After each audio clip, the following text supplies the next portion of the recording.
All right, all right, all right. Welcome back to the 2025 Junior Roller Derby Association Championship, brought to you by the JRDA in lovely Loveland, Colorado. My name is Chuck Kilski.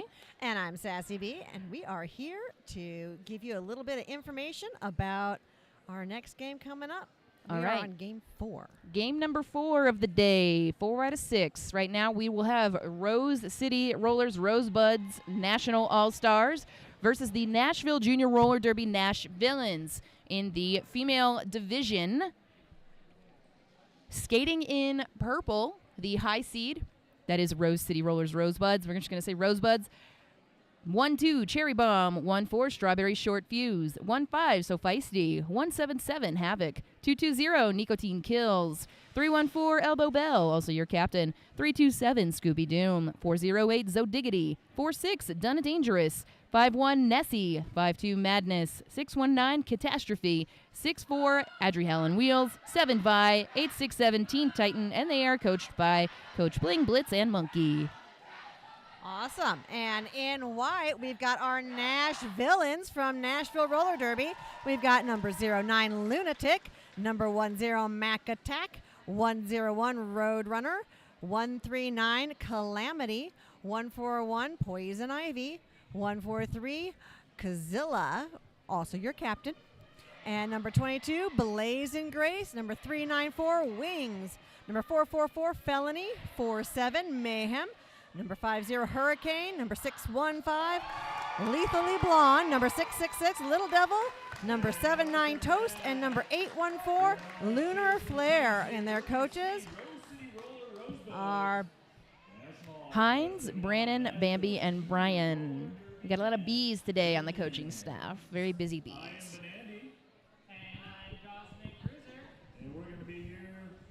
all right. We are 47 minutes to roller derby, and we are getting ready. 47 minutes. Sorry, you want to talk? Seconds. You want to talk for that long? This is not a podcast. Thank goodness, because I'd rather just talk about roller derby. They've got a podcast for that.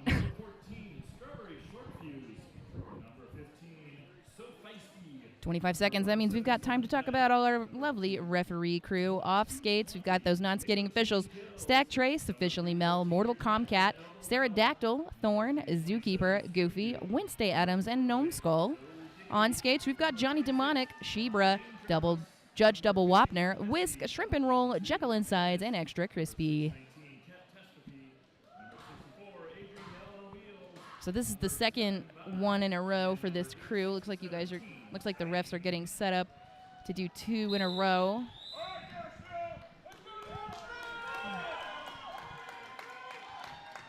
And we are about to have jam number 1.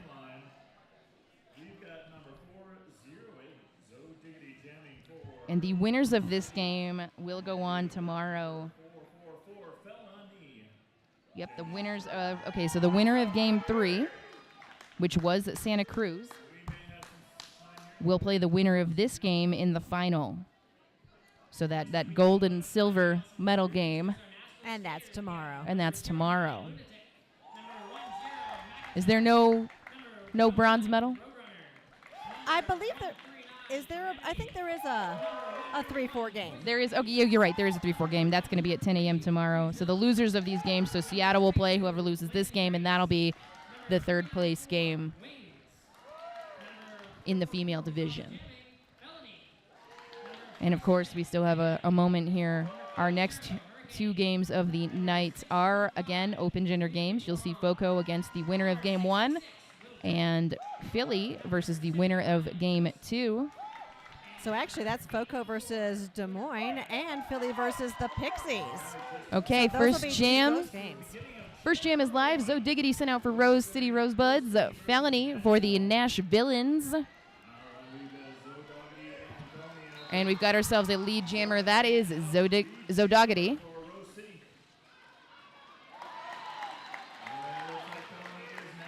Oh, it's spelled wrong. It is Zodiggity on the IGRF that I have, but it looks like they've spelled it wrong on the thing over there. So. And Felony is out for scoring pass. So jam was ended, perhaps prematurely. because there was a cut track call assessed to the Rose Jammer by an OPR. They're going to say yes, 3 points on the board for Rose, but handing over Nashville a power jam going into jam number 2. And that is a fun way to start early on in the game.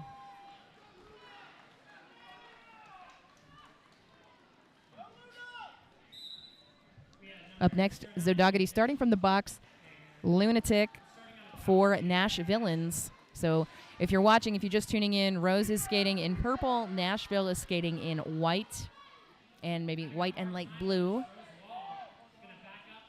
So nice contrast there. And the Rose defense doing a great job slowing down Nashvillans. But Lunatic is out as the lead jammer.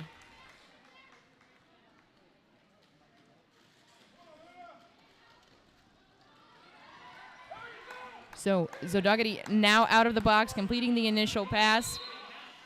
Right around the outside line, we are seeing a cut track call now assessed to Lunatic. So lead lost. This will be a 2-minute jam, now handing a power jam to the Rosebuds.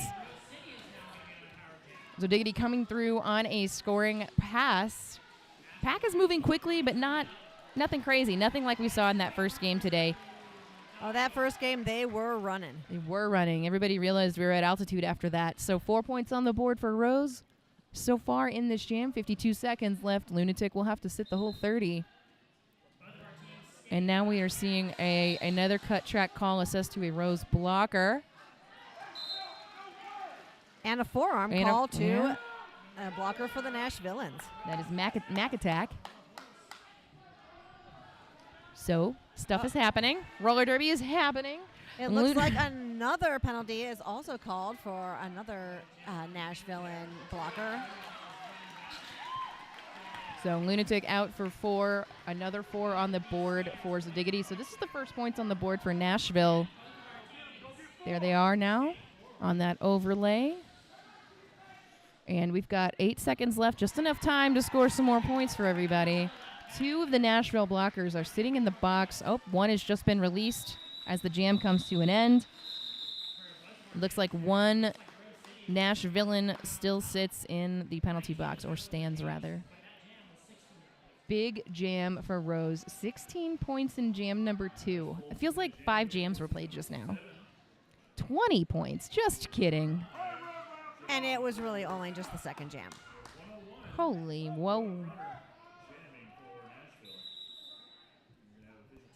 So we'll have an official timeout. Let us see. Maybe just need to confirm some stuff.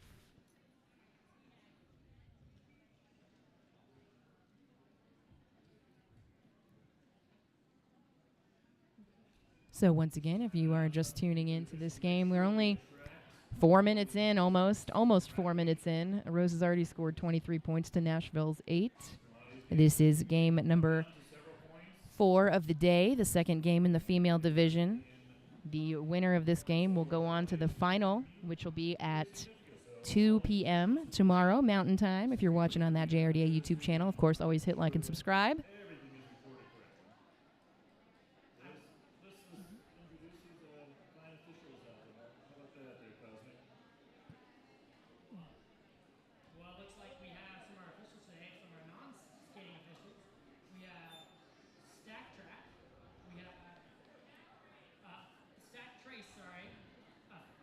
So, not sure what's going on. Wrong answers only, Sassy. Go.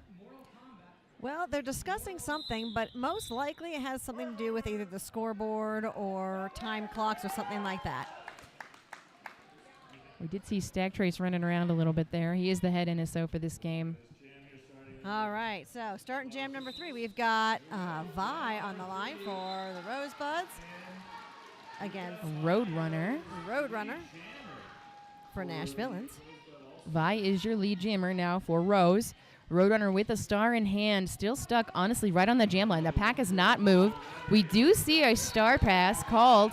A star pass completed. However, that is Hurricane who's taken the star, but immediately picks up a cut track call and goes to sit in the box as the jammer. So that definitely looked like a legal star pass to me. So, yep, got the star on. And Vi is already through for 4 points on another power jam for Rose. So Rose has gotten 2 power jams by now. Nashville's gotten 1. You know, and we saw in some earlier games that those power jams really are a chance for a team to rack up a lot of points. And for teams that are very evenly matched to have one that pulls ahead, especially if those jammers are in trouble. Well, in many of these close games here at Champs, that might be a deciding factor. All right, Vi leaves the pack for another 4 points. And a little jammer on jammer action. And Rose calls it off. 4 points for Rose City. And a scoreless jam for Nashville. Hurricane also is set to the penalty box there at the end of the jam. So this will be So Nashville jammer, now Hurricane, started as a pivot, but is starting as a jammer. We're going into jam number 4. Starting power jam for Rose, the first starting power jam. Here we are, Strawberry Short Fuse sent out in the purple jersey.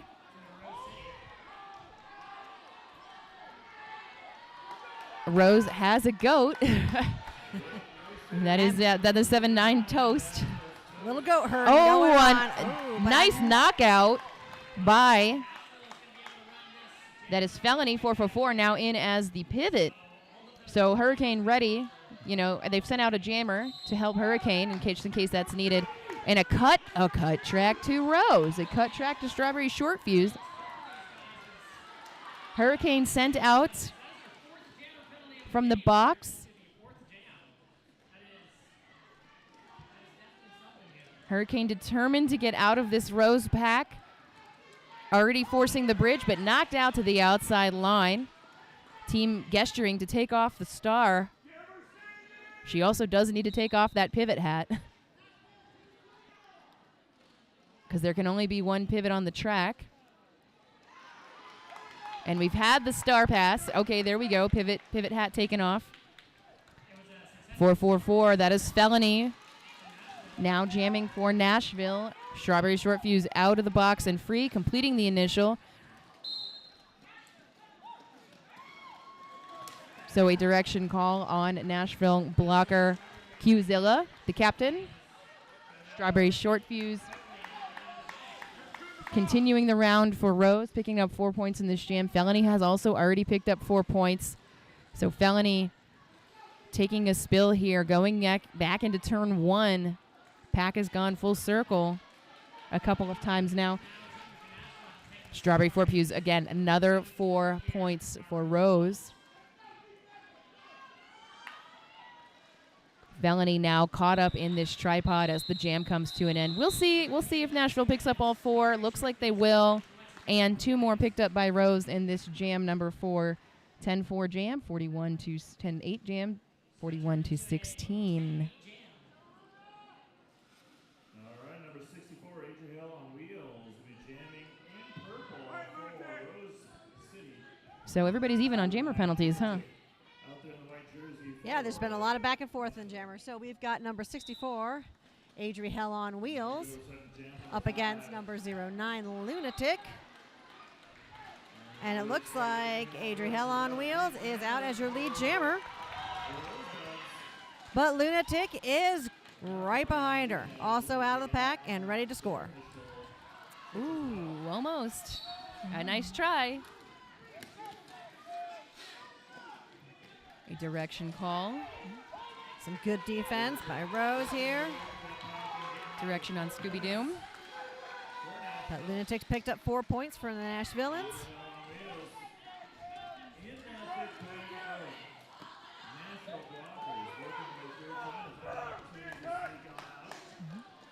The Nashvilleans are really doing a great job. These blockers holding Adriel on wheels.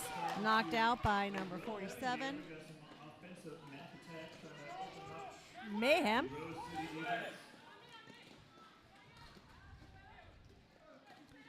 And it has become quite the defensive battle here. Oh, yeah. Yeah, so we're not seeing any offense. Yep, and Nashville loses another blocker to the box for a forearm. That's their pivot on Mayhem. in a direction. 4 points for Rose City. Lunatic not having a good time. Just a casual apex jump by Adriel on wheels here. Picks up another 4 for Rose. That looks so smooth and so easy. Adriel on wheels. Ooh. But this last blocker went out, so gets to keep going. It was a great block by Kazilla. Only 3 points picked up on that pass, though. That was the no-earned pass there. Okay, all the jammers are looking a little tired of this jam. And again, we wonder if the altitude is playing a role. Always does. Always does. Points total for the Rosebud. And 8 for Nashville. So 11-8 jam in favor of Rose this time. Nashville picking up points. Rose is about doubled up, which is maybe to be expected. Well, we've got Roadrunner out there versus Donna Dangerous. We have 4-6 Donna Dangerous for Rose City up against Roadrunner 101 for Nashville. So first jam for Donna. Nashville getting ran back here. And your lead jammer. It looks like Donna Oh, and a cut track on Roadrunner, so Power Jam Rose.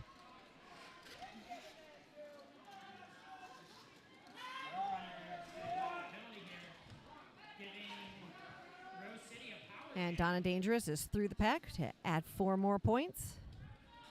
Rose City already collecting 4 points here. Lethally Blonde and Mayhem holding down that tripod. We are going to see some offense happen here by Rose.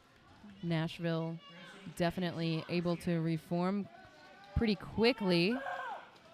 It's looking a little army already, but we've seen a lot of that today already. Ooh. Mayhem determined to keep Donna Dangerous locked down. But those Nashville blockers are really doing their job. Yep, Lunar Flare, Lethally Blonde, and Mayhem. What a power trio right there. But Rose still picks up 7 for that jam. Well, Roadrunner is starting in the box as the jammer. Oh. And then we've got Zo Diggity jamming for Rose on the line. Power start. So the third power start, I think, for them.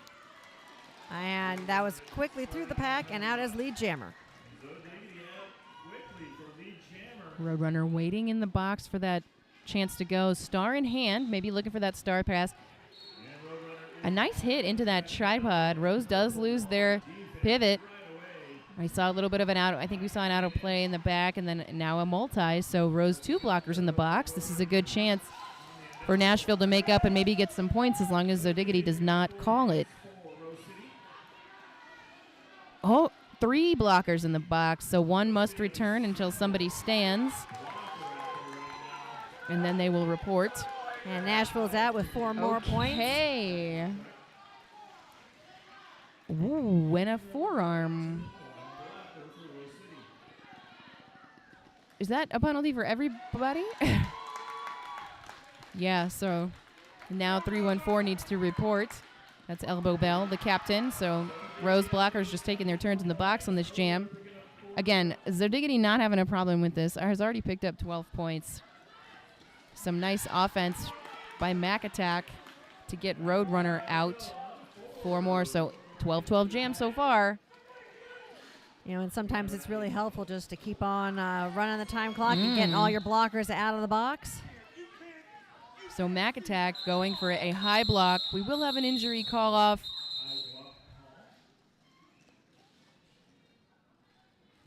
And a little bit of a timeout while we do that.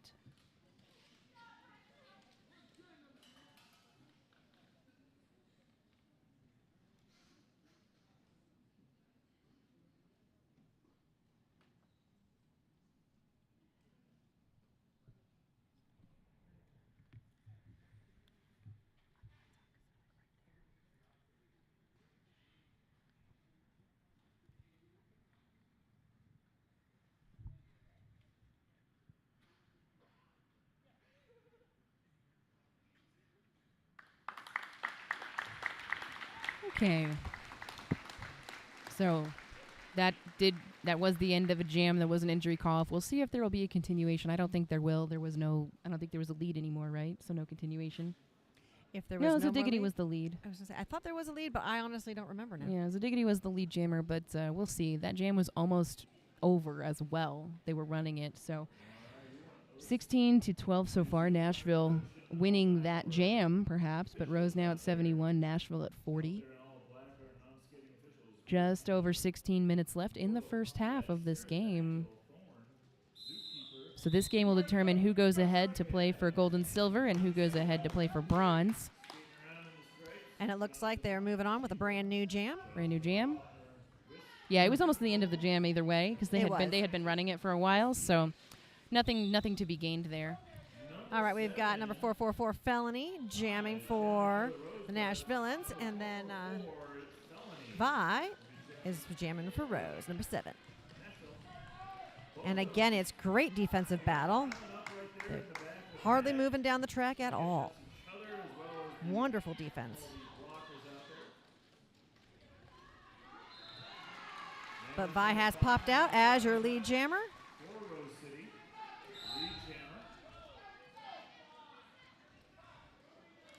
And for sure looking to score some points.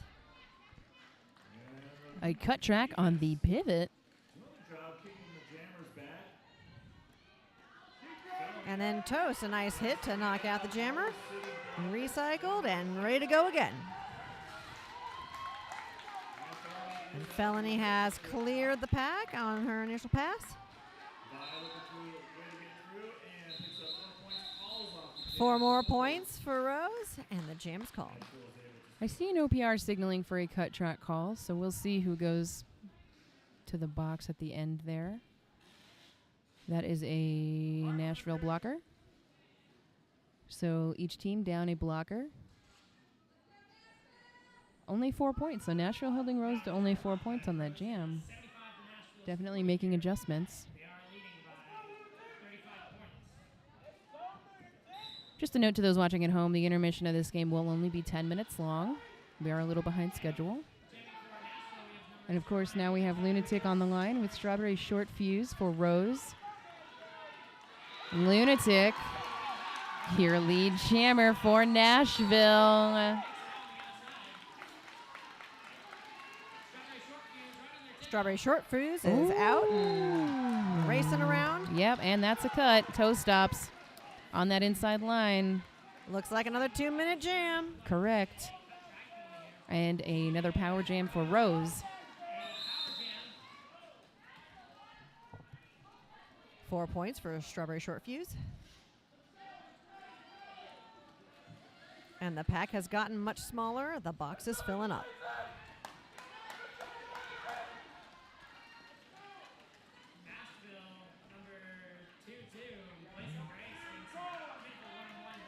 So just Blazing Grace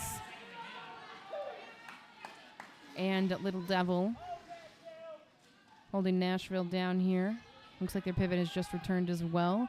Here comes the jammer. Here comes Lunatic for the Nash Villains. Strawberry Short Fuse on the 3rd scoring pass for this jam so far. So Lunatic had the lead, lost it. Rose definitely has capitalized. But Lunatic is on a scoring pass, so Correct. we've got some points coming.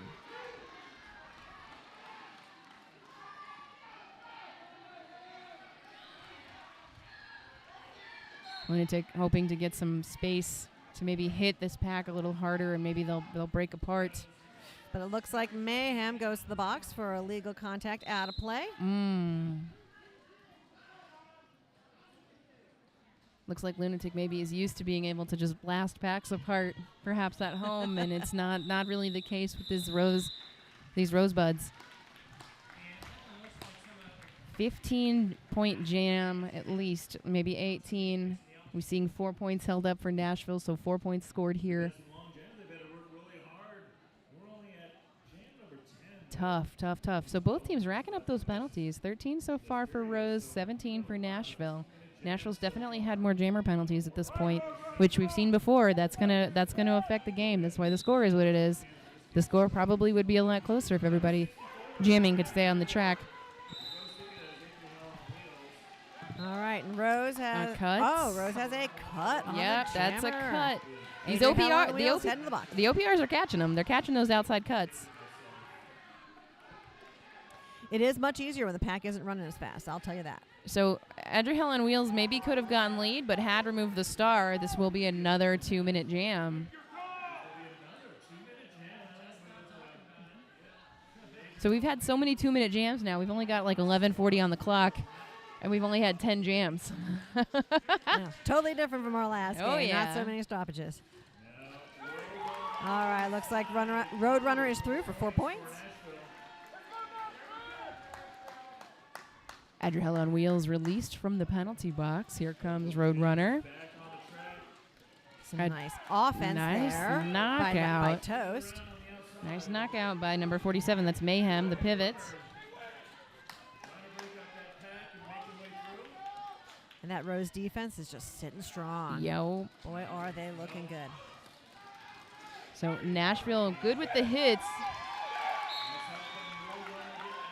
And a back block on Mayhem. Yep, that was not the best hit.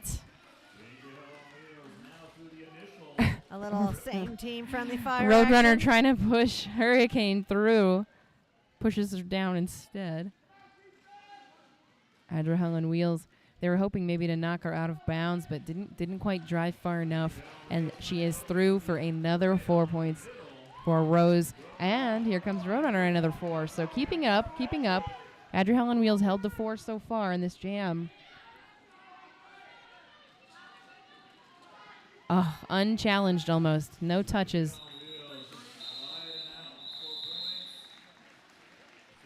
Almost a late hit. All right, so Nashville comes out with 3 more points on that last pass for 15 total. Nice. And Rose has 8 total points on this last jam. It's a big positive jam for Nashville. So 98-59 in favor of Rose City. Felony sent out to jam once again, and I believe that is a Donna Dangerous. Yep, for Rose City.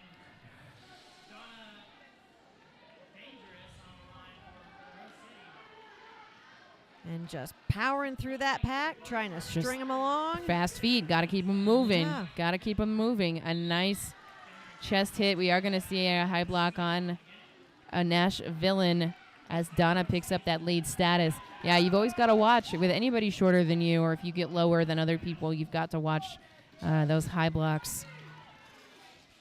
Donna right through, almost knocked out to the outside. I want to say forced a little bit of a call off there. Definitely had enough after 3 points.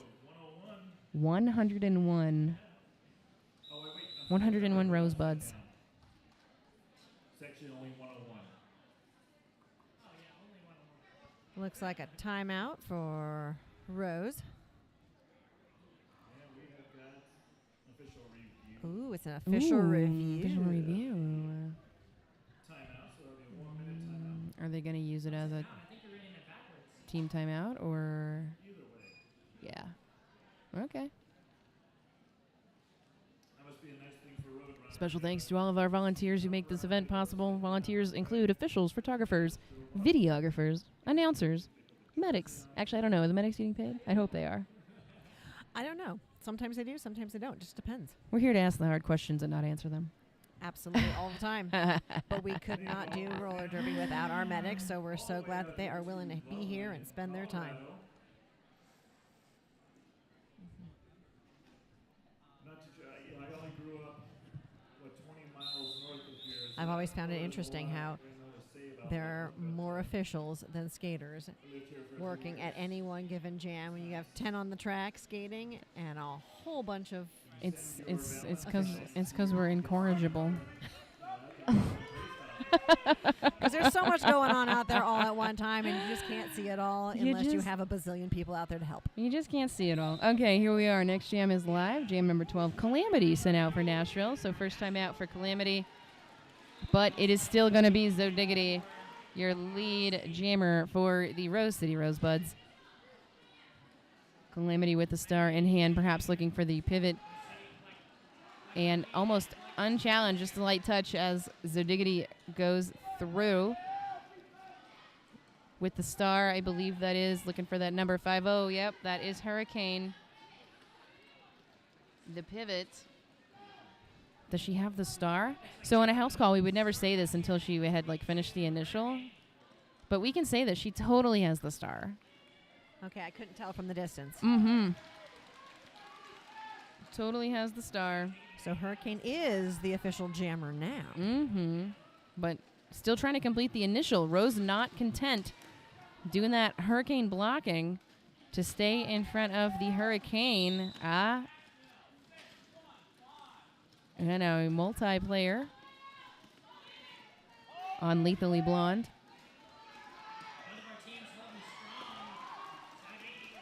But Zodiggity is out for another 4 points. So for pivots everywhere, you don't always have to take the star. Yep, and that's going to be a cut. A cut track call on Hurricane as the jammer. So second jammer penalty for Hurricane, who started as that pivot. And that's really a hard spot when you head to the penalty box and now you are the jammer. And then you might end up there until the next jam, and that means you have to start as the jammer. And unless there's a jammer penalty in the next 10 seconds or so, that's going to be the case. Yep. A jam called with 3 seconds to go. Just let it go. They often do that in juniors. I've noticed. There's 2 seconds, 3 seconds. I guess I'll call it now. I'll call it now. All right, so Hurricane's going to start in the penalty box as the jammer. High-scoring jam of the game so far, 21 points to Zodiggity and Rose City Rosebuds. And then we've got Vi for the Rosebuds as their jammer starting on that power jam. And out as lead jammer to boot.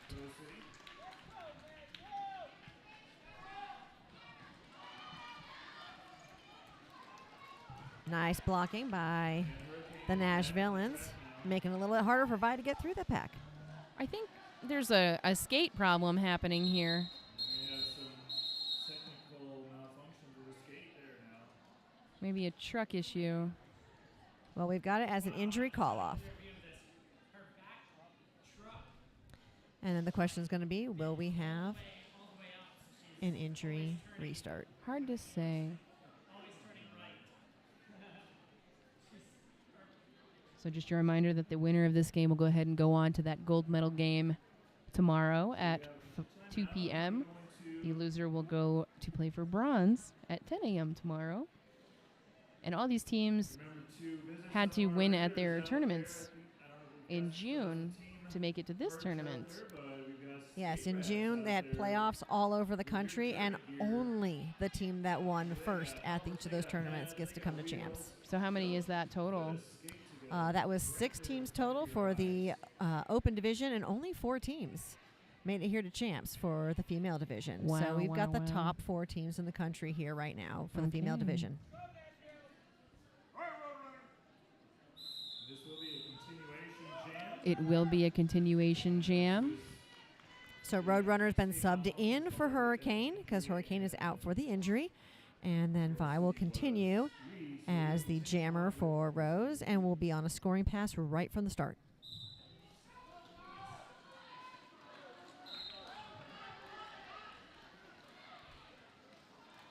So do you have to send out the same?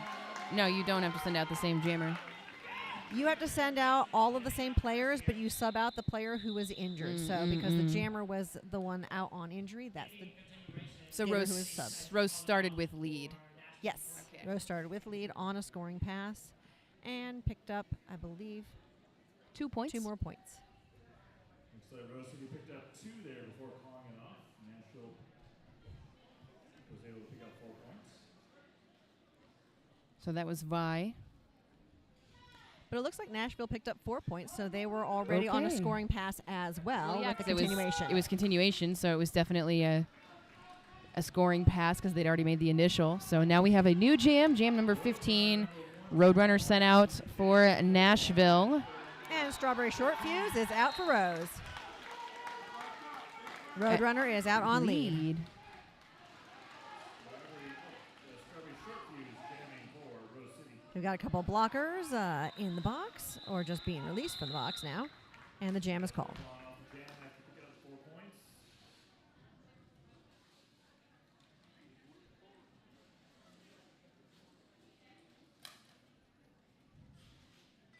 And it looks like a 4-0 for Nashville in this jam. A rare scoreless jam for Rose.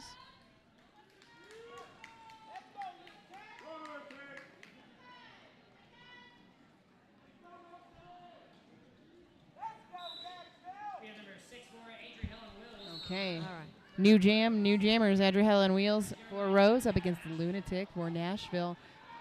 Rose losing a blocker to the box to sit with the Nashville in. Lead jammer is Adriel on Wheels. Lunatic is out. Done with the initial nice swift apex jump by Adriel on Wheels. Oh, but just kidding. It was a cut track call. Another lead lost. Another power jam gained for Nashville. Another 2-minute jam. Okay. And I saw a really nice assist by Qzilla for Lunatic, keeping Lunatic in bounds when she might have otherwise gotten out of bounds. Rose losing their pivot to the box as Lunatic scores 4 more points. All of the Nashvilleans back on the track. And Lunatic coming around looking for some more points. We're going to see 20 jams on this first half. This will be our first game all day. We have a lot of 2 minutes.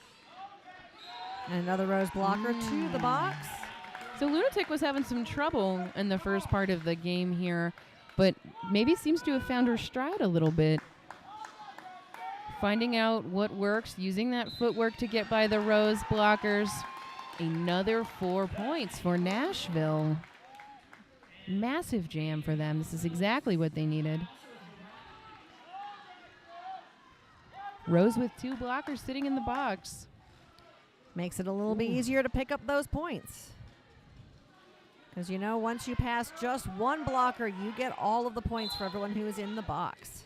Yep, there will be a penalty on Scooby-Doo, the Rose pivot.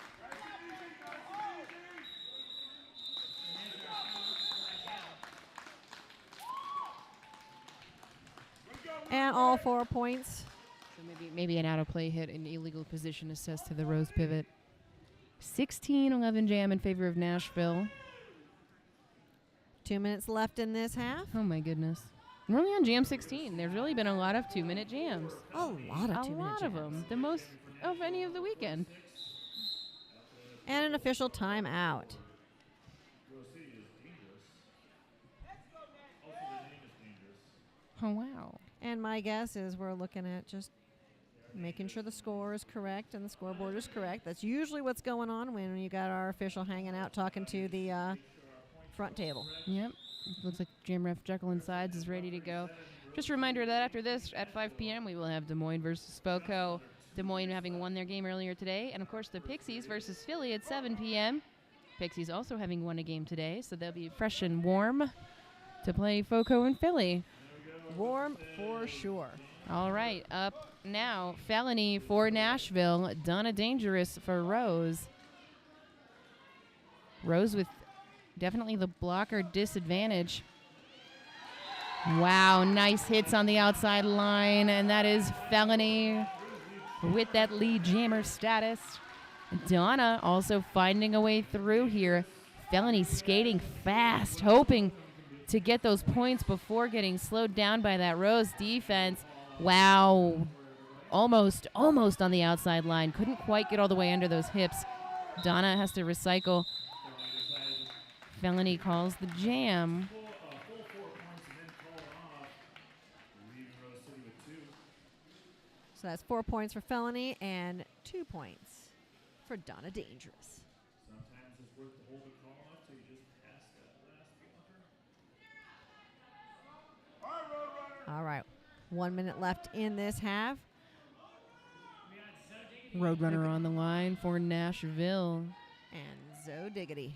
So Diggity having the For highest Rose. scoring jam in the game so far. Our Rose City skaters are going to switch up with the Nashville. So a bit of a And- jammer switch up. And they both plow into a big old ball, but Zoe Diggity is out as your lead jammer. Collecting lead. That Rose defense keeps cycling around. Ooh, nice shoulder hits. And Nessie looks By like a good Nessie. hit. Recycling that jammer. Rose Nice. is through for another 4 points. Just seeing that daylight.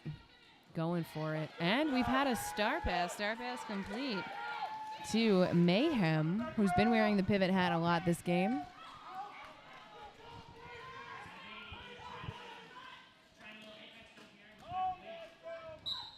Zadiggity just pushing this tripod. We are going to see perhaps yep an illegal position, so maybe a little bit out of play in the back here.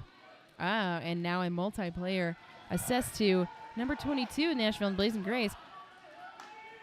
And Zoe Diggity still pushing her way through that pack. So Mayhem is through as the jammer.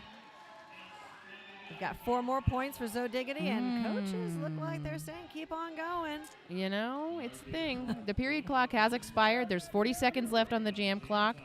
But if they can keep scoring points, they may as well do that. Yeah. Hugh Zilla with the recycle here, the hit out on the recycle on Zodiggity, who is still not calling it. Here we go. There's the call off and there's the half. I think this halftime is only going to be 10 minutes, but I'll double check that. Either way, we'll be back with a few minutes ahead of time, tell you about some stats and some fun stuff. See you in a minute. The end of the first period, Rose City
All right, we are back. We got about a minute to talk about some stuff. So a lot more penalties this first half than we've seen on pretty much all the other games so far.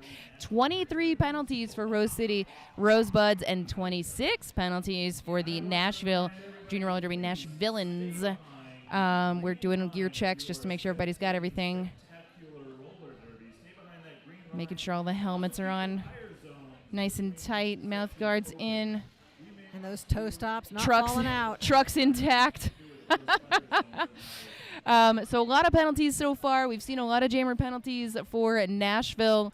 We got several people sitting on 4 for Nashville. We've got 1 on 4 for Rose. And several others sitting on 3, 2, and 1. So nothing wild. Really, even on the penalties, Rose has just had way less jammer penalties than Nashville has had. So that's kind of the story of that.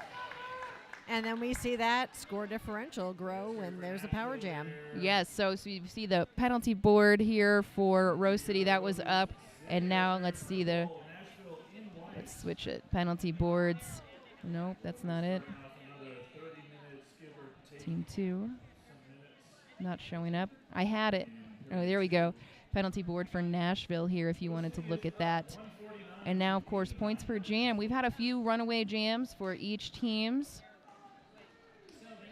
So nice big points put up by Rose, a lot more consistent with the scoring. But Nashville has had some of the highest scoring jams of the game. They've got 2 16-point jams, a 15-point jam. Rose beating them by, there's a 20-point jam in the second jam, a 21-point jam towards the end of the half. And yeah, so they really are trading these things back and forth. Rose definitely has had more lead streaks, 4 jam lead streaks. And yeah, that's been the story of the game so far. Leeds, again, is going to get the win here, even if they allow Nashville to score while they have that lead status. So a couple of times Rose lost the lead, at least twice. And that's where you saw Nashville Nashville picking up quite a few points. Yeah, so Rose running away with a lot of those scores, but on those same jams, Nashville doing the same thing and making it, a 5-point differential, 4-point differential. It almost doesn't matter that you scored all those points. And now we're back. Sassy, what's good? Well, it looks like we've got Felony out for a lead jammer, and Zoe Diggity is working her way through the pack right now, but Felony is out to score some more of those points.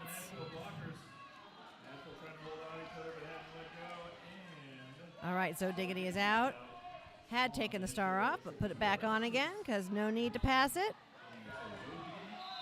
And Felony calls off the jam, picking up 3 points. I like you said that. No need to pass it. No need. You know, Unnecessary. Sometimes you take it off and you're like, oh, I Unbothered. gotta get rid of this. And you're like, nope, I'm out. Never mind. Yeah, I'll put it back on. Maybe I'll get a couple points. You just have to remember to put that star back on before you get back into the pack again, because if that star does not show, No star, no points. No star, no points. So coming up, we got Roadrunner and Vi on the line.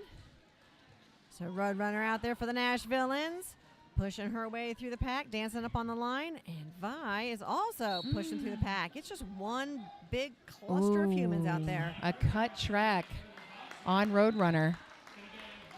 And that leaves Vi to pop out as your lead jammer. On a power jam.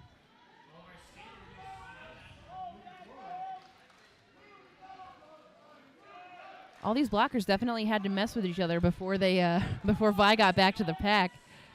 It was just a whole bunch of ping pong balls just knocking around, trying to break up that tripod, make some space, so when Vi gets there, she can just bust right through. That last touch on Mac Attack looked like Mac Attack was maybe looking for a penalty on the jammer, but you can look around for stuff, but you really just have to focus on the game and let the refs take care of it. You know, if they don't call it, they don't call it. You can't let that distract you for too long. And even a split second, we already know Rose is going to take advantage of this. So rough hit. Rough hit. Rough hit. Vi calls it off, but still picks up some points. So it is a 10-0 jam for Rose City. Especially if you can pop through that seam before you call it off, like that's at least 2. And then, you know, if there's any not on the track points, you get that one too. Absolutely. That's why sometimes you'll see the jammer slide through and stick their tushy out right there through the seam just to pick up those points. All right, we got Lunatic jamming for the Nash Villains. The Jammers hitting the wall of defense right off the bat. Getting some spread out. So only one penalty so far in the second half that did go to that Nashville and jammer. All right, Strawberry Short Fuse is out there for Rose City, and it looks like a defensive battle is going on. I heart defense. Lunatic determined to push everybody out of play. We've got our first Rose Bridge out there. And then we have to watch the back of the pack, making sure that they don't run out of play. Smart. All right, Lunatic's out as your lead jammer. So Strawberry Short Fuse fakes out Nashville and blocker to complete the initial. Lunatic with a beautiful spin move on the outside line coming into turn 3, scores 4, waiting for the call off. Gonna milk it a little bit,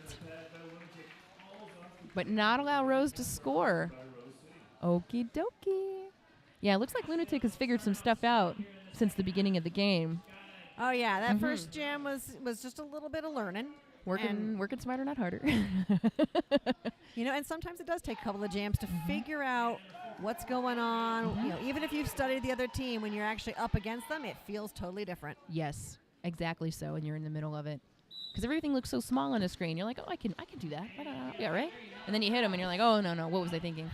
But Like, Lunatic definitely looked a little defeated in the first few jams we saw her in, but Well, look has at that. figured it out. Felony is Felony. out as lead jammer. Adriel on Wheels, one of the higher scoring jammers. But a high block assessed. Power jam. Oh, taking out a ref. Whoops. Power jam to Nashville.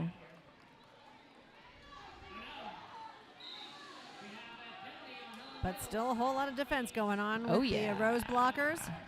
They don't want to make it easy. No way. And then we see a direction called on a blocker. So, okay, Felony was lead, picks up 3 points. Going to go ahead and call this off. Icing Rose Jammer in the box. So, power jam. Power start for Nashville. So that puts Roadrunner in as jammer for that power start. And looks like Hurricane back out as the pivot. Along with, let's see if I can see everybody. Little Devil. Blockers. Toast. Great name, Toast. And one blocker starting in the box. And the Rose Jammer starting in the box. So Yep. Power start, trying to get out as quickly as possible, make good use of this 30 seconds. Rose is making good use of this 30 seconds. That is a fierce Rose defense. And that's the penalty killed. They were ready to catch Adriel on Wheels, but enough of a space made now. Adriel on Wheels takes the lead from starting in the box. Didn't take off the star. Very smart. Roadrunner now with the star in hand, perhaps looking for Hurricane. And there is 177, that blocker from Rose, ready to catch Hurricane Havoc, just in case she takes that star. But Adriel on Wheels is out for 4 points and is the lead jammer. Yep, and that's going to be a cut track call on Hurricane. On Hurricane. I saw that. Hopped out, just stepped right back in. That's the third cut. So we've seen a lot of blocker cuts today. Well, and that's good on those outside pack refs to catch those, because sometimes you can get so focused on what the jammer is doing, but you've got to pay attention to those blockers too. Correct. Jammers are for jam refs. All right, looks like Roadrunner is going to the box for a penalty. An illegal contact.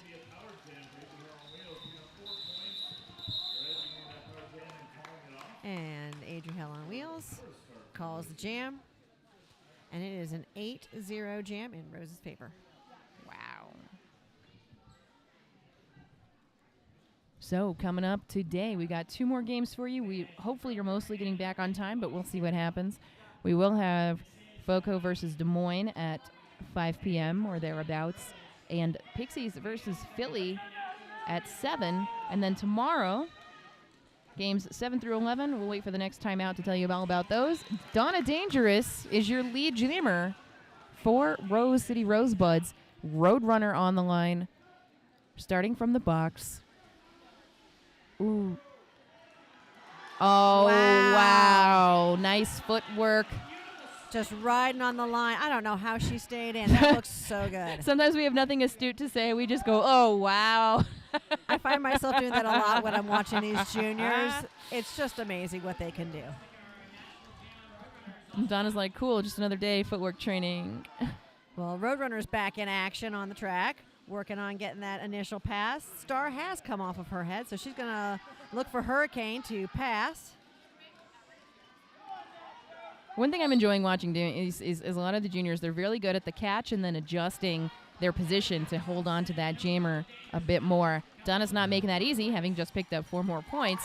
But, hey, we've got ourselves a successful star pass to Hurricane for the Nash Villains. As Donna comes through, hoping to score 16 points without too much work for it. Oh, wow, Hurricane hitting that tripod nice and hard. Not going to make it easy. Knocked out to the outside. Going to have to do a little recycle. Mac Attack now recycling Donna back into turn 3. Ooh, looks like a hard hit to the head. Donna is going to call that off. So we will have a quick injury call off here. Rose having picked up 12 points in the last jam. Nashville now on 99. Neither team has used a team timeout yet. So no team timeouts. I believe Rose used 1 OR in the first half as a timeout. I don't think Nashville used their OR at all in that last half. No timeouts. Yeah. We've only got 20 minutes left. Mm-hmm. So 4:15, we got 20 minutes left. What do you think the over-under is on us starting at 5 p.m. for the next game? Well, actually, the question here is going to be, is there going to be an injury continuation? Yes. So tell me more about that continuation for folks at home and me who are not always 100% certain when that will be. So in the world of juniors, if your team has lead jammer and there is an injury to the other team, then you have the opportunity to choose a continuation. It is a choice from the coaches. Okay. It is not just automatic. Okay. And they can choose to say, now we'll just continue on. Okay. Now, if the injury is to your own jammer, or your own teammate, like this was, yeah, then normally you do not have the eligibility for a continuation. because it was your own team that was out. Okay, so that it was called for. That was called for, yes. Okay. And I know that this wreaks a little bit of havoc with the non-skating officials who are doing all the tracking. Oh, it wreaks havoc for all of the officials, skating and non-skating. Because then you're going, is there going to be an injury continuation? What are they going to say? And then you're going, okay, who had lead? Who did they pass? Because usually once that whistle's called off, you give your points and you're like, I'm done, we're moving on. Jamnesia for everyone. Absolutely. Jamnesia for everyone involved. So big 15-point jam. Nashville did actually end up picking up 3 in that last jam, putting them over that century mark. Zodiggity, instant lead almost on the inside line. Rose holding it open just long enough. Lunatic jamming for Nashville. So every jammer's doing a great job, but I am so impressed with how Lunatic has adjusted over the course of this game. Star in hand, maybe looking for the pivot. We have a new Nashville pivot out there. And there's that pivot trying to stay at the front of the pack. Smart. To make it a smart pass. And it looks like it is a successful star pass to the pivot. Lethally Blonde. But 4 more points for Zodiggity. Zodiggity picked up another 4 points, total of 8 on the jam so far. Apex. Wow. Apex jump run. We are losing the Rose pivot to the box. Appears to be Scooby-Doo, who's now sitting on 5. But Lethally Blonde is now out of the pack and ready to score some points. Let's go.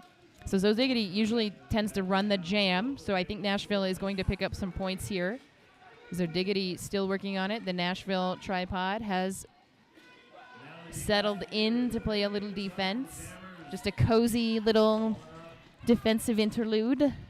on this cloudy Colorado day. Absolutely. Well, and then here's Zoe Diggity. There just doesn't seem to be any quitting this skater. No 'cause quitting. I'm not going to call that off.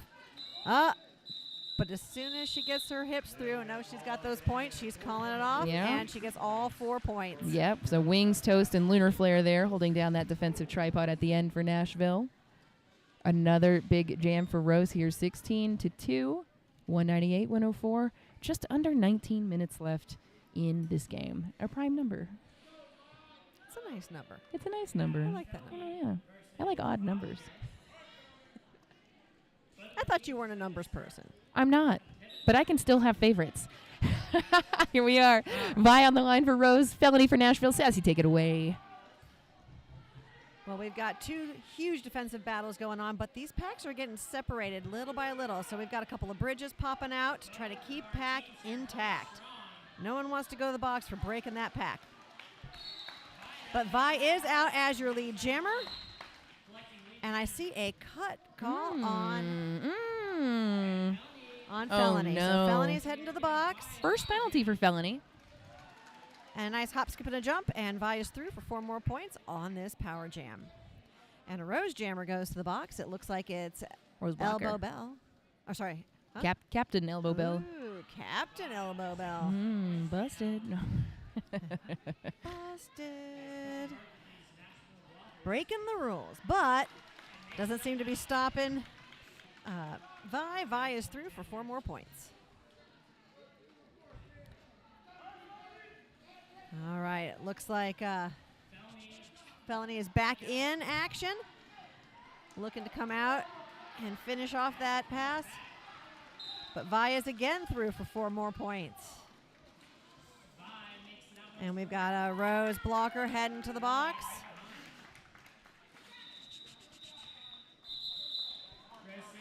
And the jam is called.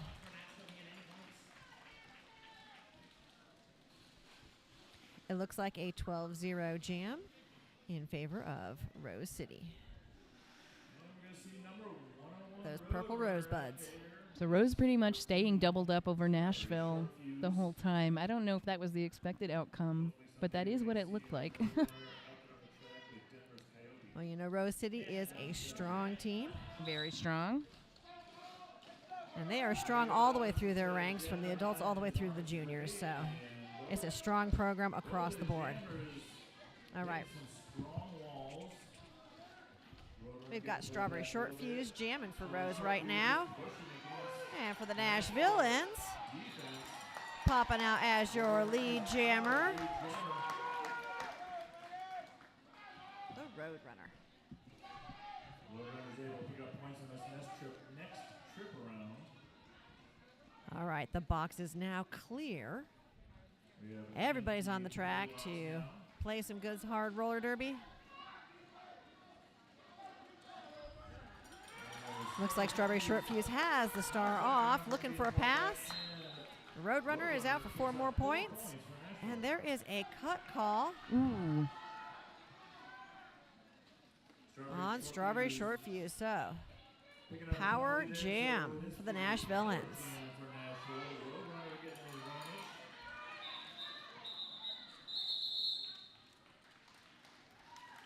And the jam is called. So Nashville with a 6-0 jam over Rose City. And they're going to be starting with a power jam start. So Strawberry Short Fuse will be starting in the box. And Lunatic will likely be on the line for Nashvilleans. But there is a timeout for the Nashvilleans. All right, speaking of, we were talking about that schedule a little bit earlier. We've got 2 more games to play after this. Ideally at 5 and 7 p.m. We'll see what happens. That is going to be Des Moines versus FOCO. Des Moines having already won a game today, already having played. FOCO coming in fresh. This is all based on the rankings that came out of the playoff games that happened earlier this year in June, I want to say. They were all in June. Yes, Yeah. it's the rankings from those playoff games, but also their rankings, I think, in general from the whole season, Okay. including the playoff Including games. the playoff games. And then the Pixies versus Philly at 7 p.m. And the losers and winners of those games will go on to the open third place game and the first and second place game. We don't know that yet. But tomorrow morning we are going to see Pittsburgh versus Columbia at 8 a.m. And then Seattle versus the loser of this game. At 10 a.m. It ain't over till it's over, so we're not going to say it. It is not. You know, no game is really over until it's over. It ain't Let's over be till fair. it's I have over. seen some huge point jams Huge. in over the years of roller derby, And especially with juniors. and also now Nashville sitting on 32 penalties, Rose on 29. So remember they started on 23 and 26, so already a pretty penalty-heavy game. And we still got 15 minutes left to go. Short fuse starting from the box. Felony on the line for Nashvilleans with a power jam, having been one of their successful jammers so far with the good footwork, especially. And this pack is stringing out, and Felony is out as lead jammer. Yes, just as Strawberry Short Fuse is released from the box, and Rose loses 2 blockers to the box. Oh, a jump and a miss. 2 Rose blockers to save the day. But it is going to be a call-off. Nessie over there holding down that defense and that recycle for Rose City Rosebuds.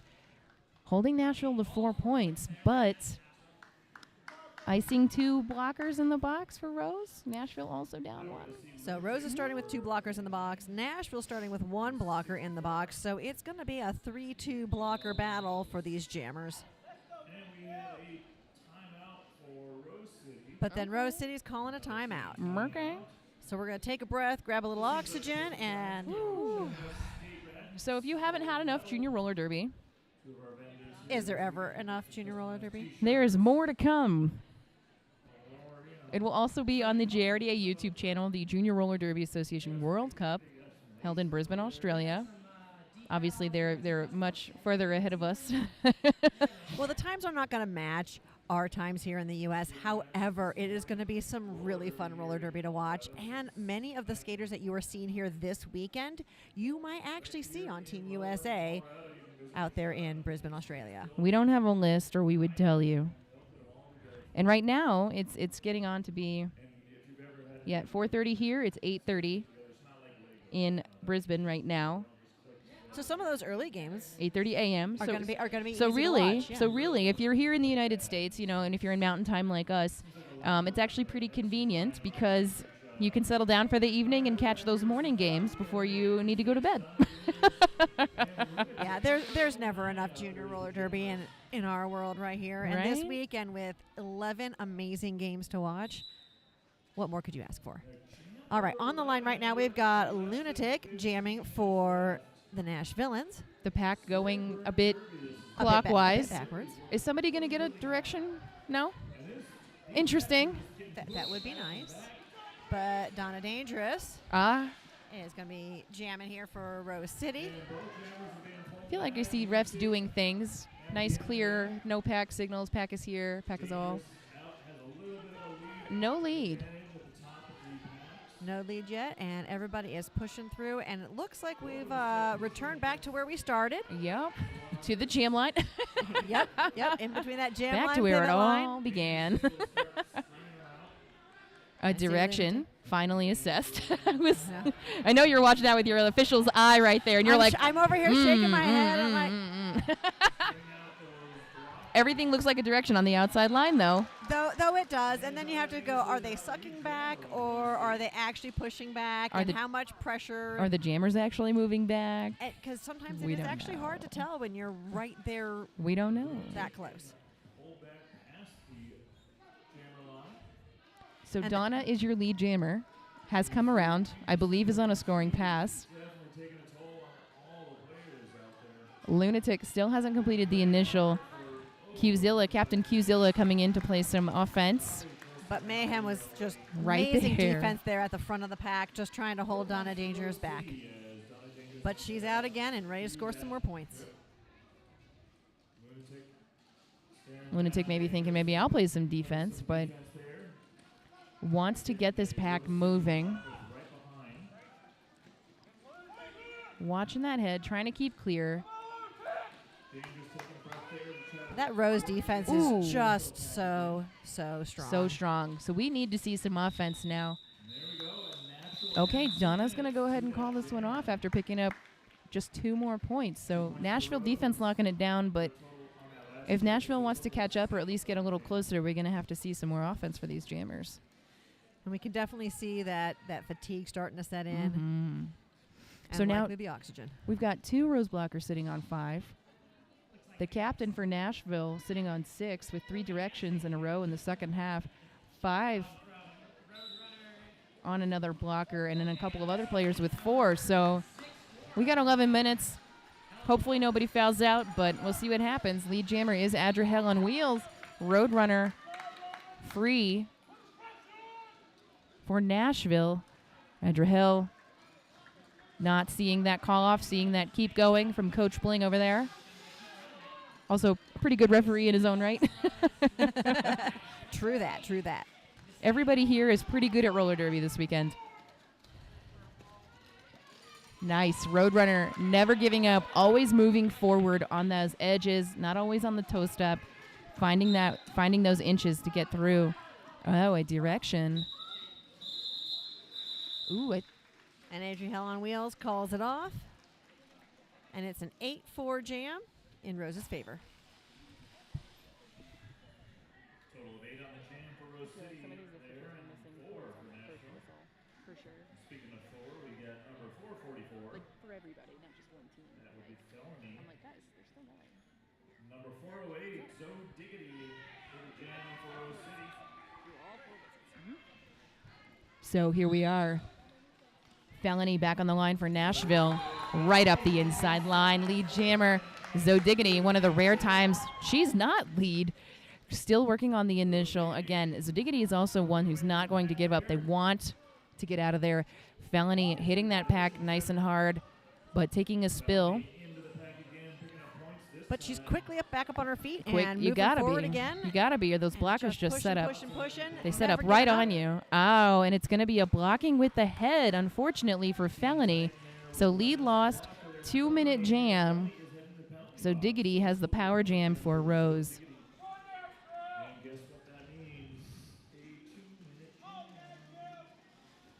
2-minute. So Nashville getting strung out. We saw McAttack get goaded here in the back. Blazing Grace with a nice knock out of bounds. These pivots are determined to do directions on each other. But Zoe Diggity is through for 4 points. So Havoc wearing the stripe now for Rose. Our friend Mayhem for the Nash Villains. Zoe Diggity having already scored 4 points. All right, Felony is back on the track. Smart. Nice spill, though. And- Oh, but it's going to be a cut. Unfortunately, no. needed to yield. Thought she was through because the other blocker fell, but you have to make sure that you have already passed everybody else. You know, it's not just that one person. Everybody isn't. else's position also still matters for this. So another power jam given up to Rose here. And we will have one injury call off. And that is going to be, that is number 7 for Captain Qzilla. So she will not be allowed to return to the track. That last one was a multi. So we do have a foul out. And they will have to have somebody else put on the C. Is this our first foul out of the tournament? I think so. I've been on 3 games today out of 4. I didn't watch the other one to see if there was a foul out. I think this is our first foul out of the tournament weekend. It's okay. It happens. It happens. It totally happens. It happens. That's why here in Junior Roller Derby, every team actually has a designated adult to supervise a foul out player. And those are designated before the game even begins. So the referees know where to take that skater to sit with the designated adult until the game is over. You can't just leave them to their own devices. No, Yeah, like the 'cause it's adults. juniors. Yeah. Oh.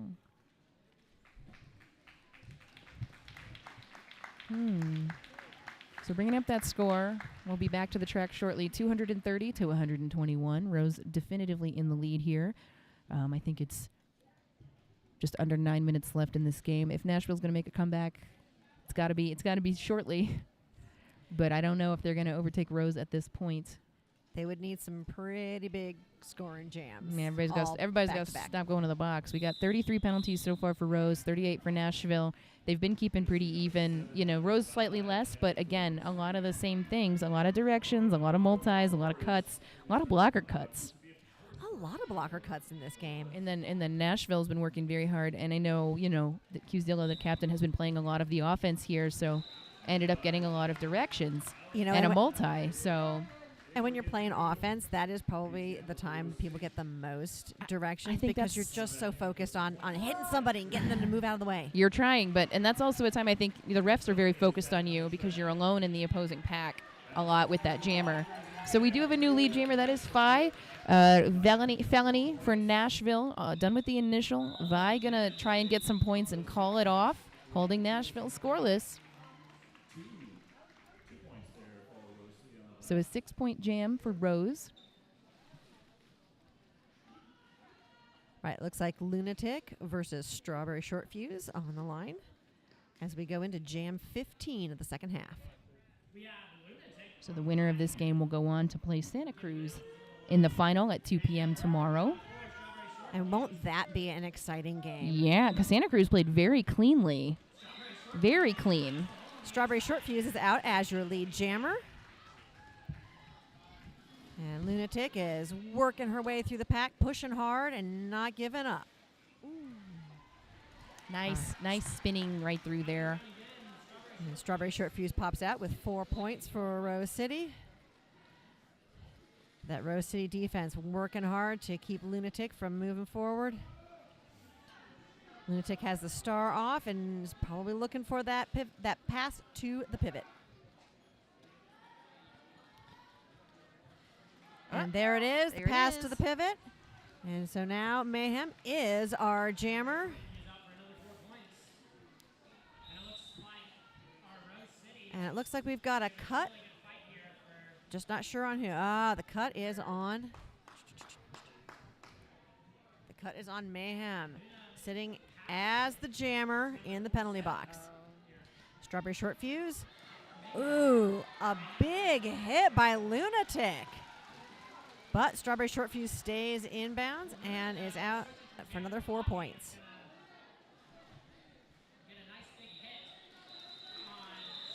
Another big hit, and the jam is called off.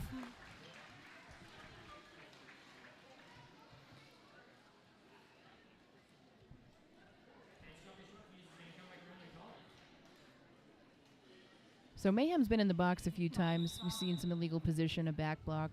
This was the first cut and the first penalty of the half, so had cleaned it up pretty well.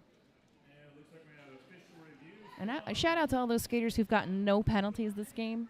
Good job. Well, we do have a handful that have had 0 penalties. Good job. But we do have an official review coming up, so we're going to see what this is all about.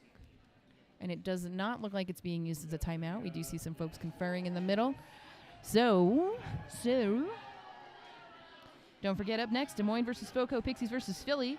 The winners and losers of those games will go on to play one more game tomorrow at 12 p.m. and 4 p.m. Those will be the open third place game and final, so gold and silver medal game. And, of course, 8 a.m. and 10 a.m.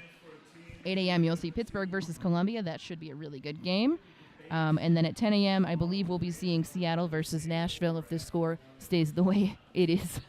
Right. You know, and I'm actually really looking forward to these next 2 games here, because I don't know if you were aware, but Des Moines was an upset based on their seeds, as were the Pixies. So we've got 2 teams here going in, playing the numbers 1 and 2 teams for the seed. But these are 2 teams that have fought and fought and fought. And so I don't know.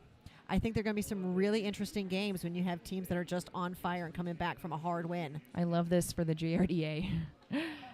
It's exciting. I don't know if you guys saw those World Cup games last weekend, but there were a lot of blowouts, called 7 of them. They were really good games to watch as long as you didn't look at the score. And I feel like later I'm going to be making a list of the close ones so I can go back and watch those later. But I think we're going to have almost all of these games. Nothing has been crazy. I mean, Rose has doubled up over Nashville at this point, but it wasn't like this for the whole first half. It was a bit closer, and all of these games have been very fun and interesting to watch. Well, and everybody, they're working hard for every point. Correct. Nobody's just giving up points. And even sometimes when you see the score differential, sometimes that has more to do with some jammer penalties. But it doesn't really always reflect how hard you see these teams working and how hard they're playing defense and just the skill involved. And the mental fortitude. It takes mental fortitude to It come up here and does. play at altitude for these teams that normally play at sea level, and to be fighting against the top teams in the country.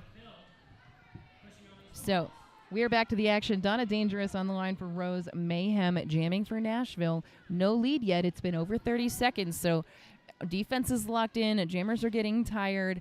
And now we are going to see the grind basically for the rest of the game. Well, there's only 5.5 minutes left.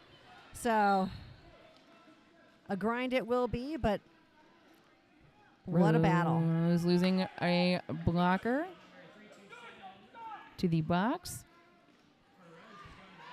You know, and even A as low we block. see these tripods sitting down and holding these blockers, they've got to make sure to keep those feet moving. All right, Daisy Dangerous is out. But your lead jammer. Oh, that was, no, a high block for Scooby Doom. 2. 2 horns in the air from the jam ref. 2 points for. I guess that's a really good way to hold up 2 points. I always am like watching the jam refs, like which number makes the most sense? Like which number, which finger combo makes sense? Okay, 3 held up for Nashville. Not 2 like I thought. Well, they may have missed the point in the penalty box. Ah, yes. So, Adriel on wheels for the Rosebuds, Road Runner for the Nash Villains. Both these jammers having really good games. You can see the bench is kind of messing around with the jammer lineups. You may as well keep going. You only got a few minutes left to do it. Adriel on wheels, your lead jammer for Rose City Rosebuds. Road Runner coming in around 2, looking for the way through on that inside line, watching that footwork. Adriel on wheels coming in to the pack like hell on wheels. Road Watching Runner. a lot of this. Yeah, nice. Running Find feet, some spinning daylight. Footwork. Scooby Doom, last line of defense. And Roadrunner is out and ready to score some points. But Adriel on wheels calls it off. I also want to say I noticed So Feisty having a really good game as well. Very strong on the defense, always right where she needs to be. You know, you don't always see blockers who aren't pivots or who aren't like the last line of defense, but like they're not always flashy. They're hard for us to notice. But I do try and make a point to notice a couple of those in each game. So I think So Feisty is that one for Rose. Because she is so feisty. So Feisty. So that was penalty number 6 for Scooby Doom. A jam or 2 ago. So Diggity now out for Rose. Lunatic for Nashville.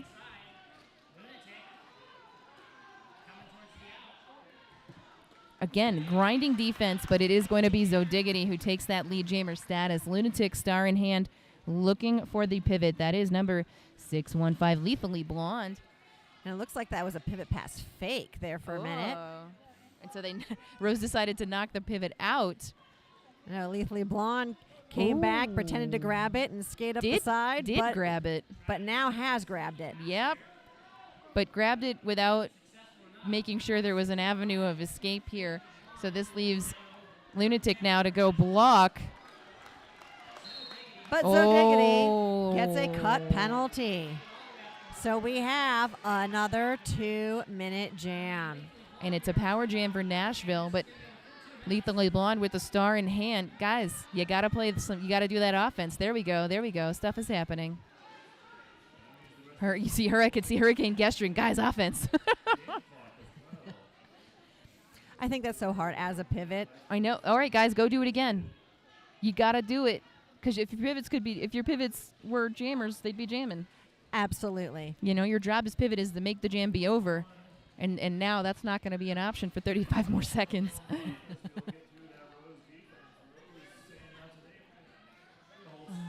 Pivot's job is end jam. But Zodiggity is back in action and moving her way through the pack and on a scoring pass. Nice. Wow. Just like acrobatics on the inside line. Good job. Couldn't be me. I am sometimes amazed at how quickly they just go down and get up and go down and get up and go down and get up again. Juicy knees. Juicy, juicy knees. Okay, that is a long dang jam, guys. That was a lot of work for just a few points. I do think Nashville picks up 4 points here. I see that that Jam Ref holding up. 8 points. Oh, 8 points for Rose. I see a white. Oh, actually, no. Yeah, I it's think 4 that for was, Rose and 4 for Nashville. No, I think Nashville didn't make it out of the pack. Why was she holding up 4 points then? Oh. Oh, is it purple? Oh, it's you're- like a really light purple wristband. You were looking at the purple I'm wristband. insane. All right, who's the lead jammer, Sassy? Right now, lead jammer we have is Vi, number 7 for Rose. However, Felony is out. Just a hop, skip, and a jump behind. Vi gets out with 4 points. And Felony is into the pack. Look at the score as well. I hear a whistle for a penalty. But it is not Felony. Felony makes it through with 4 points. That is Looks like it's a catastrophe. Rose blocker is going into the box. And Vi calls the jam with 4 more points. And that's the game, guys. Catastrophe. Congrats, you were so clean for the whole game until the last jam. You got a low block. It couldn't happen. Right at the end. 2 Rose blockers now in the box at the end of the game. We'll wait for them to be released. We'll wait for that final whistle to call it. But you will see both of these teams playing again tomorrow, guys. That's the game. Rose City Rollers Rosebuds National All-Stars Female Division are your winners. 269 to 128 for the Nashville Junior Roller Derby Nash Villains Female Division. So, wow. So it looks like tomorrow we are going to see Seattle play Nashville at 10 a.m. and then Santa Cruz versus Rose City at 2 p.m. for that championship game for the female division. All right, up next. Again, each team does need to get 10 minutes to warm up, so they'll start as close to 5 p.m. as possible. If you're watching on the JRDA YouTube channel, don't forget to like and subscribe so you get those notifications when the game starts. And, yep. But coming up next, we've got Des Moines versus Fort Collins, FOCO, at 5 p.m. or as close as we can get. Close as we can get. Thank you so much for joining us. My name is Chai Kilski. And I'm Sassy B, and we will see you later.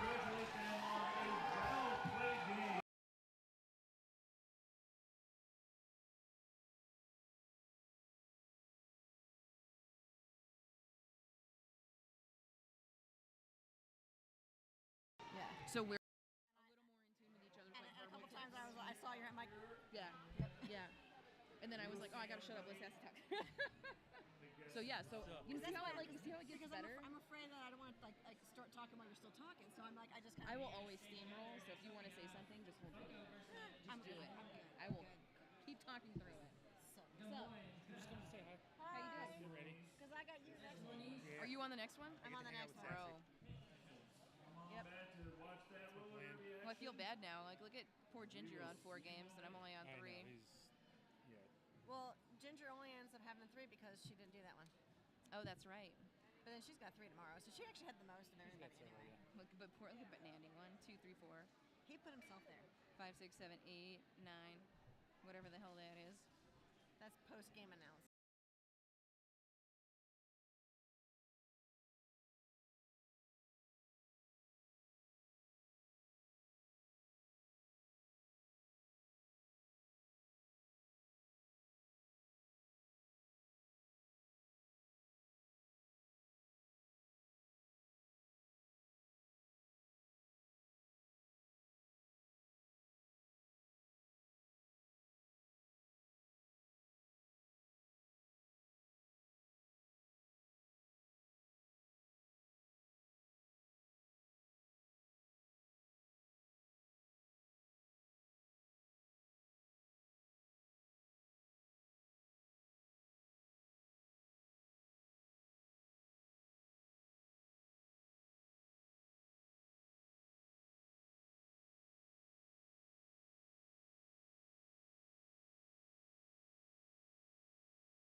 Association Championships. We are here at Game 5 in lovely Loveland, Colorado.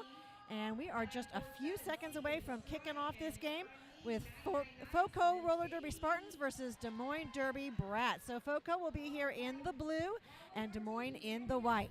So kicking off with FOCO, we've got number 00, Ruby Doom, number 007, Rubik's Dude, number 100, Monster, number 111, Scary Poppins, number 138, Peter Pants, number 1776, Kraken, number 269, Yaya, number 28, Hey Hey, number 3, Spilla, who is your captain, number 58, Firecracker, number 618, Reaper's Blade, number 777, Hyper, number 911, Scream, number 947, Seek and Destroy, and number 999, Slim Skady, coached by Coach Nate. In the white, we've got Des Moines Derby Brats, number 111, Joe Mama, number 12, Midnight, number 15, Deslaya, number 17, Tsunami, number 19, Verbatim, 20, Ghost, 2010, Miggy, 21, Salty Cupcake, 21, 87, Fun Size, 51, Rose, 55, Vertigo, 57, Jello, 9, Twig, and 911, Lady Carnage, coached by Coach Mark. Awesome. So we have already kicked off this game, and Des Moines is in the lead with 4 points to 0 at the end of jam number 1. Sassy, ought we tell the people who we are? We should tell the people who are. So I am Sassy B, I'm Smacky. and we are coming to you from Loveland, Colorado. All right, so on the line right now with Fort Collins, we've got number 138, Peter Pants, who has just taken lead jammer. And with a fantastic leap over the crowd, our Des Moines jammer, number 9, Twig, is also out and ready to score some points. Peter Pants calls it off, and it is a 4-0 jam for Fort Collins. So, FOCO 4, Des Moines 4. It is going to be one tight game here. Now, just a little bit of history. I don't know if y'all have realized this, but Des Moines already played a game this morning at 9 o'clock, and they won that game, so they are coming off a win with the opportunity to play in this semifinal game versus the Spartans. So a lot of momentum coming in for Des Moines, but FOCO has been on a streak all season long. 007 Rubik's Cube for Fort Collins taking the lead on that one. And we have the jammer Jello for Des Moines still stuck in the pack, fighting with the Fort Collins blockers, but is now out of the pack on that initial pass, looking to score some points as well. Try to keep this game as tight as they possibly can. However, Rubik's Dude is going to call off the jam, call it a day for that one. Yeah, it's always a really interesting, having someone, having a team that's coming off of a game earlier in the day. It's riding that fine line between properly warmed up and exhausted. Fort Collins is coming in here cold for the day.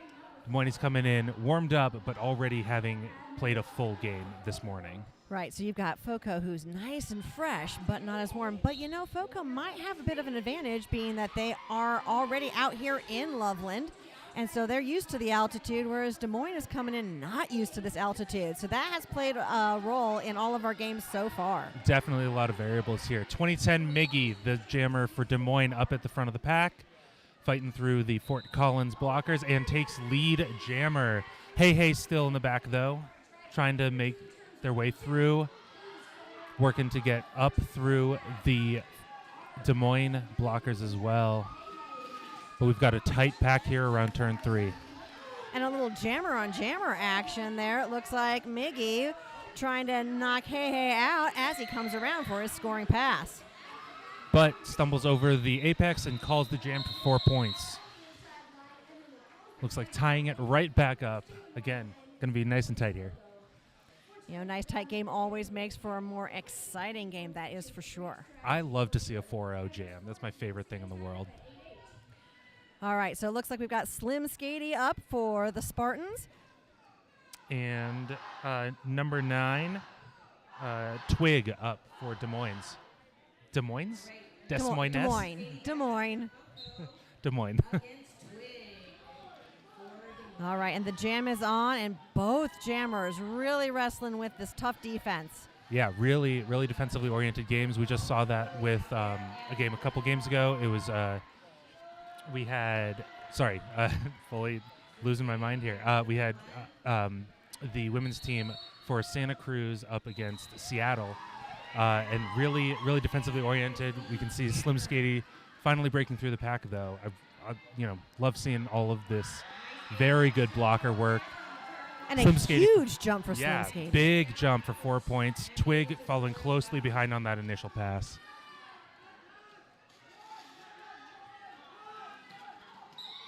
All right, looks like Slim Skady calls it off. Not before Twig is able to pick up a couple points for Des Moines, though.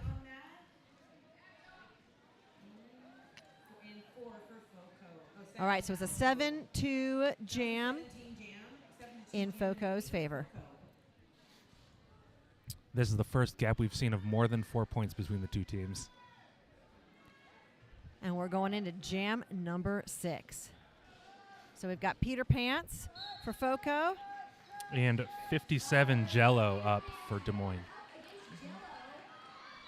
And Peter Pants is just running, and all the way through as your lead jammer. Yep, but looks like Jello is close behind again. We're running the pack here. Sometimes we like to call this USARs. Oh, and those outside pack refs, the OPRs, they are learning how to run as well. Doing a lot of work there for sure. Peter Pants calls the jam, and it is a 1-0 jam. That was a tight one. Very tight. These juniors move so fast. For sure. I love seeing like this very tight technical play from everyone, really defensively oriented, everyone working. It's not just a jammers game. Everyone really doing a lot of work to make sure that their team is doing the best. It is, and you might think, oh, but the jammer's got to get through. But if those blockers can block that jammer and keep them from getting points, that is as much of the game as possible. Rubik's Dude taking lead very quickly for Fort Collins. Oh, Miggy. But out it of the looks pack like Rubik's Cube is actually out You're on right. a cut penalty. And Miggy actually picks up the lead for that.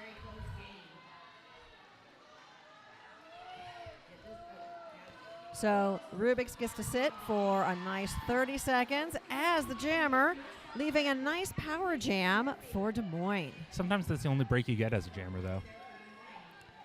You know, what we've seen sometimes in the last couple of games, very, very closely matched games here at the championships. However, when you get those jammer penalties, those power jams are a great opportunity to rack up some points and see a point differential. They can really accumulate for sure. Yeah, you hate to see a lot of jammer penalties. It's a lot of, unforced errors that make it hard for your team to get back into it.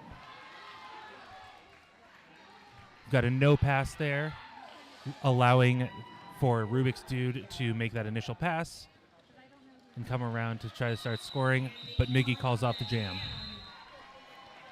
All right, so FOCO's going to start with one blocker in the box for our next jam. Standing, though, so shouldn't be there too long. All right, looks like number 28, Hey is on the line for FOCO, and number 9, Twig, on the line for Des Moines. 16-point jam there is going to give Des Moines the lead. We've got our first lead change. Slim Skady toe stopping up the line, making quick work of that outside edge, and coming back around to try to score. We've got Twig still being held up by the FOCO blockers. But some big hits. Really big. Again, love all of this very technical play. You can see that, it's not just one person holding everyone. It is a lot of coordination between all of the skaters, making sure that they're preventing the jammer from getting through. All right, FOCO calls it off, and it's another one of those 4-0 jams. Okay, FOCO 20, Des Moines 26. We have 21 minutes left in this half. Jello up on the line for Des Moines, and number 138, Peter Pants up for FOCO. Empty penalty box, so full complement of all 10 skaters.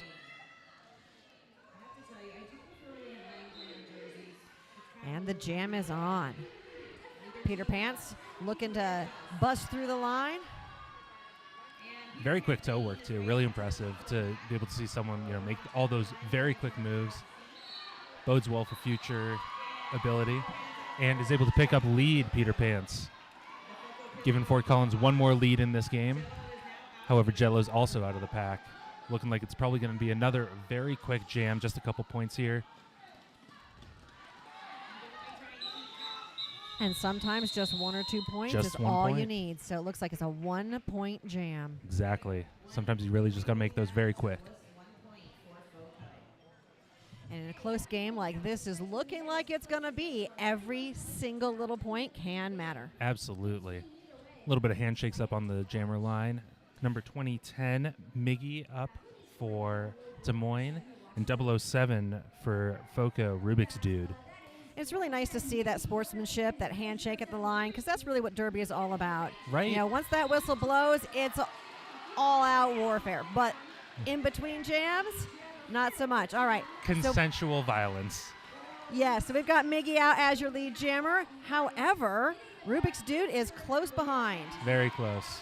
Miggy's scoring 4 points, and looks Doesn't like call it. he Interesting. doesn't call it. No, we're gonna keep rolling it. Rubik's Dude also coming through, earning 4 points. Picking up all 4 for sure. As Miggy busts through the pack, trying to get a few more. And calls it after that beautiful apex jump. I know, sometimes it looks like just a quick hop, skip, and a jump. These guys are so agile. Man, I wish I could do that. Keep that in the skate parks. Come on. Maybe it just comes with youth. I guess so. I remember when my back didn't hurt. It was great.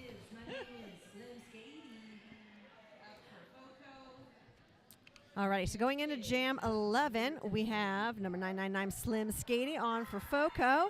And it looks like number 9 Twig for Des Moines. And Slim Skady getting stuck immediately into that Des Moines wall. Very, impressive cohesion there from that team. But Twig is out as your lead jammer. Though Slim Skady is not far behind. Nope, able to make it through on that second turn. Twig is coming around, looking to score some points. And calls it after a quick tumble. And a nice high five to go with it. So Seek and Destroy had a nice hit there right at the end to knock down Twig. But always some sportsmanship. Love to see that. All right, Really so we've got love a to see 3-0 jam. Des Moines 37, Foco 25 with 18 minutes left in the half. Up on the jam line again, we've got 2010 Miggy and 138 Peter Pants. We've seen this matchup a couple times. Always fun to watch. And the crowd is starting to get loud here as well. All right, the whistle is blown, and it looks like Miggy is pushing towards the front. However, it looks like Peter Pants is also making their way through. Peter Pants is awarded lead.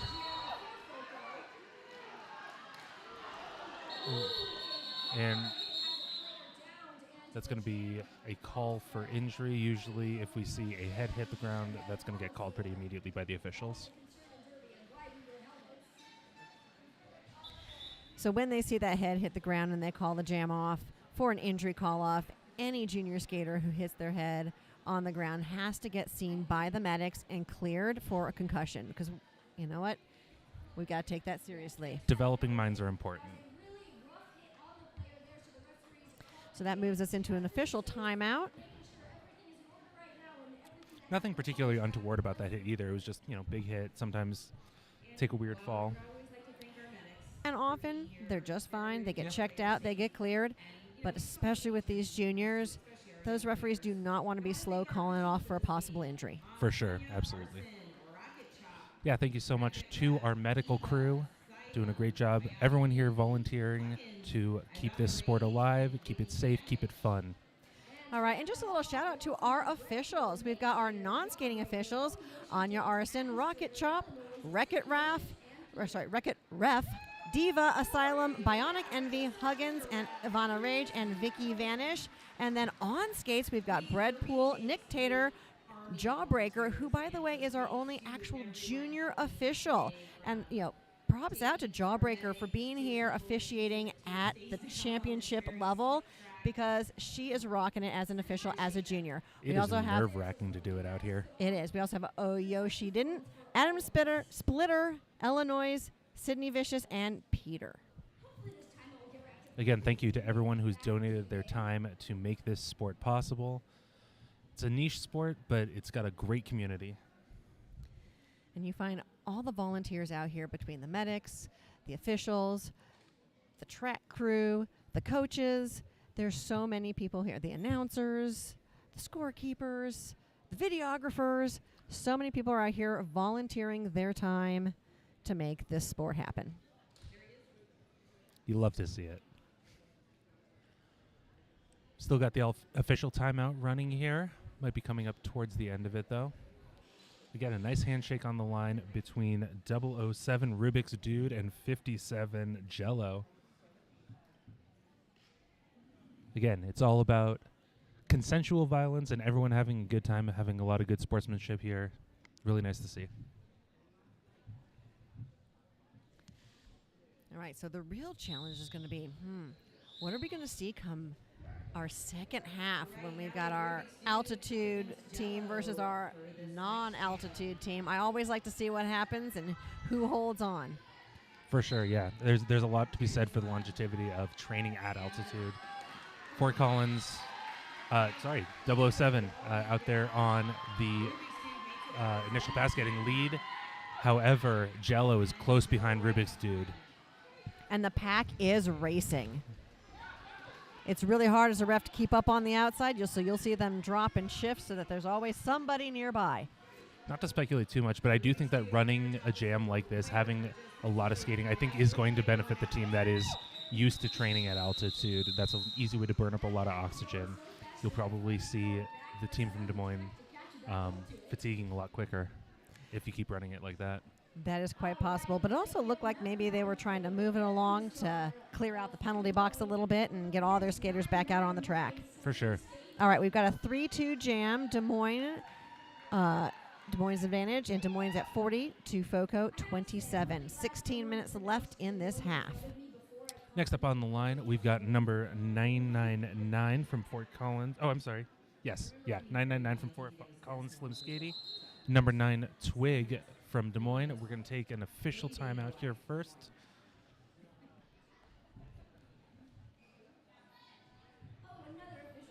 Yeah, when we have these official timeouts, sometimes people are like, well, what's going on in an official timeout? As an official, I will tell you, sometimes it's as simple as, we got a little bit off with the lineup tracking or maybe making sure the score is correct. Maybe it's the time clock. So any number of reasons. We do track maintenance during those official timeouts. Absolutely. Or sometimes it's just a bit of a question that was still getting answered until everybody's in position. Right. If we run out of the between jams clock, then we move on to an official timeout. Definitely want to make sure that everything is in order, that we're officiating the best game we possibly can, making sure everything is up to the players and not up to the officiating team, giving everyone an even playing field to play on. Absolutely. Officials are there to make it fair, safe, and fun. All right. A few words from the official to the skaters. Maybe clarifying a little bit about some different bits of contact. Sometimes it's a little bit of a warning. Hey, we're seeing this. Let's be careful. Brad Poole out here laying down the law.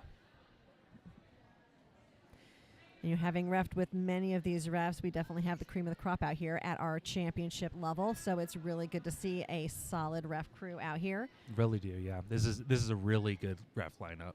I've skated with a lot of them before. They're very even-handed when it comes to officiating. Do not play favorites. Very, very clean with all of their calls. Very clear and effective at communicating to the teams and to the coaches. Absolutely. All right, with that rolling whistle, we know we are just about ready to go. So again, we've got Slim Skady and Twig on the line to jam.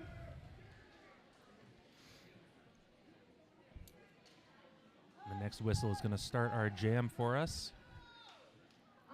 Going into jam 14 here in the first half.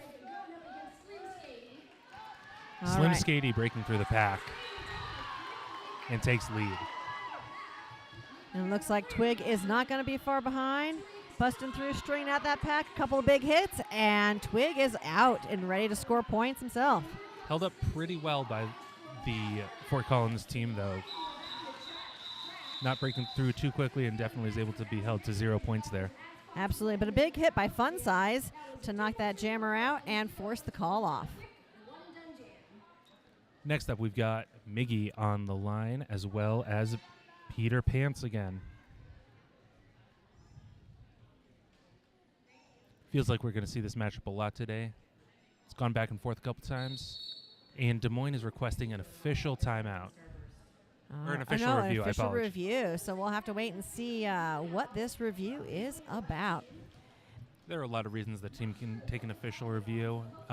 Sometimes they want to check to make sure that points that were scored were actually scored. Sometimes they want to make sure that that there wasn't any missed calls, that a call that happened actually did.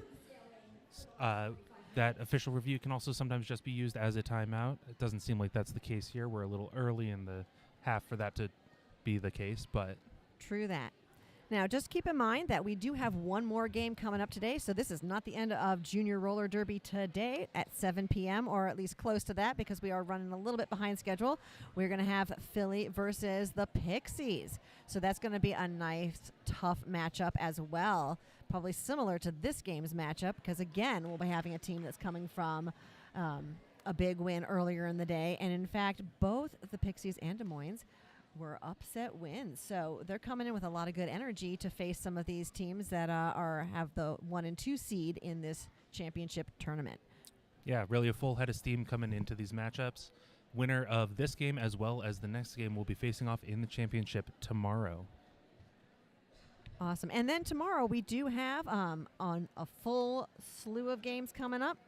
So we'll have some more info on that in just a little bit.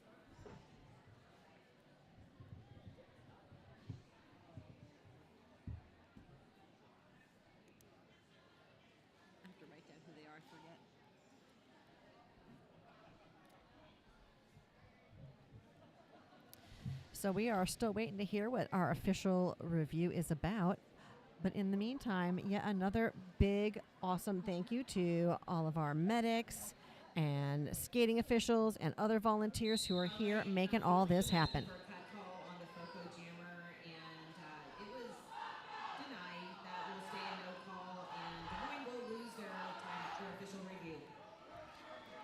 Sounds like Des Moines was trying to challenge the cut call on their jammer. That official review was declined, and so Des Moines is going to lose their official review for this half. We've got Peter Pants with some quick feet working up through the pack. However, Miggy making a big leap up the line and over the corner of the apex to take lead jammer. Peter Pants fighting through the Des Moines blockers and able to take the top of the pack and break out for that initial pass as Miggy is back in the pack making some scores. Calls the jam before Peter Pants can make it back there to score any points, giving us another low-scoring jam, 3-0 in favor of Des Moines, bringing the score to 43 Des Moines, 29 FOCO. We have a little under 15 minutes left in this half. And this has been a really exciting, close game. In fact, most of our games today have just been really tight games. Absolutely. Up on the line, we've got 007 Fort Collins. That is Rubik's Dude. And 57. Thank you. Yep. 57 Jello for Des Moines. Another matchup that we've seen a lot today. All right, looks like that Des Moines defense is really working hard to keep Rubik's Dude in place. It has definitely been a defensive battle on this jam. Yeah, you can tell by the score. This is a very low-scoring game, which means that the defense is doing a lot of work. Rubik's Dude out. Out is your lead jammer. However, Jello is really close behind, and that's usually when that pack starts moving fast. Sassy and I share one brain cell. We say the same thing at the same time. Jinx, I win. You did get the whole sentence out. That's true. All right, it looks like a 2-0 jam in favor of FOCO. And then coming up next, again, it looks like we've got 9 versus 9. We've got Slim Skatey versus Twig. Twig Skatey is what we call him. We don't call him that. I'm making stuff up. you're just going to blend names together. I- So I- keep in mind, the winner of this game is going to go on to the finals, the 1-2 gold medal game, so to speak, of this championship tournament at 4 p.m. tomorrow. And they will be playing the winner of the next game, which is going to be Philly versus the Pixies. All right, so Slim Skady is out on a penalty, sitting in the box for 30 seconds, and that gives it to a power jam for Twig. Who has acquired lead jammer status. 4 quick points by hopping over the apex. However, number 15, Deslaya, taking a seat in the box, giving Fort Collins a slight pack advantage. And a tumble out of bounds for Twig.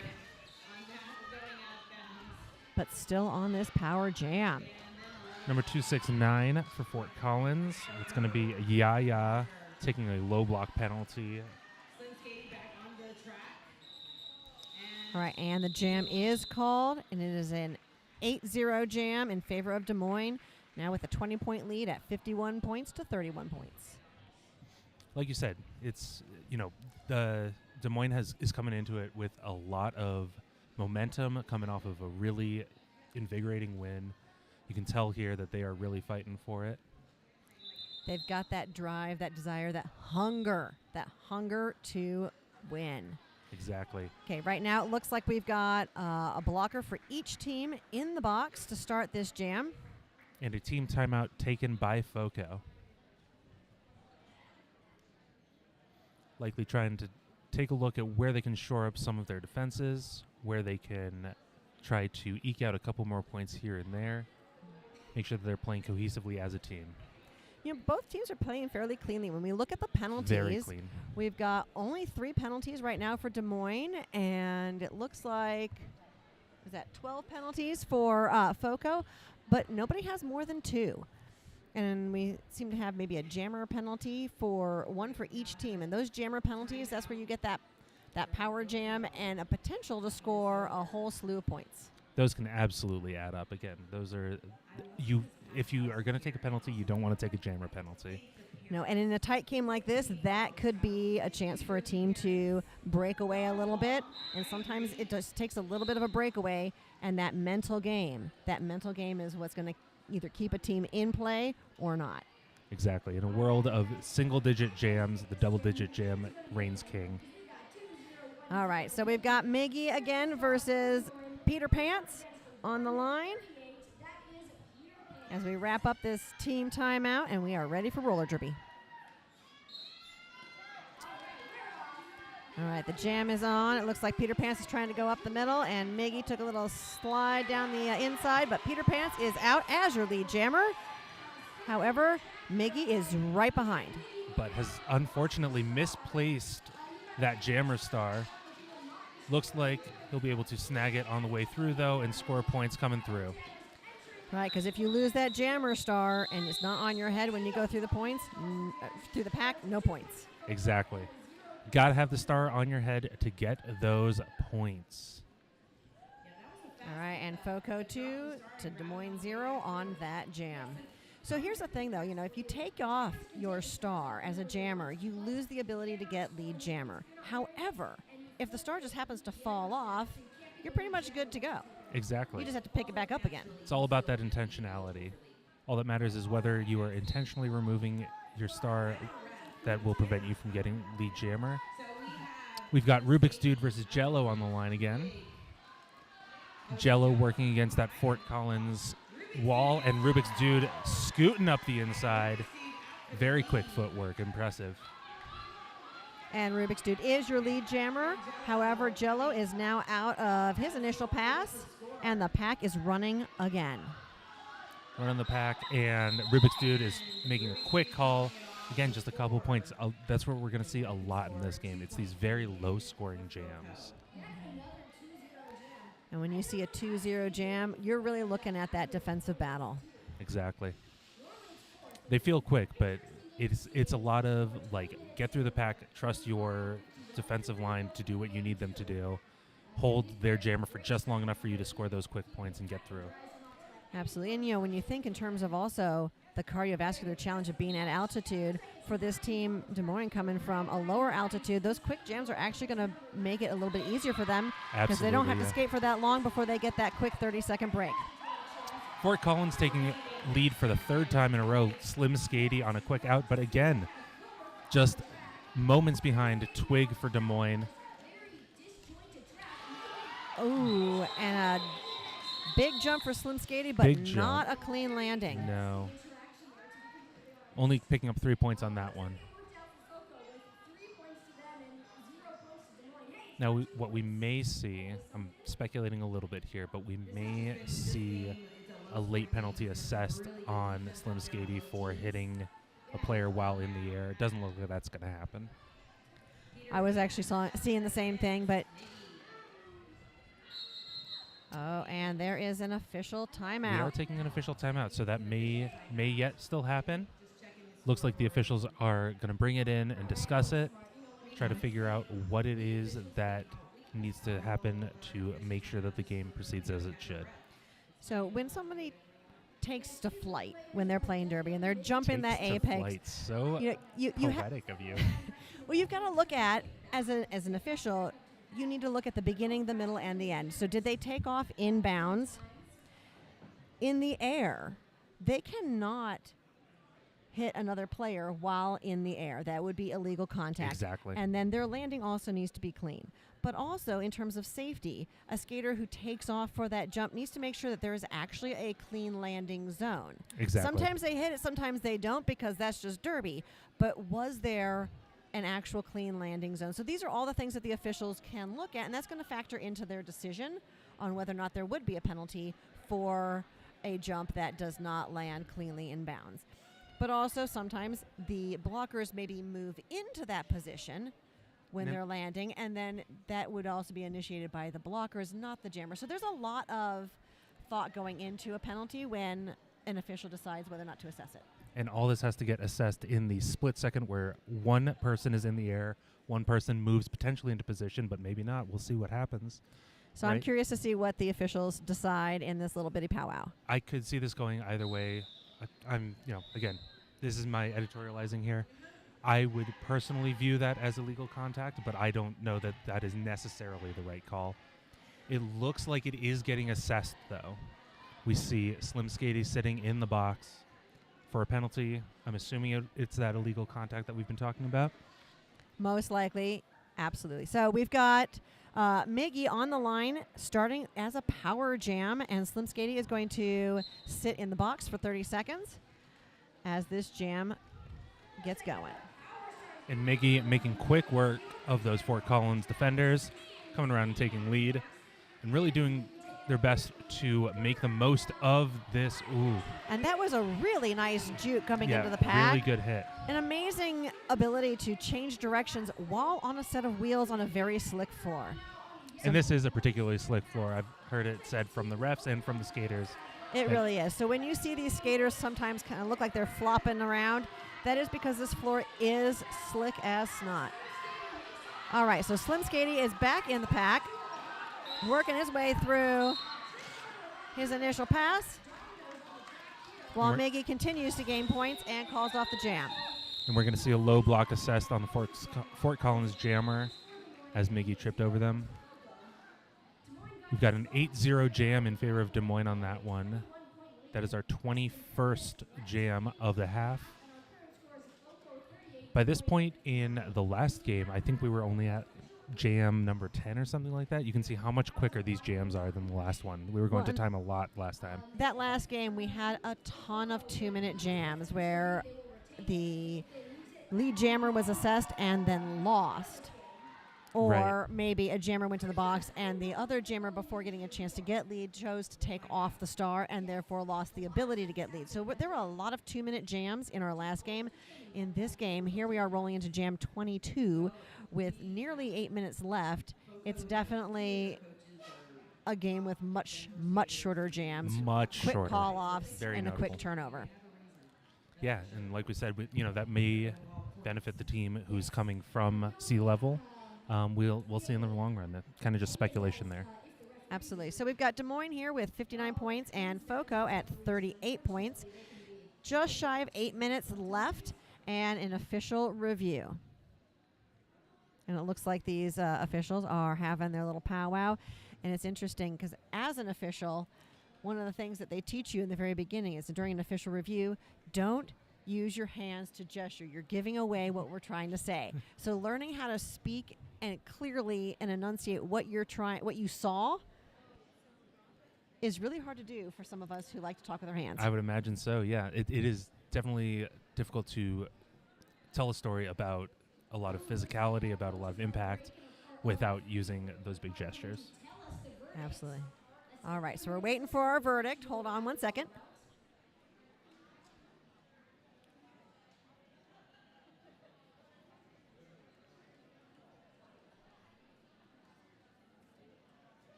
All right, it looks like Foco was looking for a high block to be placed on the jammer of Des Moines. However, the referees discussed and there was no information about it. So, no call. All right, so it looks like Foco was asking for a high block penalty assessed to the Des Moines Jammer. However, the officials said that the no call will stand and Foco will lose their official review for the half. So that is both teams having used their official review for the half. Everything here from here on out is going to be au naturel. All right, we've got Jello jamming for Des Moines, and it looks like Peter Pants out for Foco, but Jello is out as your lead jammer. And Peter Pants quick behind. Again, that's a lot of what we're seeing. We're seeing these very quick lead takes and then quick points and call off. Very, very fast jams. Single digit to 0 is a lot of what we're having here. All right, so that's another 4 points for Des Moines, 0 for Foco. Des Moines is starting to pull away with it a little bit. We were seeing it very tight at the beginning there, but Des Moines is slowly stacking up the points. Well, and when we're looking at this, both jammers are getting out with maybe a quarter of the track to half a track lead. So that's not much time to get just 1, 2, maybe 3 points, and 4 if you're really lucky. Exactly. You count as many hips as you can, and then you call it. Got 007 Rubik's Dude against number 9, Twig. number 9 Twig. And Twig is out as your lead jammer. Rubik's Dude is still working on that last blocker. And it's the commentator's curse. There's one entire track for Rubik's Dude to make up this distance. But again, we're kind of going to just see the same thing. Just a few points before Twig decides to call the jam. So it looks like a 2-0 jam in favor of Des Moines. And a great high five at the line. You love to see it. All right, Slim Skady and Miggy on the line together again. Getting to know these matchups pretty well. You know, that's one of the jobs of the coaches. Take a look at the other team's jammers and which one of your jammers is going to match up best with the jammer that's coming out from the other team. I'm curious if we'll see any lineup changes going into the second half based on how these jammers seem to be facing off against each other. Slim Skady taking lead for Fort Collins. Miggy is still stuck in the pack, but as I say that, breaks out. We've got a track length behind Slim Skady. And Monster had a big hit there right at the end. Almost held on. And just now Lady Carnegie again with a nice right at the edge of the pack, at least slowing down that Foco jammer. And Miggy is pulled to the back of the pack. This is one of our few multi-pass jams here. Slim Skady picking up another 4 points for Fort Collins, bringing the total to 8 for the jam. Miggy behind. It looks like maybe Slim Skady might be trying to clear the box. That would be my guess as to why they're running it long. And sometimes you go, why would they run the jam? Well, sometimes to clear the box, or sometimes they want to run the jam to see can they hold on to that other team's jammer just long enough for your jammer to get a few extra points. And it does seem to be working fairly well for Fort Collins here. The box is clear, so I'm assuming any further jam extension is going to be based strictly on points. Although it seems like Des Moines is holding Fort Collins to just a 4-point lead on this jam. I was going to say, however, with Des Moines having this be their second game, you know, Fort Collins is at full strength and fresh. Exactly. And they are used to the altitude. So this running is going to help wear out another team's jammer. So there could be some strategy involved in that kind of a matchup. Oh. Some strategery. Some strategery. All right, Slim Skady calls it off, and it is a 2016 jam in favor of FOCO. We've got 58 FOCO to 81 Des Moines. And those look like big numbers, but again, think about that. That's only a 4-point difference. It's still very, very small margins between these two teams. Really just a 4-point jam That's with all a it whole is, lot of effectively. skating, effectively. 4 points with a little bit of extra paperwork. Exactly. So we've got Jello on the line, skating up against Peter Pants, and the whistle is blown. The jam is on. Those jammers hesitating at the line a little bit, trying to pick their best line, and Jello taking lead for Des Moines. Looks Quick like move Peter up line. Pants is working hard in the back of the pack and finds a hole, and he is now out and ready to score points. Just 2 turns separating Des Moines from Fort Collins jammer. Jello's going to take the quick 4 points with a little apex hop and call the jam. And so there you can see some of the strategy. Sometimes the team who has their jammer behind but coming, they're going to try to get to the front of the pack so that they're not quick, easy points. So that jammer that's ahead still has to fight through all of their own blockers just to get to them, and maybe just giving their jammer a chance to catch up and catch 1 or 2 points with the other team's blockers being in the back of the pack. Right, exactly. It doesn't matter how many times you pass those hips. It just matters which hips you pass.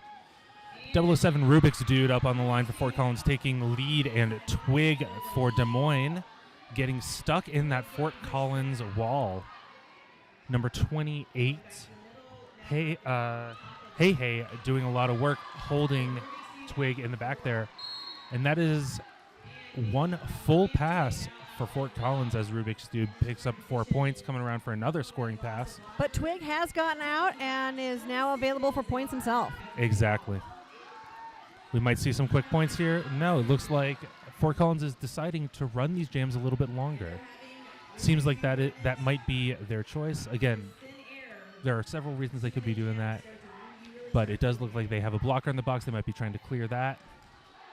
Well, and we are getting to the nearing the end of that first period, so they know they're going to get a little bit of rest. So Exactly. maybe a little bit of running might be good. Exactly. Put in the effort while you can. Rubik's Dude's through again for another 4 points. 12 total right now.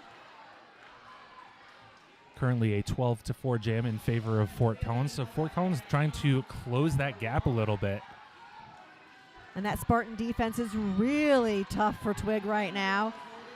And again, you can see some of that fatigue coming in. But that Bratz defensive wall is nothing to scoff at either. They are holding Rubik's Dude fairly well here. It's certainly not a blowaway. Exactly. All right, and it looks like the Fort Collins pivot is in the box. But standing, so less than 10 seconds and immediately released as we're saying that. We've got Rubik's Dude as well as the Fort Collins pivot making their way back into the pack. And Twig is assessed with a cut, giving Fort Collins a power jam currently. So Rubik's Dude is going to call it so they can start with power. And having that power start, is that a wonderful, wonderful thing when all of your blockers can be just solely focused on helping you get out as a jammer and catching that lead position. That is crucial. Love the power start. I get asked a lot, how do you know if you're on offense or defense in roller derby? And the answer is always both, unless you've got a power start. Those power starts make it really easy to decide, oh no, I'm just on offense here. I have one job. Excellent. So happy to do it. All right, so Slim Skady is up to jam for FOCO. We've seen him make quick work of the pack and a little hop, does skip, the and a same again.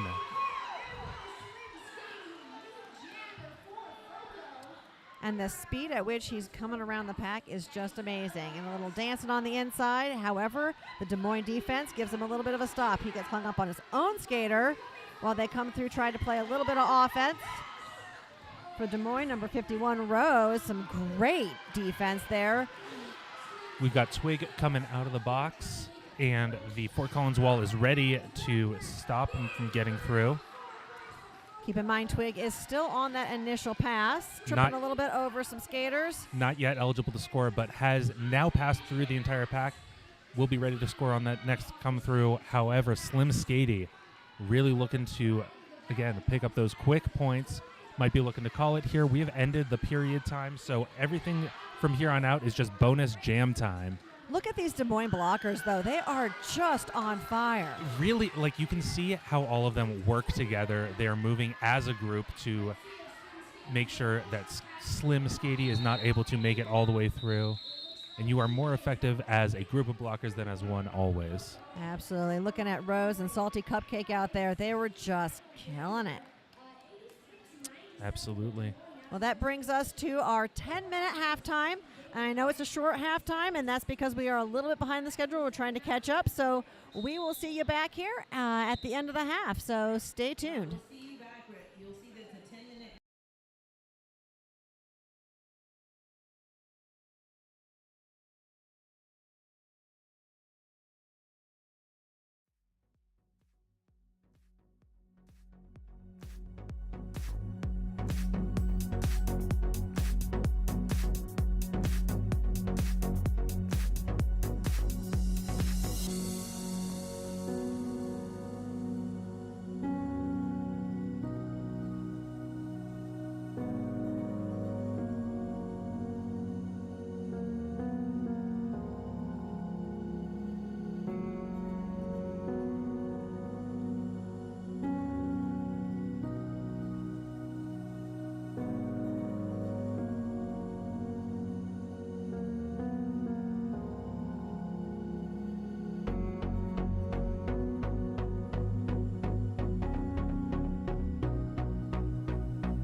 All right, so we are back with about a minute left in our halftime. This is, if you're just tuning in, this is Fort Collins versus Des Moines at the Junior Roller Derby Association Championship weekend.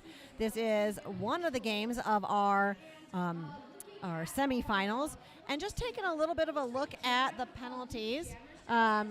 With Fort Collins, we've got a couple of 3 penalties. We're seeing some high blocks, some low blocks. Appreciate it. Thank you.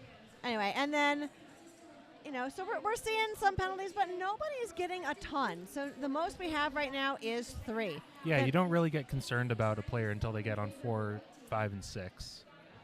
Yeah, with 5 penalties, then really the next one could be the one that knocks them out of the game. All right, so looking at Des Moines, we've got Deslayer with just 3 penalties and Ghost with 2, but there's really not that much going on with Des Moines. Not a ton of penalties. Yeah, Deslea with the penalty lead here. And then just a 1 quick penalty for Rose, another quick penalty for Twig, but really these are just, Des Moines playing a pretty clean game out here. And they are tending to keep those jammer penalties pretty low, as we mentioned a couple times. Those are the ones that really do. There's a dragonfly on the track. I don't know what's going on here. This is wild.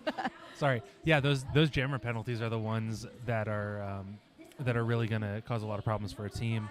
And so keeping those low is great for them. All righty. So when we get back here, it looks like we're just doing a quick little gear check because, with the juniors, before every single half, we do a gear check, making sure that everyone is staying safe and their gear is fitting properly. We want to make sure those toe stops stay on and those mouth guards are in, the helmets are fitting right because, got to make sure the gear fits. Exactly. It's up to us as adults if we want to get concussions, but we don't want the kids doing it. Exactly. Well, total penalties right now, Des Moines has 7 and FOCO has 17. So FOCO does have a few more penalties.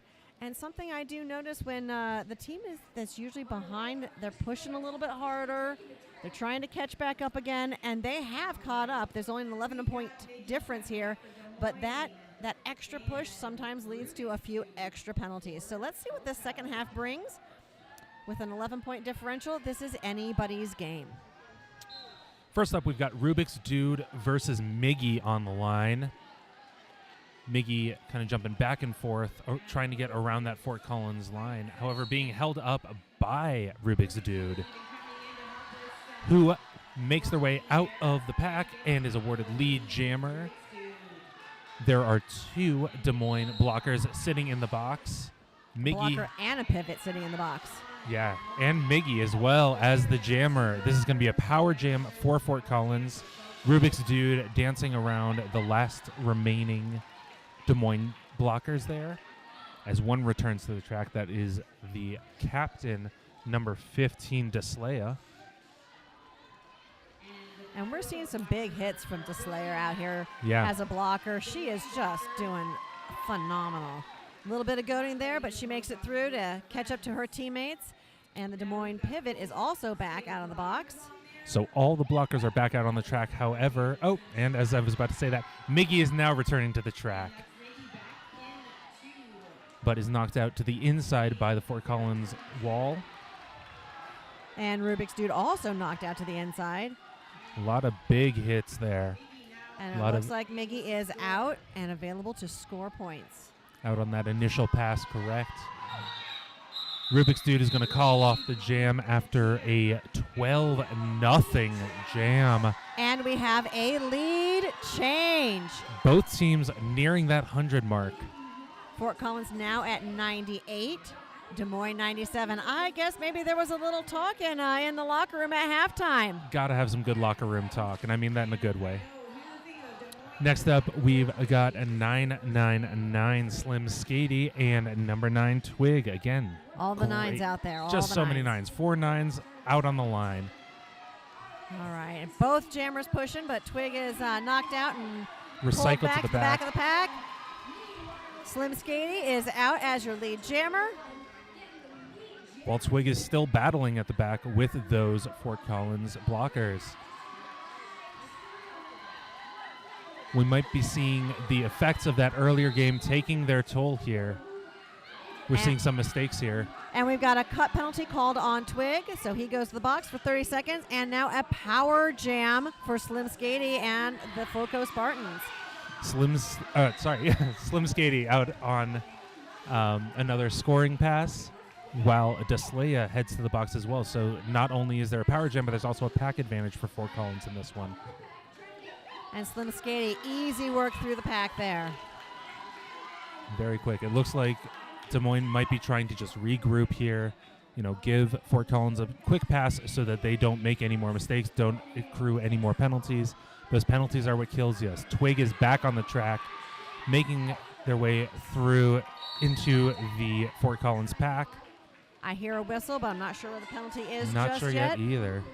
And it looks like number 777, Hyper, heads to the box as the pivot for Foco. However, it doesn't seem like Slim Skady needs his pivot at the moment. It does give a pack advantage to Twig. Okay, Twig is now out and available to score points. However, Slim Skady calls it off. A 20-0 jam. That is definitely the highest single side of scoring we've seen today. Absolutely. 20-point jam is nothing to scoff at. We've been talking about these little 2, 3, and 4-point leads every single jam. It's looking like this second half is shaping up to be very different. Fort Collins coming out very aggressively, trying to take the big points, trying to take the big point leads and make up that deficit that they had in the first half. All right, so we've got number 57, Jello, on the line. And Peter Pants breaking through for Fort Collins, taking lead jammer again. 3 in a row this half so far. 3 for 3, second half, Fort Collins lead. Jello working hard to try to get through that pack, but that Spartan defense is holding tight. They are formidable. They're working together, but even individually, you can see up at the front, Jello is having a hard time getting through any of these blockers, much less all of them together. I know Hyper is working hard to hold on. You can see Kraken really putting in a lot of work there, making sure that Jello does not have any lines to take. And then Monster is going to the box. And the Spartans lose a blocker. It's going to be a lost lead, so we're going to go to full 2-minute jam here. Oh, Peter Pants in the box. All right, so power jam here for Des Moines. And we've got another Spartan blocker heading to the box, number 777, Hyper.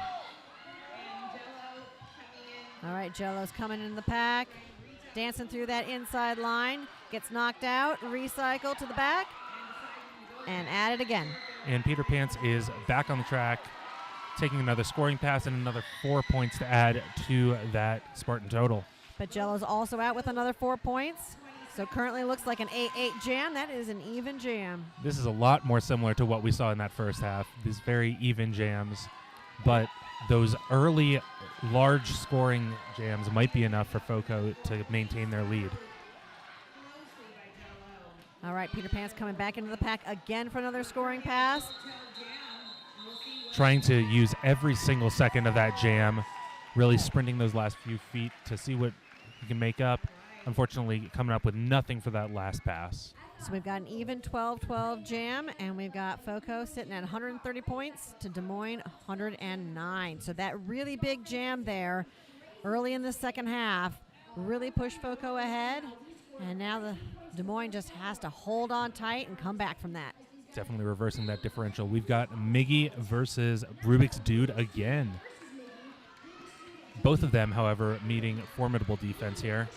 And they're juking back and forth, trying to look to go up the middle. Miggy taking lead for Des Moines, first time this half. And with a great spin move, Rubik's Dude is out and looking to score points as well, about half a track behind. Exactly. 2 turns is all you need sometimes, though. And Miggy's taking the quick 4, calling it. And we find ourselves back in the rhythm of the first half. A quick 4 points and calling it off. Exactly. All right, 130 to 113. 4-point jam for Des Moines. And we've got Slim Skady on the line 4 9s on the line. versus Twig. Against Twig on this next jam. The Dragonflies are And We it have looks like a- there's a timeout called. By Des Moines, it looks like, taking a team timeout, first of their half. And that's good. They saved these timeouts, and taking a few of them in this second half is going to give those kids a chance to catch their breath, get some oxygen. Giving some time for me to catch my breath, take a little sip of my water.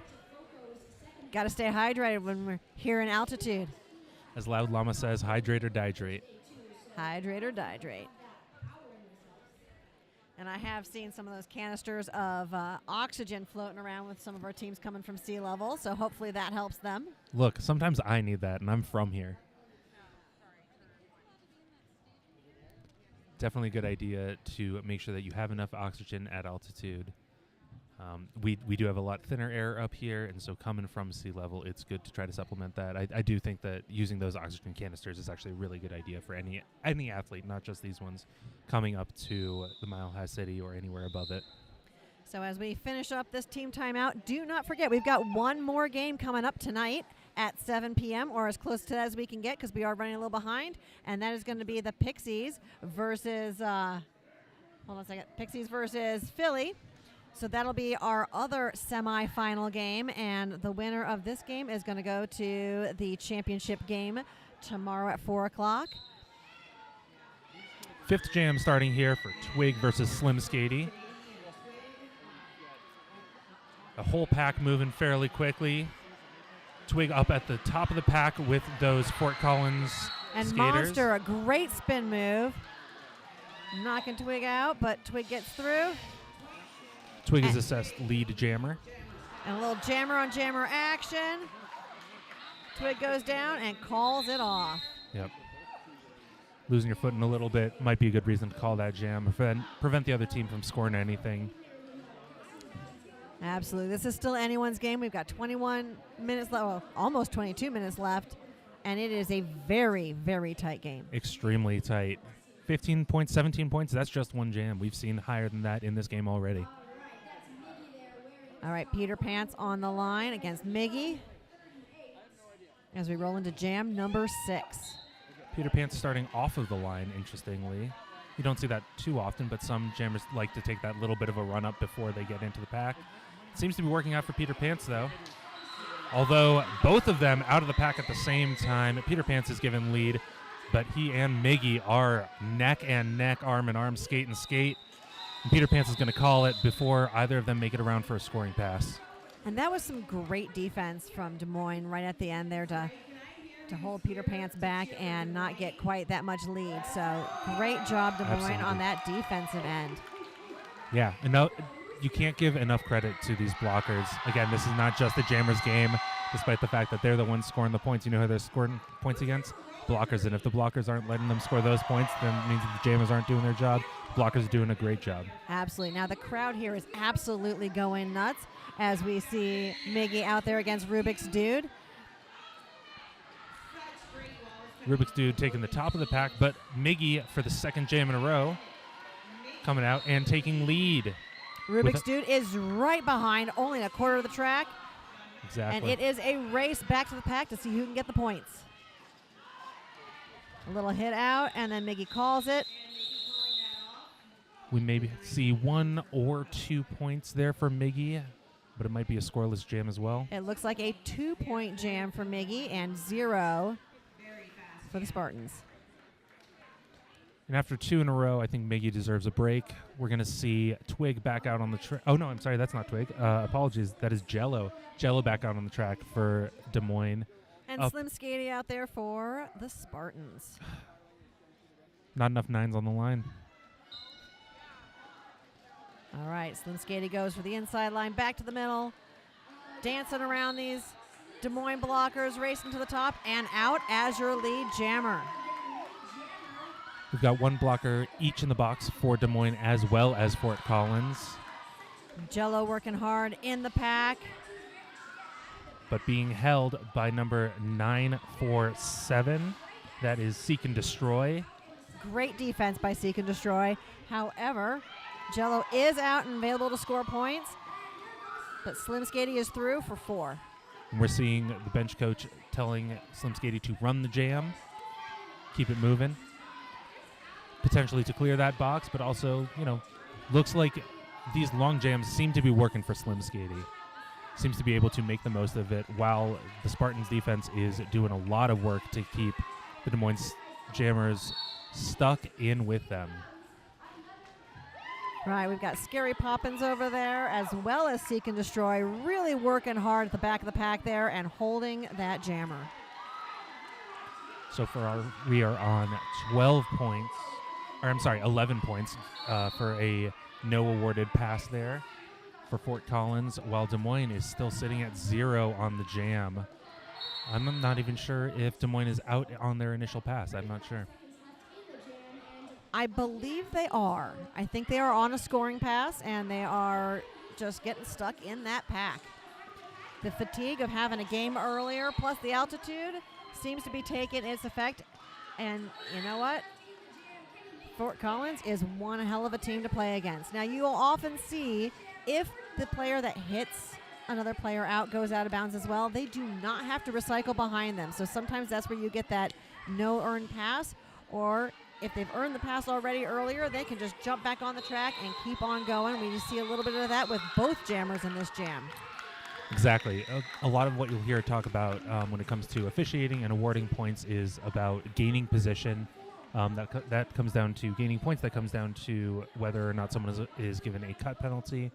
What matters is whether you pass another player's hips while you are in bounds and while you are upright. Absolutely. So we've got a 30-point differential now with Fort Collins in the lead. Slowly widening that gap. Number Peter 138. Pants. Sorry. Go ahead. No, you're good. Well, Peter Pants and Twig are battling it out. Big jump for Twig, but not landing in bounds. So Peter Pants ends up as your lead jammer. Twig is recycled back to the back of the pack, still working on his initial pass. And takes a couple quick steps up the inside line, able to make that initial pass. Coming around to try to score. But Peter Pants is going to call the jam after a quick 4 points, keeping Des Moines scoreless on that particular one. 153 Fort Collins to 119 Des Moines. So it looks like Des Moines does have one blocker in the box right now, so they're going to start out with a slight disadvantage on their blockers. But we're going to have Rubik's Dude on the line versus Miggy. Think we'll go back-to-back again? Miggy coming out for a couple jams in a row?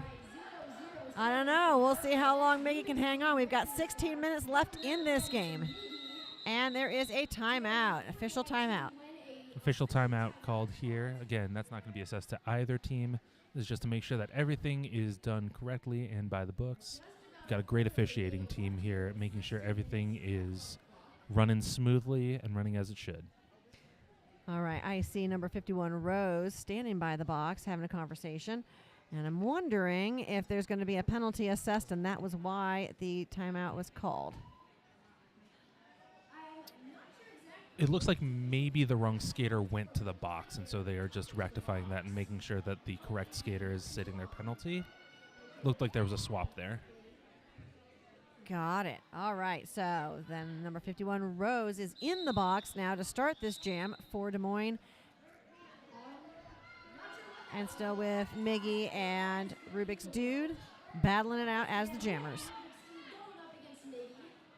A little bit of foot's workship over behind the line for these two jammers.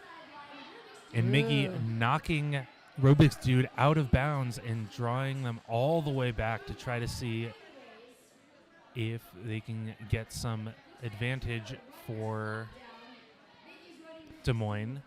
So here's what happens. When that jammer hits the other jammer out, then they have to go in behind the jammer who hit them out. And it doesn't matter where the pack is. And it looks like Miggy's trying to pull Rubik's Dude back into the pack. And that's a wonderful move called Eat the Baby, where you can deposit the other jammer into the pack. They still have to get out of the pack, come around, and then go through again to get their initial pass. However, that other jammer is not required to follow. They can just stand there and wait until they have a better opportunity to go in. So right And now, it looks like Rubik's Dude was not going to take the bait until Miggy decided to make the move. exactly. And it behooves FOCO to just wait and let that time run out when they have a lead. Now, interestingly, even though both of them were making a full lap around the track, neither of them had yet gained lead. However, Rubik's Dude has taken lead for Fort Collins. Miggy coming up on the inside on the initial pass now. And watching a lot of hard blocking happening here with both teams.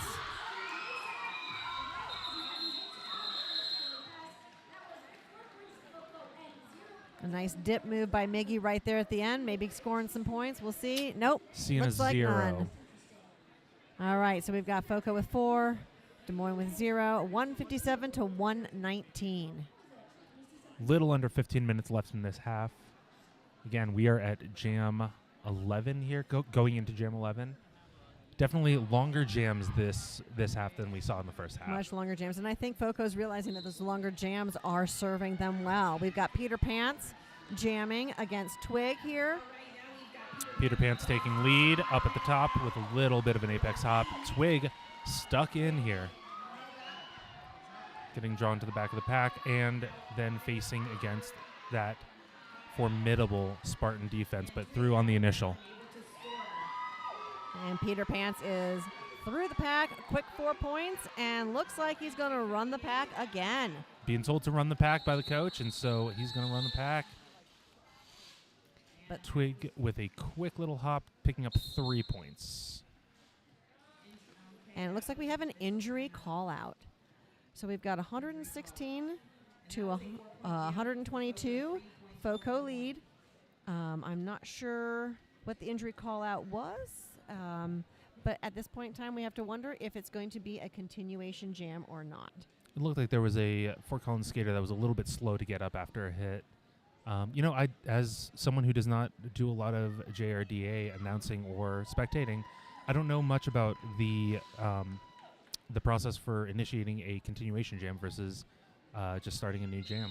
Well, a continuation jam, normally, if the team that has lead, if the other team's jammer is injured and the jam is called off for the other team's jammer, then they have the opportunity to have a continuation. It is up to the coaches. They can deny it. But if it was the same team, so as the Spartans had the lead jammer, and if it was a Spartan injury, then there would be no continuation at that point in time.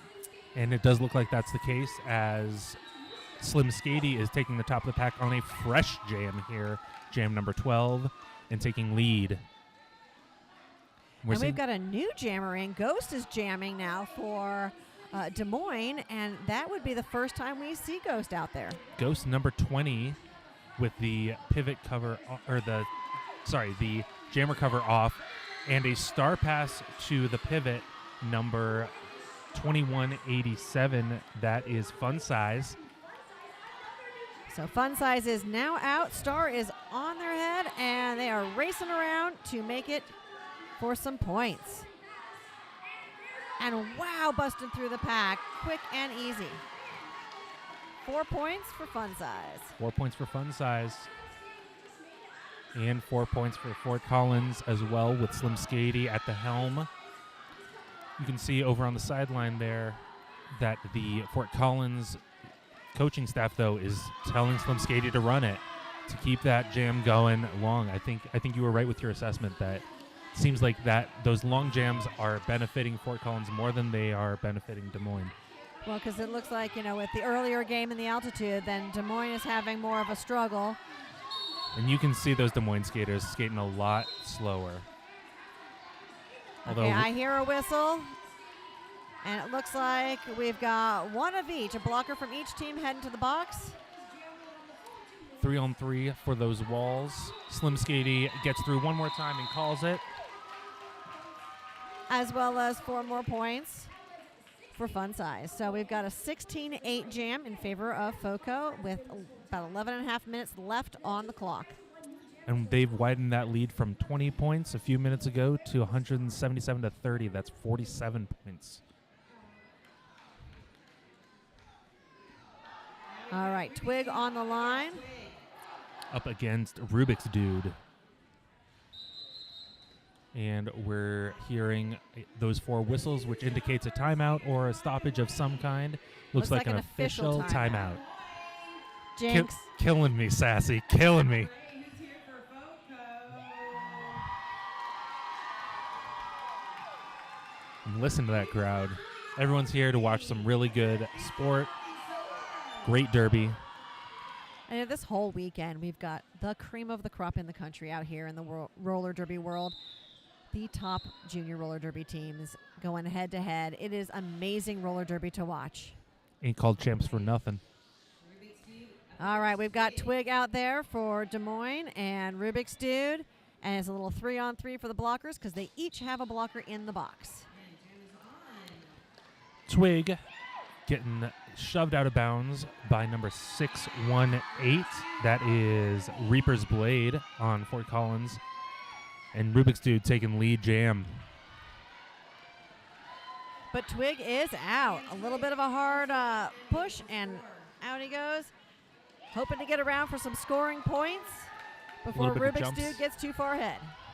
And again, the coaching staff for Fort Collins is telling Rubik's Dude to run that jam. Ooh, that was And it looks like a penalty for Scream. Heading to the box. big hit on Twig and immediately sets the forearm penalty. But Twig is through for 4 points and is just 4 points behind Rubik's Dude on this jam. 8-4 jams so far. Both the jammers coming back into turn one, but Twig is recycled back to the back of the pack, while Rubik's Dude is running through, picking up another 4 points for Fort Collins.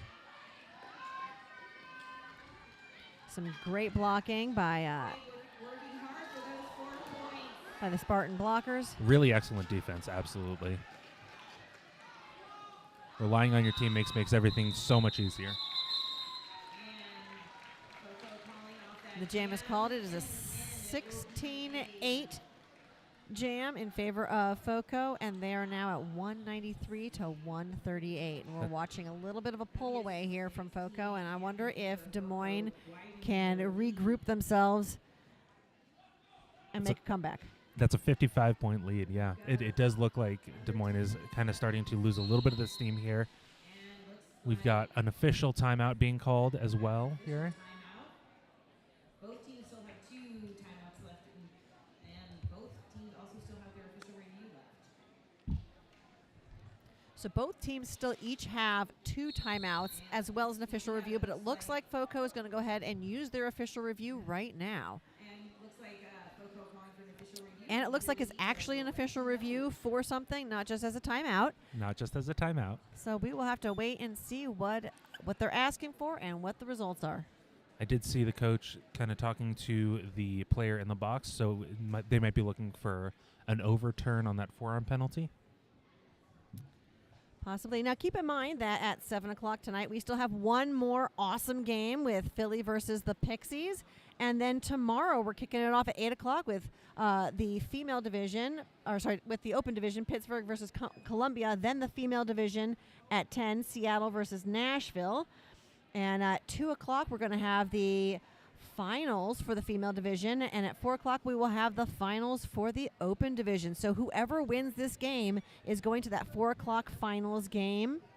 And that is going to be one exciting game. I cannot wait to see who plays. Exactly, yeah. The winner of this game, and then, like we said, the winner of the next game as well are going to face off at that 4 o'clock final. All right, so it looks like the officials are having their powwow. We can't wait to find out what's going on. In the meantime, I just want a big shout out to all of the volunteers, the officials, the medical staff, all of the announcers, and everyone from JRDA who are here putting this show on and making it happen and giving a great, great opportunity for these junior skaters to have some good competitive awesomeness. And the friends and family of these junior skaters. It's hard to do this sport without the support of the people around you and having a good family and friends behind you coming here and cheering you on. I often see JRDA games a lot more packed than I see adult games. No one really cares about seeing your friends go play, when your kid's playing, when your best friend is out there putting everything on the track, it's really heartening to have your whole family there. And we've got these parents who've been traveling all over the country for games all season long, and a lot of them come a long way to get here to Loveland, Colorado. But I've also seen a lot of skaters and their adults coming from teams who aren't here because they simply wanted to come and watch this amazing high-level roller derby. So we've got spectators from all over, not just the teams who are here playing. So it looks like that official review was for Fort Collins to overturn the. I was mistaken. It was not a forearm. It was a back block that was assessed on the Fort Collins pivot. That call has been overturned, and since Fort Collins won their review, they retain their official review. They can use it up to one more time through the rest of this half. Awesome. And we've got Peter Pants on the line against Miggy. And Peter Pants with those fast feet running. But Miggy pops out as your lead jammer. Peter Pants is close behind, zipping past that last blocker with a spin move. Miggy heads through the pack for a quick 4 points and calls it off. And it is impressive to see, all of these players working so hard. They've already had a long day, especially the ones from Des Moines, and a lot of them are still working so tirelessly to make sure that they're leaving everything that they can here. They're at Champs. There's no reason to give up now. Absolutely not. And then we look at our power of the nines on the line, having a great conversation. Slim, Skatey, and Twig over here. And the camaraderie that you see. Is that Twig? Oh, wait, no, that's not Twig. That's Jello. Yep. They do have very similar builds. It's hard to tell from this announcer's table.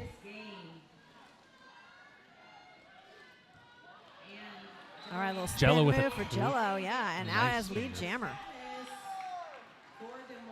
On the heels of that sweet spin move, but Slim Skatey is out of the pack and chasing down Jello, trying to make sure to limit the damage here. Keep those However, points low. we've got DeSlayer heading out for a penalty. Trading out with number 777 Hyper from Fort Collins. All right, Des Moines calls off the jam. It is a 4-0 jam. A little bit of a pile up in the pack at the end there.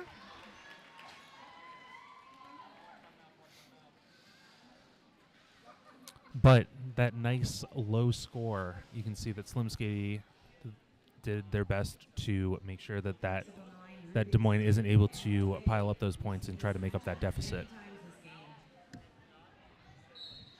We've got a couple skaters on 5 penalties now. We've got number 15 for Des Moines, DeSlaya, is on 5 penalties, so kind of in that danger zone. We also have number 777 Hyper on 5 penalties. Actually, they're both on 6 penalties. Are they both on 6? I miscounted. I'm sorry. But we do have Monster with 5 penalties, as well as number 991 Scream with 5 penalties. You can see Rubik's Dude there, skating backwards, keeping an eye on the bench, waiting for the signal to call it off, and does so, keep giving FOCO a 4-0 jam over Des Moines. Looks like they were trying to clear the box, but we have still one Fort Collins skater in the box, standing though, so just a couple seconds left on that penalty. All right, so Peter Pants will be jamming for FOCO. And Miggy tirelessly working out there. For a quick couple of steps to the inside, but denied, and Peter Pants makes it out. With only a quarter track behind him, Miggy is going to chase down Peter Pants, though. Unable to make any points on that one, but we're only going to see a couple for FOCO on that one. Yeah, quick call-off and a quick 2 points. Just 2 points. And this was much more the pace of that first half. So a little over 5 minutes left. But FOCO has now a 53-point lead. Correct. And it looks like we've given up on all 4 nines on the line. We've got Slim Skatey versus Jello. Not sure whose line change decision that was, whether that was Fort Collins or Des Moines. But Slim Skady is out as your lead jammer. Jello still working near the front of the pack. But being held pretty well by that Fort Collins defense. Number 3 for Fort Collins, Spilla, given a penalty, and is going to leave and head to the box. And Jello gets a cut penalty. So there was a penalty on the FOCO blocker. And when Jello came back in, unfortunately, he also cut in front of other skaters as well as the one who was getting the penalty. So 30 seconds in the box. You got to be really careful about who you are re-entering in front of. You got to make sure that you are not gaining any position on anybody, whether or not they're the player that knocked you out. You are also only allowed to gain position on one of your own skaters when you re-enter. So it is exciting. You can cut one of your own skaters, but I often will see, especially when you're looking around the apex, that's when they get into trouble. It is so hard to tell on those curves where the actual, line of gain is, and so a lot of skaters will sort of err on the side of making sure that they are not cutting anybody. But Jello is out of the box, came through, and the jam is called with a 12-point jam for FOCO. 007 Rubik's Dude on the line up against 2010 Miggy. Next up, Rubik's Dude. We've got 3.5 minutes left in this period. Just over 3 minutes left in this game. Time for just a couple jams. And we did see some pretty big jams, but we're watching this lead slowly slip away. Making some fast work there in the middle of the pack. Fort Collins, gaining just a couple of points every time.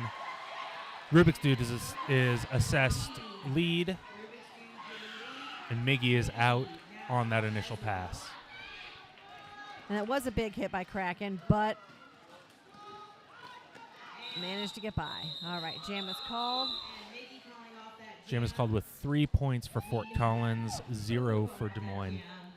And that was a close one. That jump almost made it in time, but not quite. They have until the end of the fourth whistle to actually score points. Now, if you are in the air passing someone when that fourth whistle hits, are you awarded the points for the people that you've already passed while you're in the air, or do you need to be in contact with the ground in order for those points to count? You actually need to have landed your jump because those points aren't awarded until you've landed in bounds and upright. So if someone's in the air as the fourth whistle blows, there will be no points for that jump, even if they landed at the end. Peter Pants is your lead jammer for Fort Collins, coming around on that scoring pants. Meanwhile, Jello is drawn back to the back of the pack, has not yet made the initial pass through the pack. Peter Pants given 4 points for that particular lap of the track, while Jello has made it out of the pack and is now on their first scoring pass. However, it looks like one of our FOCO blockers is now in the box serving a penalty. I did not see what the penalty was going around. But the jam is called off as a 6-0 jam in favor of Fort Collins. 220 FOCO to 146 Des Moines with only a minute and a half left. I don't think Des Moines can make this one up in a minute and a half. It is definitely a long shot, and we're definitely seeing here why the longevity of this game is helping the team that is coming from altitude. That may not be the only reason. Again, Des Moines has already played a full game today, and it was not a particularly easy game. So there's a lot kind of going against them here, but they were certainly making a real game of it in that first half. Had lead it going into the half, but it looks like the longevity is catching up with them. Yeah, but Miggy is definitely out as your lead jammer. However, Slim Skady has just busted through the pack and is now available for some scoring points. Miggy hands up, looking to potentially call off the jam, but is told by the coaching staff, no, keep this running, see if we can get some points. All right, so back into the pack he goes for some more points. However, Slim Skady has made it through with 4, but Miggy's out with 4 more and is catching up. Matching point for point is going to benefit Fort Collins here, but if Miggy can potentially break through, get a couple extra passes, that's going to be great for Des Moines. Well, we only have 10 seconds left on the game clock, but we still have a minute left on the jam clock. So Des Moines might be just running it out through the end of the jam clock. Bonus derby. All right, our game clock has run out, so now the time we have left is the last 45 seconds on the jam clock, unless Mickey chooses to call it off. But so far, does not have any indication that he's going to do it. It looks like he's still running. Coaching staff is not telling him to call it off or anything. So, Nope, they say, you're young, you're fit, keep on going. Let's see how many points we can get. ooh, But it No. looks like a hit, and we have the game called off as an injury call-off. official timeout taken here.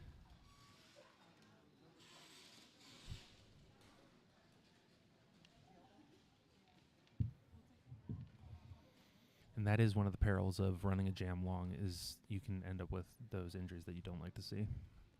Well, and sometimes when you get tired, that's when things go wrong. Now, it's been a great game out here, and I'm curious to hear what happens, if we're going to have a continuation or not. I don't think that we are, It seems unlikely, but it's possible. but it is possible. Keep in mind, though, we have one more game, and we would love to start at 7 o'clock, but that's not going to happen because the teams warming up are each required to have at least 10 minutes of warm-up time. So definitely, as this game wraps up, stay tuned. Don't go too far because it'll probably be about 20 minutes in between games before we kick off again for our final game of the night with the Pixies versus Philly, and that's going to be our other semifinal game. So the winner of that game will also be going to the Open Division Finals at 4 o'clock. So a really exciting roller derby coming up. And then don't forget, we've got a full day of 5 games tomorrow, kicking off with Pittsburgh versus Columbia at 8, Seattle versus Nashville at 10, and then we're not sure who's playing at 12, 2, and 4 just yet.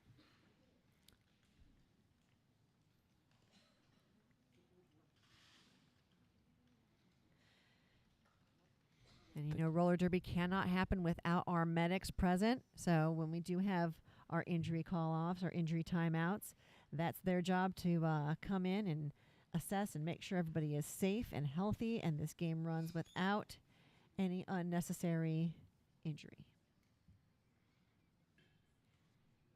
Really appreciate all the volunteers this weekend, especially our medical staff.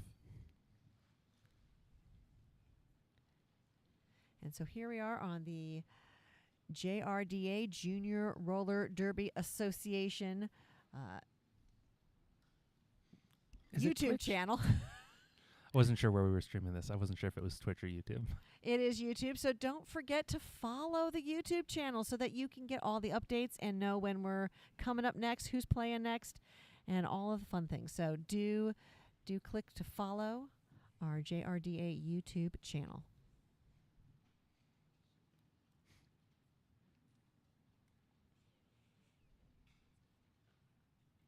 And it is pretty quiet here as we are still on our official timeout. So we're going to go quiet here for just a second.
All right, so we are back, and that was a bit of an injury timeout, but it looks like our skater's walking off of the track. So keep in mind that we do have a lot more junior roller derby coming up this weekend, but also in 2 weeks, you can continue to tune into the JRDA Junior Roller Derby World Championships in Brisbane, Australia. So that'll be also some good, exciting fun. We have the final whistle to call the game, and FOCO 228 versus Des Moines 160. So FOCO will be going to the championship game at 4 o'clock tomorrow, and then we should see Des Moines in the 12 o'clock game tomorrow. So thanks for joining us. This is Sassy B, This is Smacky. and we will catch back up with you soon. Stay tuned for our 7 o'clock game. Cheers, y'all.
All right, everyone. Hello and welcome to game number 6 of our 2025 JRDA Championships. This game is going to be Philly versus the Pixies, and it is sure to be a good game. These are playing to see who gets to go to the first place championship game, so high stakes here tonight. Very much, and it has been a really jam-packed day, of Derby. And we're really excited for this game. Philly is fresh. They have not had to skate all day. The advantage of being the number 1 seed, of course, is that you get a bye for that first game during the day. Pixies skated earlier today against Columbia with an upset. Columbia really was the higher seed, and I think a lot of people expected Columbia to win, but I point out, when it's champs, we all play different. Yes, Pixies put up a surprising fight, and they are coming off a win here, so fingers crossed to them. Real quick rundown our rosters. The Pixies are in white, and they got number 000 Trisket, 13 Glitter Bomb, 14 Striking Viking, 1849 Gold Rusher, 188 Hell on Wheels, 222 Karma, 26 Sugar and Spite, 27 Firecracker, 3 Little Miss Savage, 426 Ace Hard Scare, 8 Powerhouse, and number 9 Brutal Beauty. And Glitter Bomb is your captain for that team. And even though we're getting ready to start the next gym, our next break, I'll go through all of the Philly players. But for now, on the line is no Gus, no Glory. I love it. I've always loved his Derby name from the first time I saw him. He's been skating since he was quite young. And he is a senior. This will be his last championship game weekend. And as he fights out, Little Miss Savage being held up at the back of the pack, Gus trying to make his way past those very, very strong Pixie wall. And Gus out for the lead in this first jam of the game. Has a great play there. We got some strong defense going on out here. And that's shown because he's hit out of bounds and run back by several Pixies blockers. Little Miss Savage is still fighting on the initial. Stuck behind a really incredible Philly tripod here, up in between turns 1 and 2. They're actually moving backwards now, not able to get any headway. This looks like this might be a very defensive game here, but we'll have to see how it's going once the blockers get tired. And Gus trying to make his way there over on turn 2, getting some help from a friend. Oh, that was a beautiful offensive play. Took out the brace of that tripod and got your Philly jammer through. But looks like Little Miss Savage had a star pass. That's 1849 Gold Rusher is your new Pixies jammer and successfully working on the first scoring pass now. And, cap of a knee pad coming off there. Yes, let's see if they're calling equipment malfunction or just let it run. They really won't for that. Unless it's a mouth guard, they're not going to worry about it. Yes, and that's lucky because both jammers just made it through. Gold Rusher working on the second scoring pass. No Guts, no Glory flying through on a third. Gets hit out, but is too fast to get run back. Takes one final hit from Miss Savage. That was I think an out of play hit, so Miss Savage is in the box. And Gold Rusher is now on the fourth scoring pass. Once again, through that pack effortlessly. We have not moved past turn number 3 in a while, and that is where we ended the game. That was 16 points to Philly and 7 points to the Pixies for a very exciting first jam. Yeah, and just so you know, it is Gus, not no Guts, no Glory. No, Gus. Get the pun. Do you get the pun? Right, the His puns. name is you Gus. Can't forget those. Those are half the point of Derby names. All right. So let me, as we've got no, we don't have much time here. We'll go through all the Philly players at some point when we have a timeout or something. Now we've got Trisket up on the line with Beasting jamming for Philly. Trisket stuck in a tripod just in front of the jam line at the back of the pack. Beasting in a tripod at the pivot line. But our pack is stretching out. It's going to break soon enough. or Triskett's going to push his tripod back up to Beasting. So I'm watching that, and since I'm on streaming, I can say this, is that it looks, you see Trisket there almost looking like a punching into there with his forearm. But and he is in the box now, so it may have gotten called. I didn't see what his penalty was, to I be think I saw a completely back honest. block, so it actually wasn't a call for that. Although Okay. But anyways, we have a power jam now. Beasting is the only jammer on the track and is on their first scoring pass. Is currently being pressured over the inside line of turn number 2 by an entire tripod. They are successful. However, they are not successful in running back very far. It does look like Philly might be trying to pull a no-pack situation here, then gives that strategy up and comes in to destroy your Pixie tripod. Man, these Pixie blockers are not letting Beasting go. Our power jam has ended, and Beasting is still on their first scoring pass. Yep, and there's a high block called on a Philly blocker. Yes. Beasting now out for 4 points. It looks like we had a star pass here. Trisket is now holding the star. Nope. I honestly can't tell who has the star on the Pixies because it is not on someone's head. Yeah, it's in. Trisket still has it in his hand. Okay, it's still Trisket is still the jammer and is holding that star. Is still on initial, and with 8 seconds left, I think he's going to be there for the whole jam. Yep, hit out of bounds and run back, and that is the end of our jam. Much more defensive jam than last time. 7 points to Philly and 0 points to Pixies. Poor Trisket picking up a penalty and then not able to make it out on the initial at all. Our score is now 23-7 in favor of Pixies about 5 minutes into the game. Looks like Philly is putting up a really good fight here to take the win. I mean, you can never judge too early. Figuring out who the jammer is. They're in green? Thank you. Okay, let me talk a little bit, sweetie. I love you, but... You can have this jam. Okay.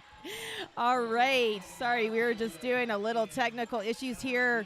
We have got... Who do we have? 188. Yes, we have Hell on Wheels out for lead. And that was a 0-0 jam on that one. Oh, no, 4 points for Pixies. And coming up on the line for Philly, we have Nia Callahan. Yes, they're going up against, that's Little Miss Savage for the Pixies. Let's go back to our kind of trade-off. That was working really good. Oh, okay, because you're supposed to be doing it all. I got a little carried away, my bad. Okay, then you go. Oh, all right, we are off. Little Miss Savage pushing a tripod forward at the back of the pack. Nia Callahan fighting it towards the front of the pack. Ooh, hard hit has him running down the outside line. I think that was a direction on the Pixie pivot who hit them. So Nia Callahan is back in the pack, but in the meantime, Little Miss Savage has made it through and picked up lead jammer. Looks like Nia Callahan fighting through here. There's one blocker left. Ooh, blocker has a very illegal hit there. That was like either a high block or a direction. Could have been both. But that penalty does get Nia Callahan through the pack here and on their first scoring pass. However, by the time they make it out, Little Miss Savage has just finished their first scoring pass and called the jam. So that was another 4 points to Pixies and 0 points to Philly. All right. Coming up again, No Guts, No Glory for Philly against Gold Rusher for the Pixies. And this, what I probably will see to probably be a pretty tight game this whole game, but you never know. Things change very quickly in Derby. And Gold Rusher's trying to knock out Gus to drag him all the way back. But Gus says, no way, I'm jumping right back in. You're not going to do that to me. And Gold Rusher out for the lead.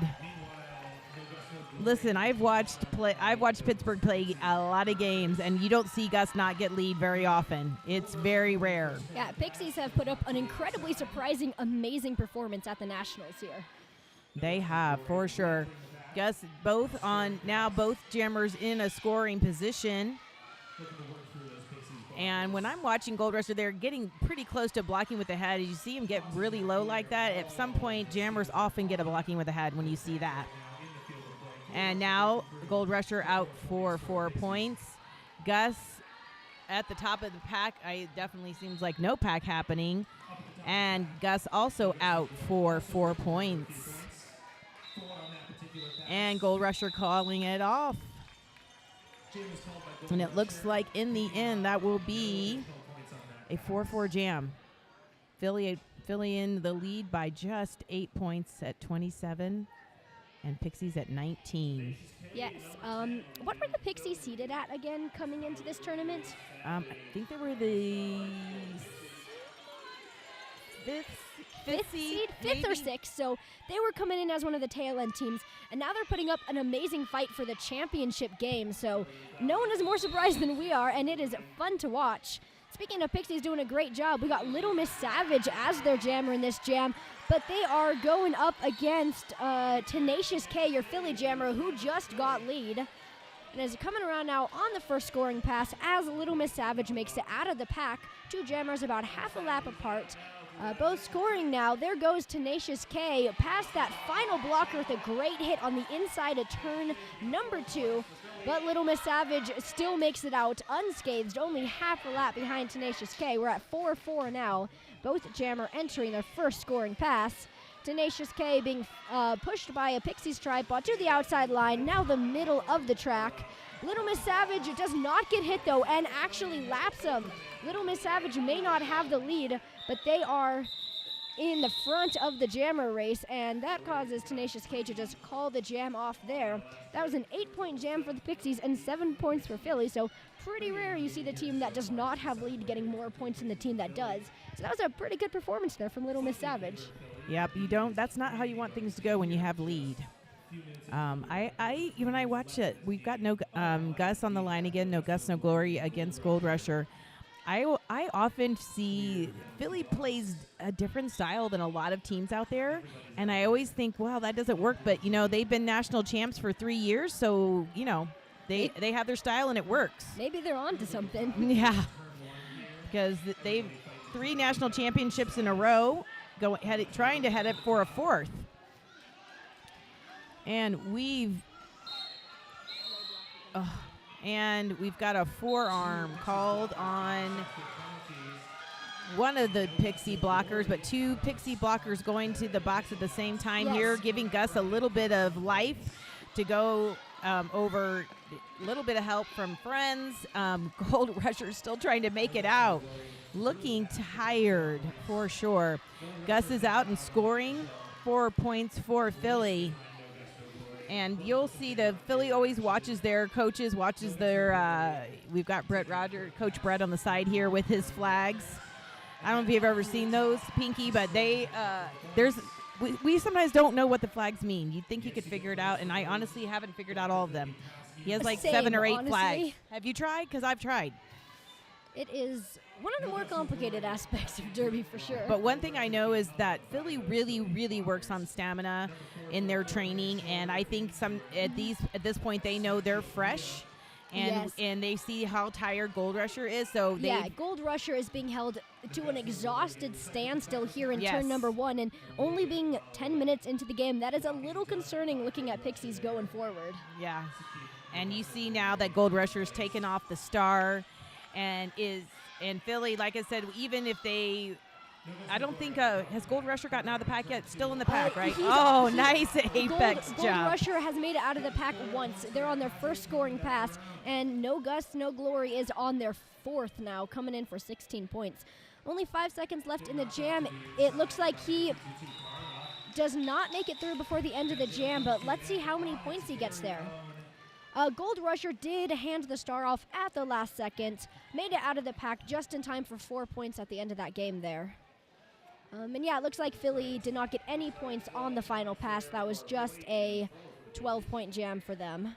So, about 15 minutes into the game now. Our score is Philly 46, Pixies 31. Pretty close game, but Philly has held, I think, the lead for most of the game now, so... And their stamina's looking better, so I might give it to Philly, but again, you never know with Derby. Anyways, out here now, we got Bee Sting for Philly going up against Little Miss Savage. Bee Sting is out, breaking the pack. Oh, Bee Sting is actually out to the penalty box. Little Miss Savage is the only jammer on the track. Beasting got a cut penalty. Can the Pixies make the most out of this power jam? We are about to see. It did look like they gave Beasting lead before they sent her to the box and closed off that initial pass. So when Beasting comes out of the box, they'll be scoring, and there's no lead in this game. Pixies took And actually, no I'm not sure. She probably got the cut before she got lead. However, there was a star pass, so there will be no lead assigned to anyone in this game. Yes, we got a minute and 14 seconds left, and Pixies did have a successful star pass, so Powerhouse is your new Pixies jammer. And it looks like here's Beasting coming back onto the track here. Both jammers now on their first scoring pass and a minute left in the jam. These blockers are doing their very best to hold them. Powerhouse, though, getting hit out and run back on the inside corner by number 444 from Philadelphia. Your Pixies, Beasting has one blocker left to pass at the front of the pack. Finally spins out of play from them. Oh, they are still on the lead. So now they are scoring. Oh, it only took them a minute and a half, but they got there. Again, both jammers still on their first scoring pass.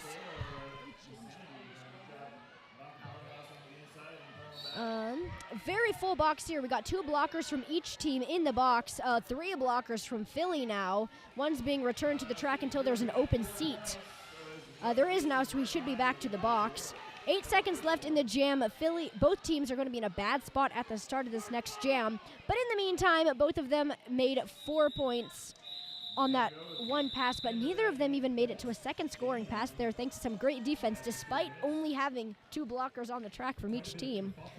So again, 4-point jam for each team, and each team only has 2 blockers on the track at the start of this next jam because there is a Pixie blocker that needs to report to the box now that a seat has opened up. We'll see if it's about to happen, though, because they have a tripod on the track. All right, now up on the line, we have No Gus, No Glory. Oh, Coach Teflon was still out there. Oh, there's an official timeout happening here. I saw the coach from Philly go out there, so she may have asked a question enough for them to, you know, they're always, this is one of these times the officials sometimes need to check that they are tracking everything right, that we're tracking penalties. There's Derby a lot they're doing. Very fast-paced. Yeah. So sometimes it takes a minute to take a breather and say, wait a minute, what just happened? Yep. If I had to take a guess, I would say this official timeout and talking to the Pixies coach or talking to the Philly coach might be about the player that should be returning to the box, but maybe I misread the situation. Again, we don't know what the officials are thinking. They are unique animals, creatures, but important ones. Yep. Well, this is no one's doing an official review here. This is an official timeout, so they're kind of, it means that the officials also want to think things over. And that's something, well, I'm a ref myself, so sometimes we say, hey, wait, who had eyes on this? Let's talk this over. These are both, all right, that was the whistle to restart the game. And we've got No Gus, No Glory on the line for Philly and Hell on Wheels for the Pixies. All right, the jam is on. And like I said, there are just lots of people on the bench. And so with that one, that was a no pass, no penalty. And, oh, no, lead. They just awarded lead. I think the jam ref has to look for a second. There's sometimes the case where they're not sure if they passed everyone, but Gus did, and so was awarded lead. The star is off for the Pixies. And rough hit there. But this is a full contact sport. Yes, but you know it's a fun hit when the audience collectively goes, ooh. All right, those Pixie blockers trying to hold Gus back, which is no easy feat. But one thing I know about Gus is he does have a lot of stamina and is very, very good shape jammer for sure. Now Hell on Wheels is out and able to score. My bet is Gus will, looks like they're still running it. I'm seeing the blue flag. So they're going to run it a little longer. Philly has a tendency to do that, to wear out their opponents because they very much trust their athletes, their skaters, to have that stamina that's needed to keep going. And Uh-oh. Oh, forearm called on Gold Rusher with that little mix-up between him and Gus. And Gus continuing to score. We're right now at 8-4. Gus trying to come in for that 12 points. And managing to stay in bounds so well, except Brutal Beauty making that final push, pushing Gus out of bounds, forcing him to call it off. You know, I saw Brutal Beauty in this game earlier, and you know what? Don't let her size fool you. She is brutal. All right, looking like that's going to be a 12-8 jam in favor of Philly. We're over a quarter of the way into the game now with 13 minutes left on the clock, and our current score is Philly 62, Pixies 43. Philly has held a pretty consistent lead so far, but the Pixies are not too far behind. Looks like we got Triple O Triscuit jamming for the Pixies, going up against Nia Callahan, who has made it out of the pack before I even finished the introductions.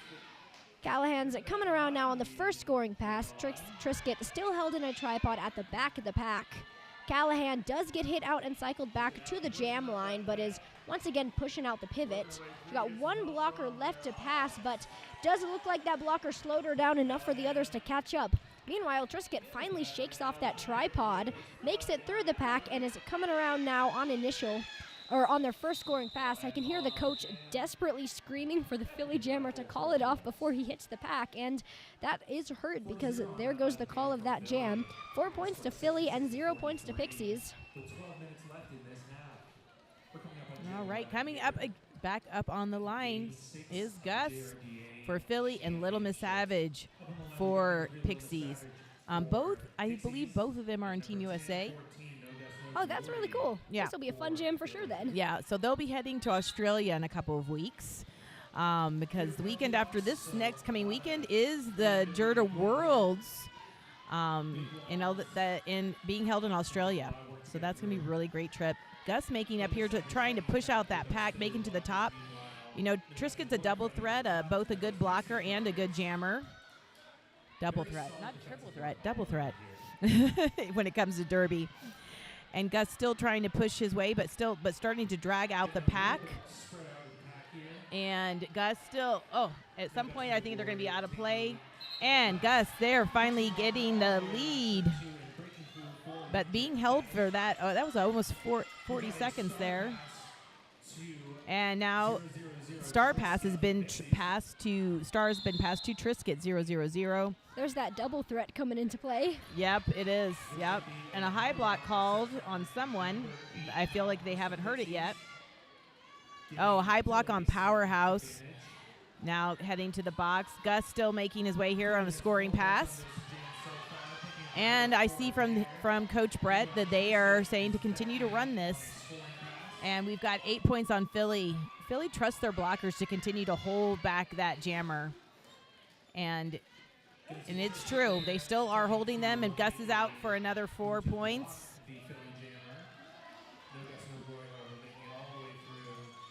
And taking this to a 12-point jam for Gus. I will tell you, I don't know how many Philly games you've watched. I've watched Gus get 40-point-plus jams before. Triscuit's now out and now 8 points for Triscuit. And still running it. And just only 8 seconds left. We're almost at a natural end to this jam. And someone is getting, oh no. Gus now getting a penalty.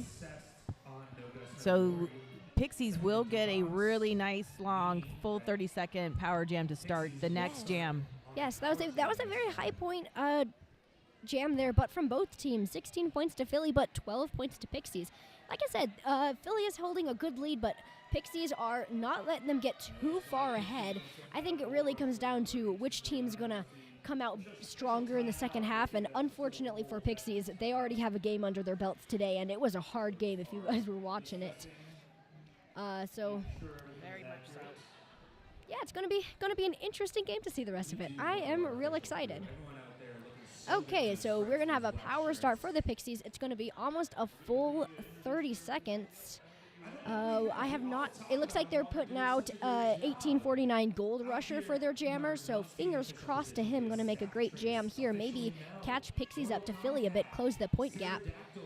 But both team also has one blocker in the box, so again, a pretty full penalty box. We've had a lot of penalties in this game so far, actually. We're sitting at 15 penalties for Philly and 11 penalties for Pixies, which is a lot considering we're only 20 minutes in the game. And now that we've got this little break, I will introduce the rest of the Philly skaters, as we didn't get to do that before we started here.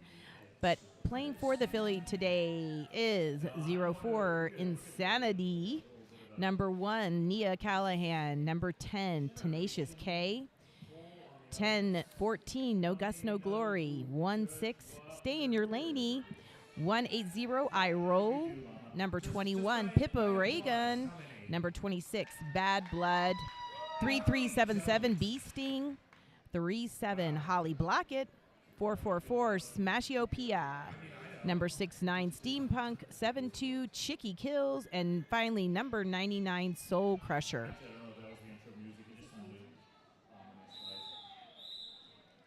Ooh, I apologize, Nia Callahan. I've been pronouncing your name wrong so far. That's my bad. All right, Luckily, she can't hear us. I don't know. Sometimes I like to watch the stream back to see how I play. Oh, yeah. No, my Anyways. I know lots of skaters always rewatch the game. Literally, sometimes right after the game is over, as soon as it's posted, they rewatch it. Yes. All right. Back on to our game here. That's just getting started. Again, we have Gold Rusher jamming with a full 30-second power start and a blocker from each team in the box. Here comes Gold Rusher getting lead pretty easy thanks to some awesome offense from his team.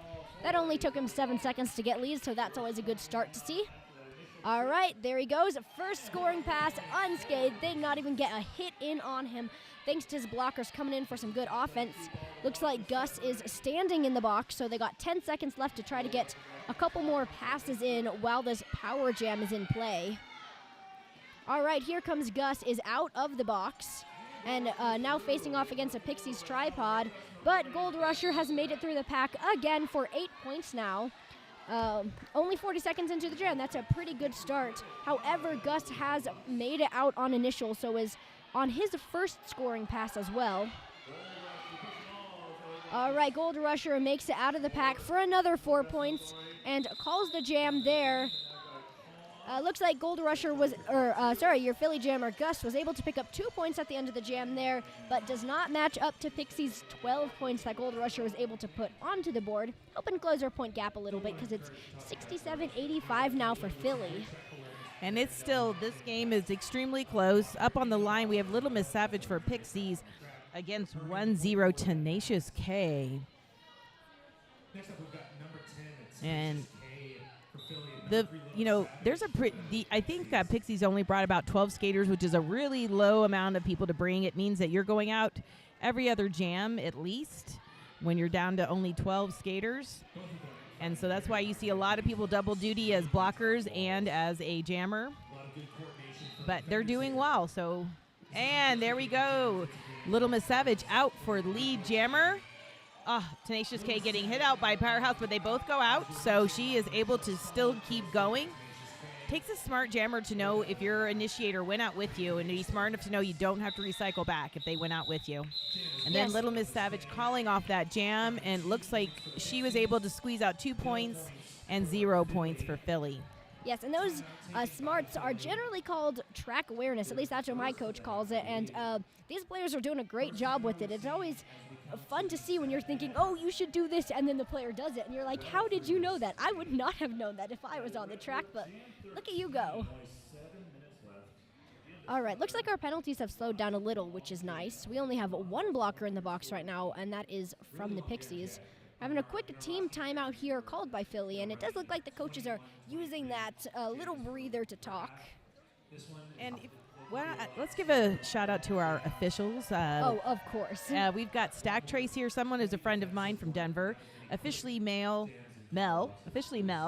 Mortal Comcat, Pterodactyl, who is on their 300th game this weekend. Oh, wow. That is Yeah. a lot of games. Yep. Thorn, Zookeeper, another friend of mine, Goofy, Wednesday, Cute, Adams, and Numbskull.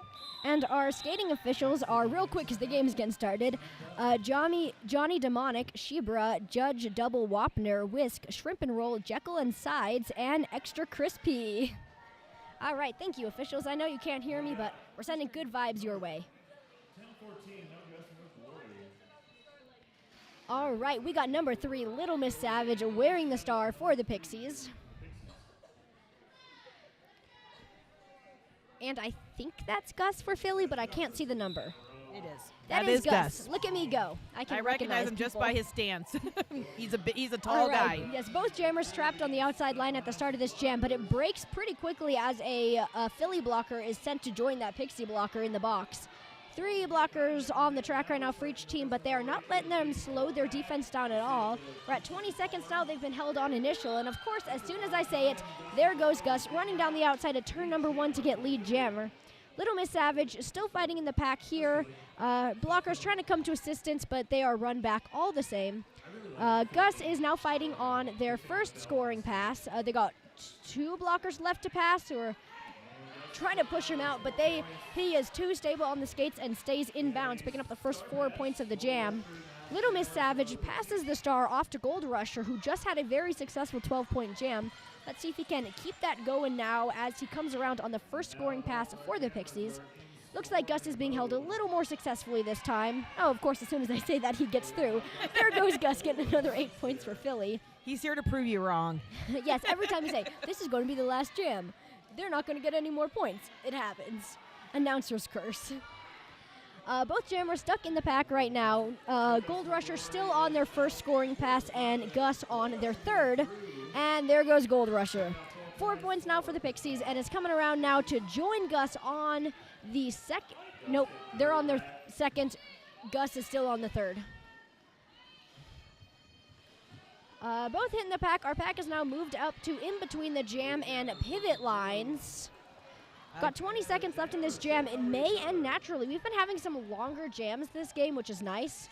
Yeah. And there goes Gold Rusher picking up 8 points now, joins Gus on the third scoring pass, and Gus just calls the jam there. That was 12 points for Philly and 8 points for the Pixies.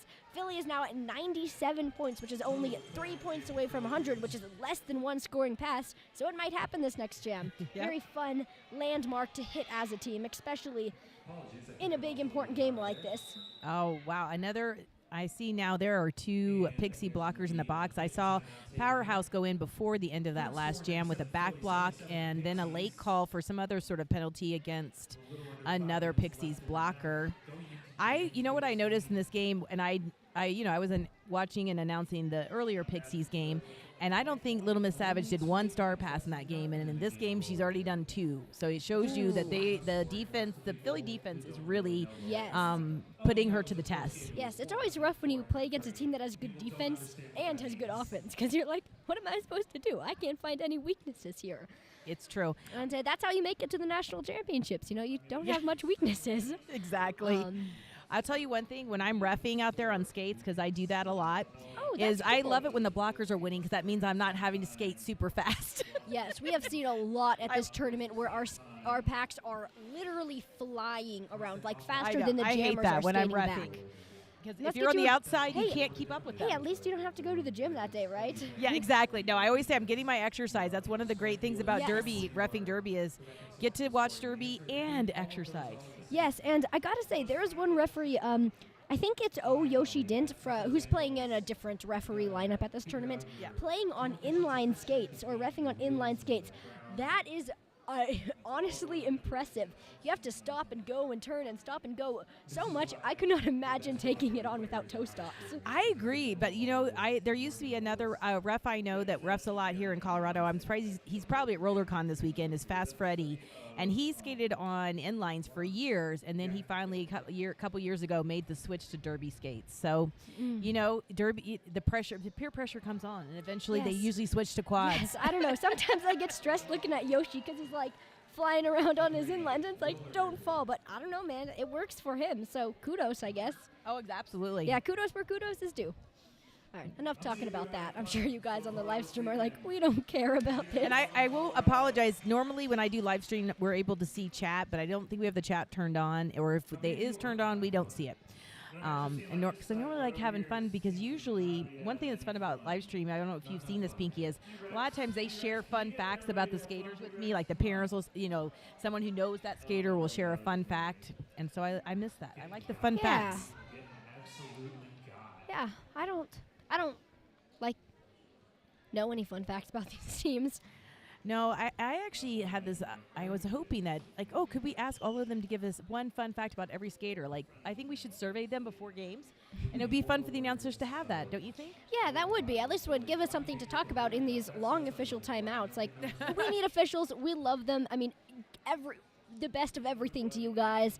But, man, sometimes these official reviews drag on, and this one is at 3 minutes now. Yeah.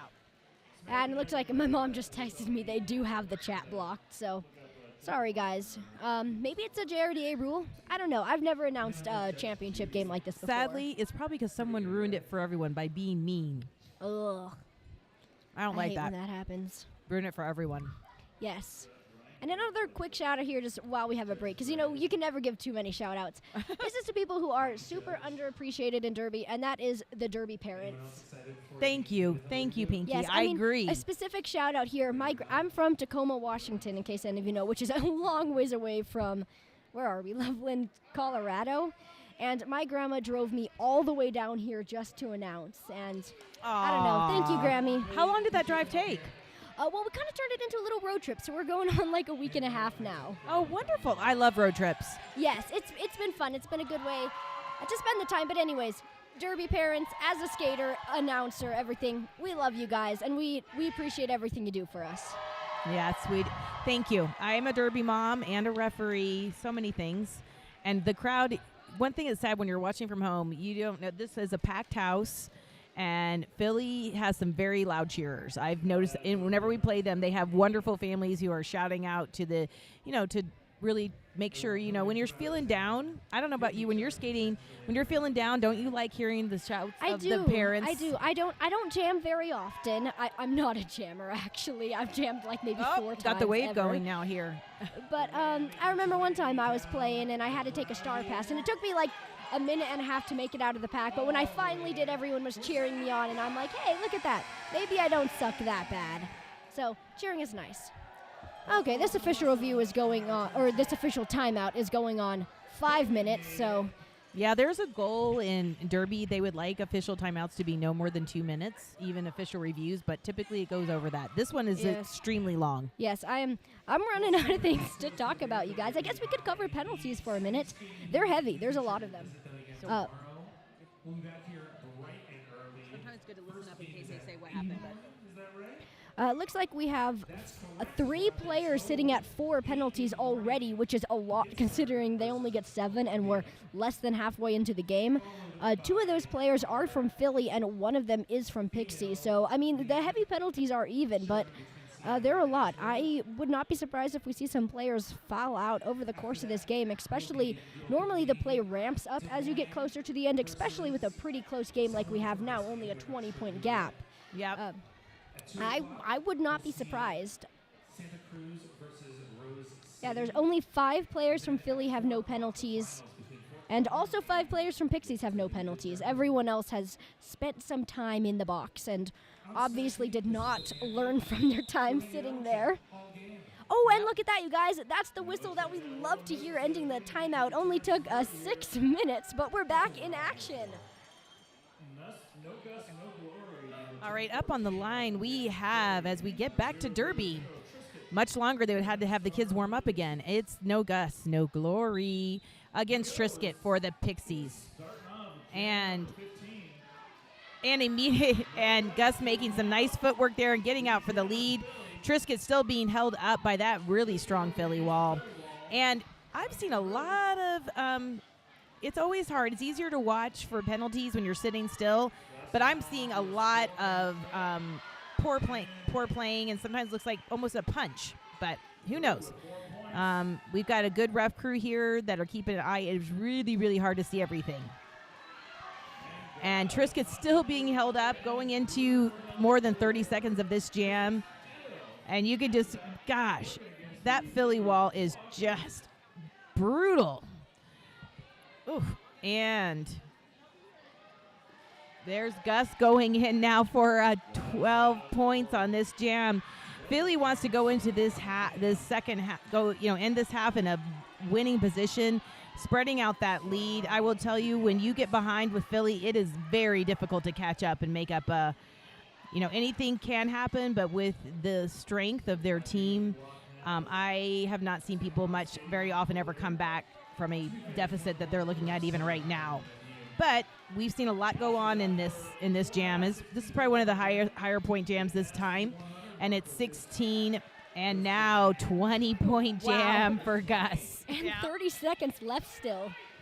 Yeah, and Triscuit now finally made it out of the pack, putting his star back on, and Gus probably making it in for that another 4 points, passing glitter bomb there in this last pass. And it looks like they're going to continue to run it. They're not worried about if Triscuit gets any points from this jam, they'll be hard fought, and they trust Gus to get out of the pack. Gus is a smart player, has very good track awareness, and then that's the natural end of the jam, running it the full 2 minutes. Yeah, that was a crazy jam there. 25 points for Philly and 0 for Pixies. Philly took that long time out to have a moment of self-reflection, and they were like, the score should not be as close as it is. They've actually brought themselves into the land of triple digits now, 122 to Philly and 77 to Pixies. Like we said, this is a game of stamina, and Philly has fresh legs. Only so much you can do against that, for sure. All right, Little Miss Savage against Bee Sting here in jam number 16. Less than 2 minutes and 30 seconds on the clock here, so this could be the last jam if it runs the full 2 minutes. I kind of doubt it will, though. However, we have some impressive blocking going on here.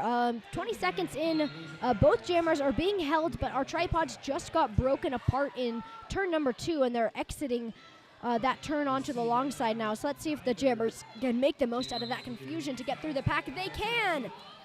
That is a Little Miss Savage getting lead jammer. Can she pick up the points that her team lost in the last jam?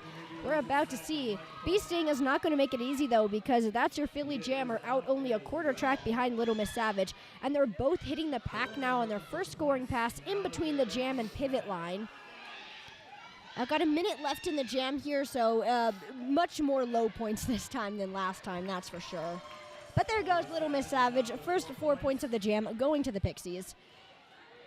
Bee Sting is still fighting here. These Pixies, they were like, we lost 25 points. That's not happening again. They have stepped up the blocking here, holding the pack almost to a standstill in between turns 1 and 2. But Little Miss Savage now stuck behind a Philly tripod at the back of the pack, which as a jammer, one of the worst places you can be. You just do not want to see yourself there because you've got so much time for these players to keep on reforming in front of you. And unfortunately, it looks like all 4 of her players, her blockers, are all playing defense against Bee Sting, which has been successful so far because they held Bee Sting to 4 points for that whole jam there. Bee Sting never made it out for a second scoring pass, so I mean, credit where credit is due. The Pixies pulled off 6 points on that jam, and Bee Sting pulled off 4. 38 seconds left in the half here. Oh, we're calling an official review. I'm not sure which team. Oh, nope, it looks like they're... I think they're using their official review as a timeout. Got it. All right, so yeah. Because they'll get another official review in the Yes. next half, so All they right, might as well sorry. use it now and save the timeouts Sorry, for later. took me a minute to figure out what's going on there because our on-track announcers, we can hear those guys. They're like, it's a team timeout, but then everyone's like, it's an official review. It is a team timeout. I don't know what I'm talking about. Well, they're just using their official review Yes, as a team timeout. In case Yeah. any of you didn't know this, the official reviews reset each half. So if you lose your official review, you get a new one at the start of the next half, like what will happen to Philly. However, your timeouts do not reset. So Philly is using the resettable timeout instead of the one that does not reset. It's strategy. I guess it works pretty good. Next up on the line, we've got Gold Rusher for the Pixies and Gus up on the line for Philly.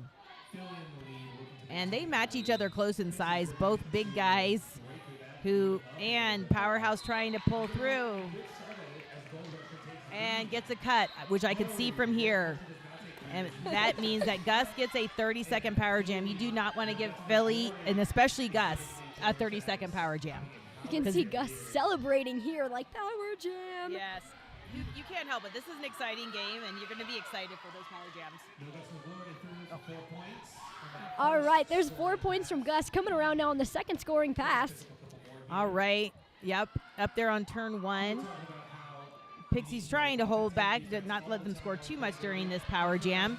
Gus out for 4 more. And that is the end of the period clock for this first half. So this will be the last jam.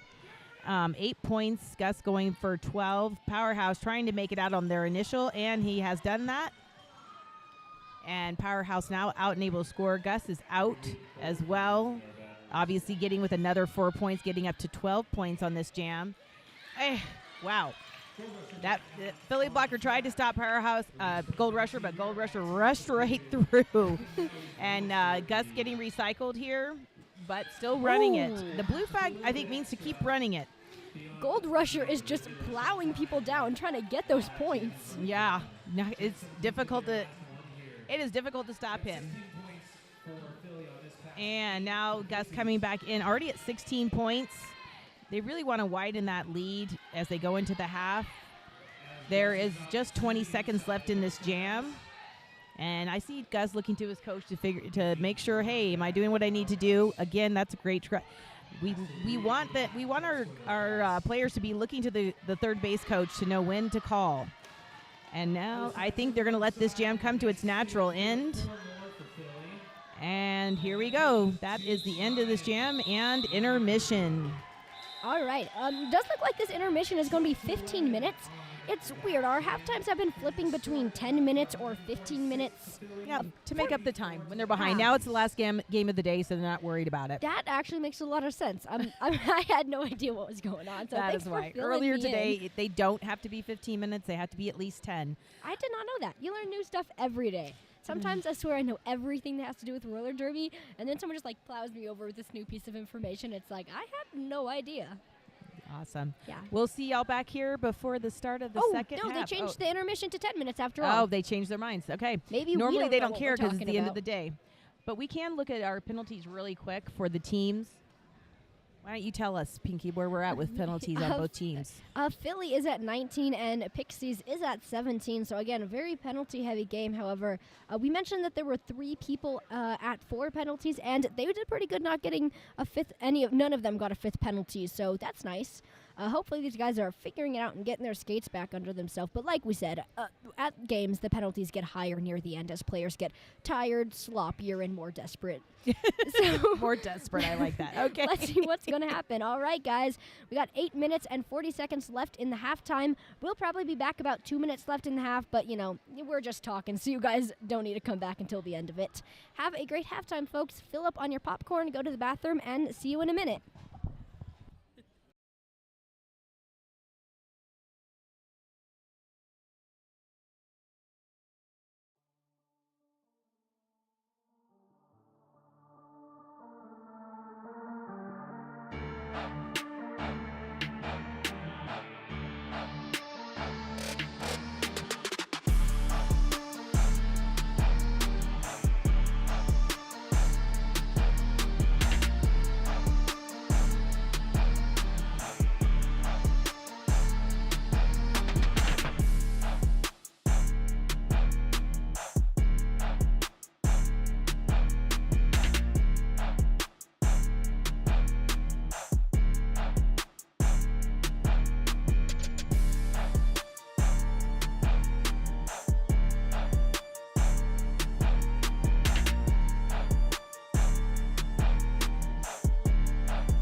Pluto's your favorite planet and Brontosaurus is your favorite dinosaur. All right, everyone. Hello and welcome back. We're got about 1:30 until we get started with the second half. Wanted to take a quick minute here. We have a nice little spreadsheet of what the points and lead jammer and stuff is looking like for the game so far. Points have been about equal between each team, honestly. Nothing too high points, and like I said, spread out pretty evenly. However, it does look like Philly is getting lead jammer much more consistently. They've gotten it 10 times, so I had to count that, and Pixies have only gotten it 6, so that may explain the scoreboard that we've been seeing. I'm about to say, you say it's pretty even, but they're 50 points ahead, so that's not Yeah. that even. I guess points getting scored has been spread out. Most teams are getting points each jam. I should have explained that better. That's my bad. Thanks for noticing that. And again, looking at the penalties, pretty even. Philly has 19, Pixies have 17. Again, 3 players sitting at 4. Nobody higher than that. We'll keep you updated on if anyone hits 5 or 6. Again, going to our scoreboard here, we got 3 timeouts for the Pixies still and 2 for Philly. So plenty of timeouts to be called in this next half, and we're going into it. Philly 146, Pixies 94. Like we were saying, these are 2 well-matched teams. However, the Philly is playing on fresh legs, and Pixies have already played a game. And Derby is a game of stamina. Every sport is, but there's a reason it's a well-known word. I don't know why I said that. Anyways, we are getting started, and that is good because we need something to talk about. So our halftime clock has run out. Looks like teams are getting together for cheer. Do you know if they've done a gear check yet? I think they did their gear check. It looks like that's done. Awesome. That means not very long until we can get started. We are still missing a lot of referees. I only see 3, which means we need 4 more if my math is correct. Yep, 7 on skates, 9 off skates for 1 game. So 16 people. That is more there's than only- that is more than an entire team of players. There's only 15 people on a team. Yep. Oh, speaking of which, another struggle for Pixies that we've noticed. Pixies are playing with a bench of 12. So not only are they tired from another game, they're also playing 3 players short. All right, we've been pretty lucky so far on injuries. I hope I didn't just jinx them on that. Oh, let's not do that. I said nothing about injuries. Looks like we're still getting ready for this. Second half. Yeah. Once again, I have nothing to talk about. Well, we can talk about the games tomorrow. Why don't you Yes. let us know what are the games that we know about so far tomorrow. All right, we have 5 games tomorrow. First, the Open Division, Pittsburgh versus Columbia. I think they're playing for 4th and 5th place. No, 5th and 6th place. Yep. Sorry. And then we have at 10 a.m. a female game. That's going to be Seattle versus Nashville for 3-4. 3 and 4. And then at 12 p.m., our next open game, which is going to be Des Moines versus the loser of this game, which might be the yet Pixies. to be yet Yes. to be determined. Yeah. But probably the Pixies. Yep. And they're going to be playing for 3rd and 4th place in the Open tournament. And then at 2 p.m., our female final game, that is going to be Santa Cruz versus Rose, playing for 1st place female division. And finally, at 4 p.m., our Open finale, which is going to be Foco versus the winner of this game, likely Philly. However, you never know where it's going to go with Derby. And that will be the 4th year in a row. If it comes out that way, there'll be the 4th year in a row that Foco and Philly are fighting out for number 1 at champs. That and is last year, impressive. Philly won by 1 point. That was a crazy. Seriously, if you guys have not seen the ending of that game there, go back and watch it. I don't care that it's a year old. That is one of the craziest endings to a game I have ever seen. Yep. It's worth the watch for sure. It totally is. Yeah, Yes, and also all these times we're saying is in mountain time because we're here in Colorado, so those yes, are mountain that is times. important. So Adjust for your time zone. yes, the 2 finales. The female finale, Santa Cruz versus Rose, is at 2 p.m. tomorrow, and the Open finale, Foco versus the winners of this game, likely Philadelphia, is going to be at 4 p.m. Mountain Time. And if any of you are liking the announcing, which I hope you will, I'm going to be one of your live stream announcers for the finale, so you can catch me then. That is my only other live stream game for this tournament. I'm on house mic for the rest of it. What about you? What's your announcing schedule looking like, Ginger? Help me with my mouth full. I'm trying to eat dinner here, but tomorrow I'm announcing on stream the first game. Also announcing on stream the third game. And then I'll be doing the female finale here in the house announcing. That is fun times, and it looks like we are having a 15-minute intermission after all, because I don't know where anybody is, but we're not starting. Teams are just kind of chilling at the bench. We saw 3 referees, but now we only see 2, so we're moving backwards on that aspect. I don't know, guys. The container for the most hydrating liquid on the planet. Don't tell me it's a water bottle. That is a water. Normally I'd talk to the chat right now, but unfortunately there's no chat, so I guess you guys are kind of just shouting into the void. I don't know what is happening. If we find out, we'll share with you all. Otherwise, you just have to wait with anticipation, Yes. like us. Yes, in the meantime, just some kind of chatter to fill the air. Tune us out if you like. Where are you from, Ginger? What's your announcing story? I'm sorry, you're trying to eat your quesadilla. No, I'm I good. just keep talking into you. I am not from Colorado, but I've been here 25 years now. Oh, wow. So both my kids have been born here, so they're Coloradans, born and raised. And my kids got into Derby when they were 9 and 12. My 9-year-old is still skating and has 2 more seasons after this year, which makes me so sad. And my older one has graduated and is going to college in the fall and is no longer playing Derby. Oh. Hope he goes back to it. Said he might, because he is going to college in Portland, and as you know, Portland has kind of a good Derby program. Yes, that is where Rose City is located, who, in case none of you Yes. noticed, is the junior team playing in the female finale game. Yes, and I could be wrong, but I'm pretty sure they're seeded 1 in first place. Yes, they. Yes, no, so- I think Santa Cruz might be 1. Okay, well, But they're either 1 or 2, because I will tell you that for the the first or second game. The Rose so. City adults are number 1 in the world. So the Rose City adults are number 1. Denver is the number 3 in the world for adults in the WFTDA rankings this past year when they had champs. Hey, The some more rankings fun for facts. WIFTA changes constantly because they have this algorithm that no one in their right mind could ever understand. But their rankings continue throughout. They don't restart them every year because they're not like juniors where people graduate and we restart the whole seeding. Their seeding just goes on and on and on for the adult teams. Oh, that is... I didn't know that. You learn something new every day. You've learned many new things today, Pinky. I have. This is my first championship announcing game. I'm from Tacoma, Washington. I play with and announce for Tomorrowland Junior Roller Derby. Yeah, it's pretty cool. My team took, I want to say 3rd place, maybe 4th place at regionals. I can't remember now, but we lost to the Pixies, who are playing now. Pixies are a great team. And yeah, now I'm here. I started announcing because of my team. I was announcing for my team when we didn't have one. And I just had a good time. So I applied to announce here, and here I am. Yep. Well, basically, I volunteer when I'm a referee. I do on and off skates. I prefer on skates, but I do both, and I announce. And I'm a parent volunteer. Derby is. I always tell people I have this T-shirt that says "Sorry, I can't." I have Derby a practice about. That's what my T-shirt says, because that's true. Sorry, I can't, and it's always Yes. because of Derby. Yes, I am an alternate player for Tomorrowland, so I sub in as needed. Kind of just float around the team. When I'm not playing, I announce. So I end up announcing a lot of our B and C team games.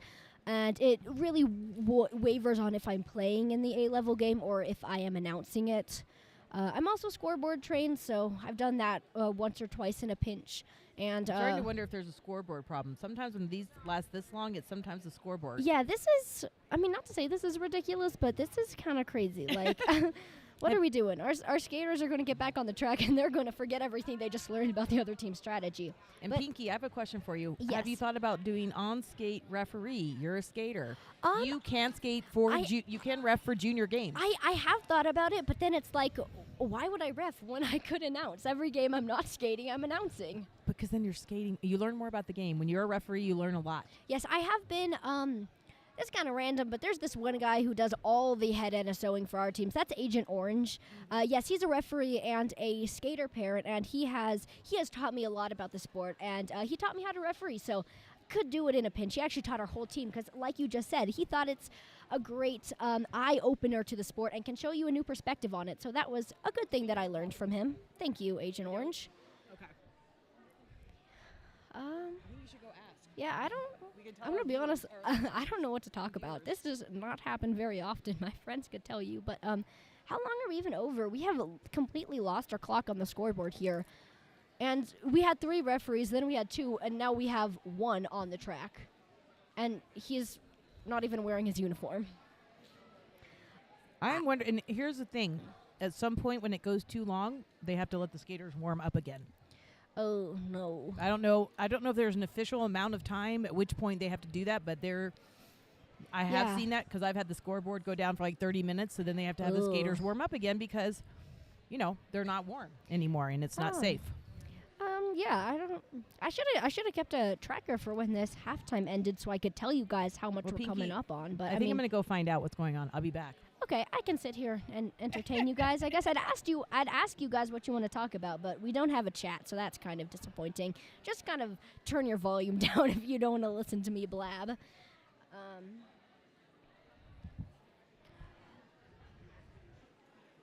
I'm surprised the teams, they're not free skating on the track. I actually don't know what the live stream can seem, so I don't know if you're like in a cutscene or focused on a corner or if you're just looking at the track at large.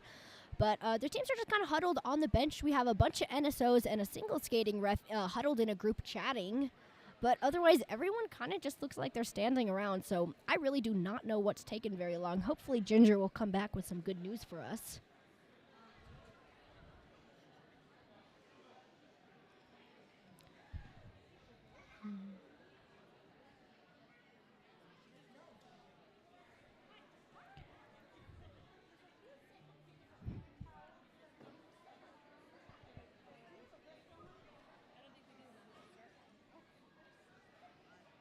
Oh, my friend just texted. Apparently, halftime started at about 8:08, so we're sitting at a 20-minute halftime. We were supposed to start 10 minutes ago and should have started 5 minutes ago if we had a full-time halftime. So we are definitely going over. I'm not sure why. I mean, I feel like I've said that like 4 times. I don't know what's happening, but man, it is because I don't. Thank you. Oh, Ginger is back. Ginger, what do you have to say? Did you find out any helpful information? So, sadly, I found out nothing. Oh, okay. Because apparently no one up at the scoreboard, no one up on the the officials table there, the important game tournament table, knows what's happening. We'll at some point find out, I'm assuming. I hope someone comes to tell us. Yes. Maybe, Ginger, in the meantime, do you want to trade some fun derby stories that we have about our careers? Our careers? I have no derby career because...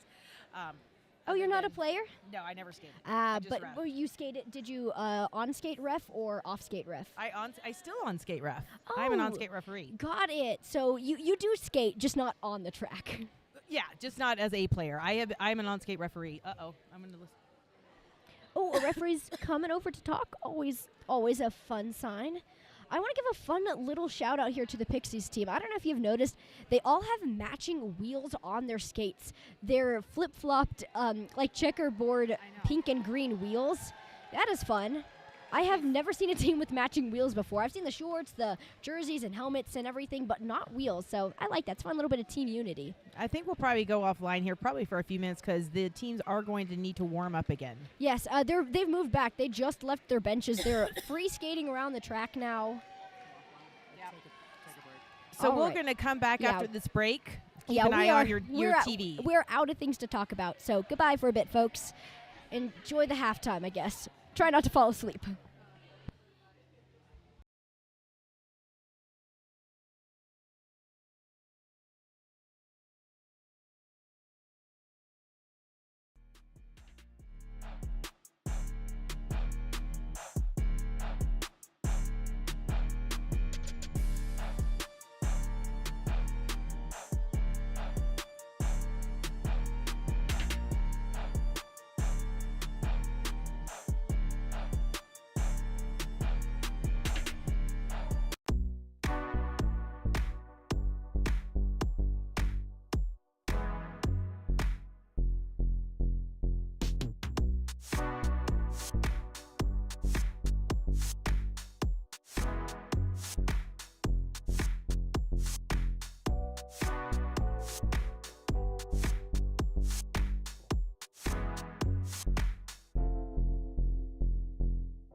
All right. All right.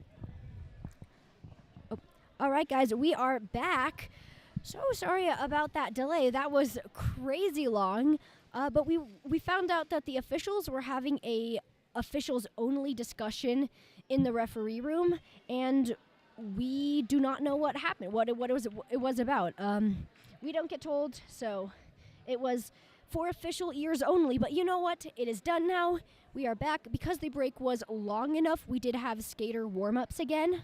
So skaters have re-warmed up. We are going through gear check, and then we will finally be back for the second half of this game. It has been a long day, and I wasn't even skating, and I'm getting tired here. Yes, I don't drink energy drinks very much, but I got a Monster, and I have been rationing it out so I don't fall asleep here over the microphone. Pinky, I don't think you need Monster drinks. I think you're good. Thank you. All right.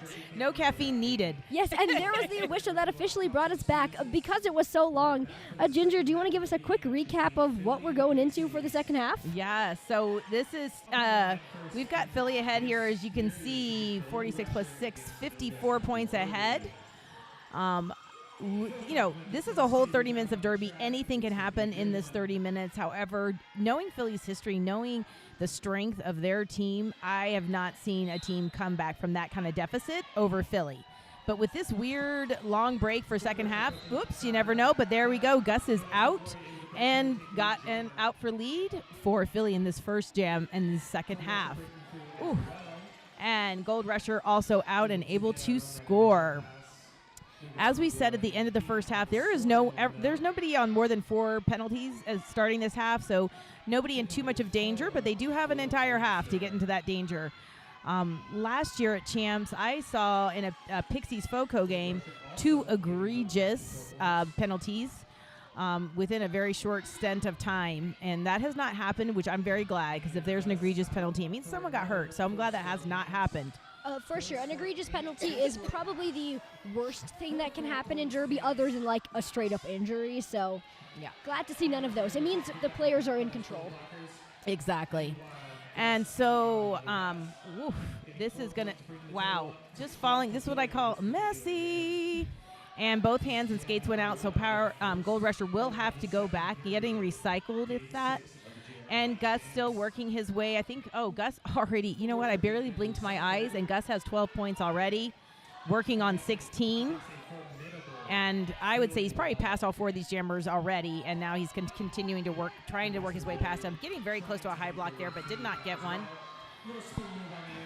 This view, when they come around to this turn 3, boy, it's easy. We really have the best view, and they're kind of stuck here at turn 3. Yes. And Gus attempts at apex, but I saw both landed out of bounds. He knew it. Good skate awareness. So he recycled himself back after not making that apex jump. And he is at 16 points. Pixies at 8. And Gus goes ahead and calls that off. Let's see how many points he got before the call off. It looks like 3. So that'll be a 19-point jam over 8. So, again, they're stretching their lead here to 67. And I would, with the strength of their team, I would find it hard to believe that Pixies could turn this around. But I know they will fight to the end because they are not a team that gives up. Yes, Philly may win this one, but the Pixies are certainly making them work for it.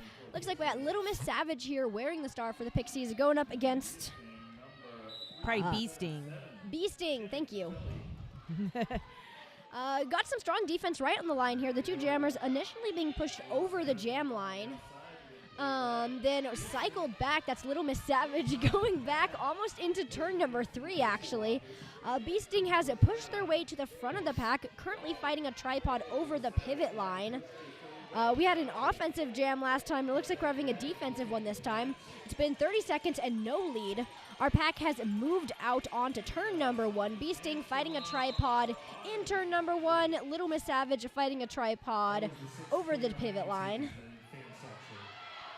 Oh, we got a break. A penalty was called. That was a Pixies blocker in the box. I think on a multiplayer, but don't quote me on it. Bee-Sting has 1 blocker left to face off with, having pushed the blockers out one by one, bridging them until they break, and they did, because there's Bee-Sting with lead jammer. Only took a minute of the jam, but they're here now on their first scoring pass, and man, they put all of their fight into that initial pass because Bee-Sting just flies through the pack. That's 4 points for Philly. We now have 2 Philly blockers in the box and 2 Pixie blockers in the box, 1 Philly blocker in the box. So the lighter pack is definitely making it easier for Beasting. And your Pixies, who successfully pull off a star pass and have Karma as their new jammer, headed out here on their first scoring pass with 30 seconds left in the jam. A multiplayer call has your ex-jammer, Little Miss Savage, in the penalty box. We got 2 Pixie blockers doing their best to hold back Beasting on the second scoring pass. Is fairly successful because they hold them until the end of the jam. That was 8 points for Philly and 3 points for Pixies there. Pretty defensive jam there. Our pack only moved up into turn number 3 in the whole almost, maybe even a full 2-minute long jam. So strong defense there. All right. Coming up now, Hell on Wheels against Gus. No Gus, no glory for Philly. And we are heading into jam number 3 of this half. And Gus working his way on the inside line, managing to stay inbounds and getting lead. And really skating fast. Such a strong skater. And still Hell on Wheels, still being held up by that Philly wall. Trying to break his way out, stretching out that pack. Oh, there's been a star pass to Gold Rusher. Oh, wait. Oh, blocking with the head. You know, earlier I think I was telling you that, Pixie. Yeah, he's pretty top-heavy. Keeps leaning forward and finally took a penalty for it. Yeah, I was wondering earlier. It felt like he was getting close, and now this time the refs felt like, nope, now you're not. It's not close. You are blocking with the head, which is not allowed. Turns out you can't hit people with your helmet. Who knew? Yeah, you're not supposed to do that. Funny thing. Although our Denver coach, she always says to me, Derby's too complicated, because it is. She makes a joke once. We already have 7 refs on skate. Why not have 10? And one ref follows every skater. One ref per skater. I do not want to see a no-pack situation when they try to call off failure to reform when there's 1 ref per skater. You'd have the whole team in the box. Well, it's like, hey, everyone would be getting watched, you know? And we've got Gus now going over with 12-point jam, and another strong jam for him. I believe Gold Rusher is just now out on a scoring pass, probably getting 4 right there. Oof. Ooh, that was a beautiful duck and run there from Gus. Somehow, or from Gold Rusher, somehow keeping his feet under himself to pick up 4 points. I know. There's some really, really hard hits here, and he's still getting really low with that head, and I think it's because he's probably feeling tired. I cannot blame him, man. All right, that jam was called off with only 8 seconds left on the clock, so another almost 2-minute long jam. Another successful jam for Philly. You know, what do you know it? 19 points to them and 7 points to Pixies. So not unsuccessful, but just not able to keep up with the Philly offense. And now taking that lead to 80-point lead. That'd be pretty hard to overcome that in any situation. Yes, especially with only about 20 minutes left on the clock here. We do have 1 player with 5 penalties now from Philly, so we'll keep an eye on that for you guys. Meanwhile, our next jam is off. That's Callahan versus Triscuit. Triscuit's pushing out. They got 1 blocker left to pass. But unfortunately that pack catches back up to them, and they got 3 blockers now. They do hit Triscuit out and run him back into turn number 1. And it looks like Callahan's taking a penalty. I missed what the penalty was. Did you catch it, Ginger? I did not. I was just watching the action over here with Triscuit. Yes, and power jam, and like you said, Triscuit's having some good action. Well, I guess you didn't say it, but it was implied. And although the initiator went out, Triscuit does have to go behind some of the blockers that remained in bounds. Yes, was recycled and is denied that apex jump. Yes, these blockers are making him work for it. A full power jam just went by, and Triscuit was unable to get lead jammer. So let's see if he'll be able to get it, or if it'll run a full 2 minutes if Callahan gets out first. No, actually, Callahan get out first. Callahan won't get lead. I know, but yeah, he can still get lead. You're right. I confused myself. Yeah, that's all right. Yeah, he can still get lead because lead has not been. He has not gotten a penalty, and lead has not been called. Yes. Okay, there goes Callahan. 4 points. Triscuit still on initial. Got 44 seconds left, and get this, 3 Pixie blockers in the box. Wow. And also right now, Triscuit has taken off his star, so therefore now it will be a 2-minute jam. All right, and Callahan here just made a beautiful pass through on their third scoring pass. Our pack not really moving. We're still only just coming out of turn number 2.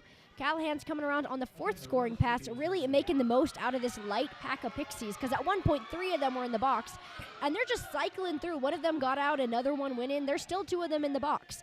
And that's showing for Callahan skating, because they're about to pick up another 5. They did get a good hit out on the outside of turns 2 and 3. Ooh, takes a fall. I think their blockers not getting a penalty for that. Okay, so clean hit from Karma. That was unfortunately a 0-point jam for the Pixies. Trisket just never able to make it out on that initial despite the power jam. And Philly, again, despite the power jam, able to pick up 19 points, bringing their score to 211. Personally, yeah, that's what it's at. It's 211 to 112. That's kind of a satisfying score, to be honest. A timeout. More sitting, just what we need.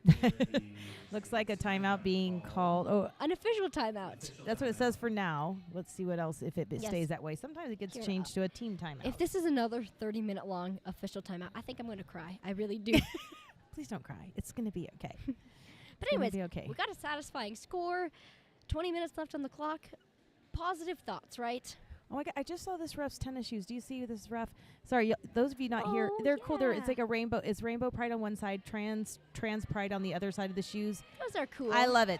So you can kind of see it in the live stream. He's standing near the box in the middle of the track. Yeah. I don't know how good the quality is. Yeah, but there's some cool tennis shoes. That's what I'm saying. Yes. Anyways, if you guys have heard from watching the stream and hearing us talk about it, there's been a lot of penalties, and another player has now been brought up to 5 penalties. So we have 1 player from Philly at 5 penalties and 1 player from Pixies at 5 penalties.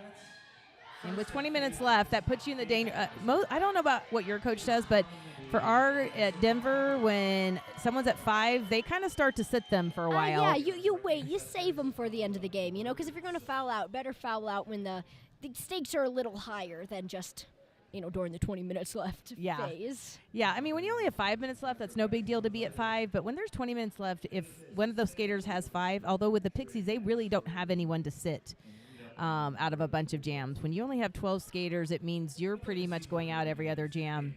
So it is not much time to rest for them, for the Pixie skaters, when you have such a small bench, basically. Yeah, Pixies, they really got the short end of the stick with the stamina for this game, and I feel like we've said that so many times, and part of that is the timeouts, you guys. We're doing our best here. We can't make content up. But, yeah, they came into this one tired, short-benched. I think Philly is a great team. They're doing great. You do the best you can, right? Yep. But now we're at a 99-point differential. Is that right? I think so. Yes. I mean, I'm 99. kind of I can do the math. I don't know what my math is. If it was 212, it'd be 100. So they're at a 99-point. We wouldn't say this out in the house stream, but we can say it here between us friends. Philly will end up winning this game. And heading to the championship game against FOCO, which will be like I said, 4th year in a row matchup for those two teams. What fun. It'll be a great game. Yes, it will be. And I'm so excited to announce that one. And I'm also really excited to tell you that timeout ended. We are back, you guys. And it was not 30 minutes long. All right, we got Gus going up this time against Gold Rusher. Gus gets lead, per usual, before I can even finish introducing them. He's flying around now to start the first scoring pass when Gold Rusher makes it out of the pack. Gus, again, through the pack without even taking a hit. That's 4 points for Philly. Gold Rusher does take a hit in the pack, but he's fighting really good to get the points for the Pixies. Like I said, the Pixies may be going down, but they are not going down easy. They have some incredible skating here. And there goes Gold Rusher, 4 points for the Pixies, and Gus coming around on the third scoring pass for your black team. Forgot my colors for a second. He's actually caught at a tripod this time. Look at that. Gus is being held. That is a feat for the Pixies there. He's being held right now on turn number 3. Gold Rusher being held in between turns 2 and 3 by a tripod. Tries to skate around the outside but gets run back. Looks like he's upset at a referee about something. He was kind of talking to him, and the jam just ended. Oh, that's an injury timeout. Injury timeout. Okay. Who got injured? I don't know, but I just saw the refs make the signal of an Yes. injury timeout. Sorry. I just saw Gus talking to the ref, and then the jam ended. That was kind of an interesting play there. In the meantime, it does, unless they add the points late here, it looks like Philly picked up 12 points on that jam, and Pixies picked up 6. I'm not sure what team the injury was on, but if it was on the Pixies, we are eligible for an injury reset here because the Gus did have a lead jammer. But it kind of looks like they're putting new jammers out on the track. Oh, okay. Yeah, we got 888 or 188 Hell on Wheels Well, for Pixies. basically, Gold Rusher has a bloody nose, so it will be an injury. That's what he was talking to a referee about. Hey, I put it together, you guys. It'll be an injury continuation. However, since one of the people is injured, they have to replace that jammer. And right now, for safety purposes, they're making sure there's no blood on the track. Got And it. So that's very important. It looks like we got 2 new jammers, though. We have the Hell on Wheels and... Oh, is that Gus? That's Gus out there. Oh. So if it's a continuation jam, then it'll be Gus again. Yeah, if you guys can't tell, I'm tired. The players took a minute to warm up before they came back to the game, and I should have done the same. We could have run some, fake jams or something, but you live and you learn, right? Skating sports where I sprint. Yeah, credit where credit to do is Pixies. They may be behind in points, but they are really putting it on the board with the fight. Some of these players, let me tell you, when you have been held on your initial pass for 1 minute and 30 seconds, the ability to charge out of it and just throw yourself into your first scoring pass, able to pick up 4 whole points before the jam ends, that is honestly more impressive than winning. Yeah. For me, I mean, the mental challenge to be able to keep fighting through that is incredible. Sometimes you see the games where one team has 500 points and the other team has 2, and it's like, you know what? I kind of feel more for that team that fought the entire game because, if I'm down by that much at halftime, I don't know if I'm going back out. Yeah. Oh, we heard the rolling whistle, and we're ready to go, it looks like. All right, next up. So this looks like an injury continuation, but since Gold Rusher was injured, they're being taken place by Hell on Wheels, but Gus up again for Philly. And, this is where the paperwork that's so complicated for Derby comes in handy because they need to put out the exact same players that were playing in the previous jam. So they have to double check that that's correct other than replacing the injured player. And these rules don't exist for adult roller derby. Only for juniors does this happen.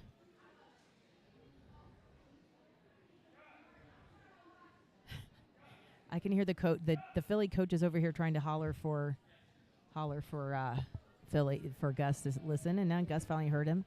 Said, "I got you, coach," and we'll be heading back up to the line. Yeah. So it does look like Gus has a different name on the back of the jersey. I don't know what that is, but his name on the roster is No Gus, No Glory. I don't know what's going on with that.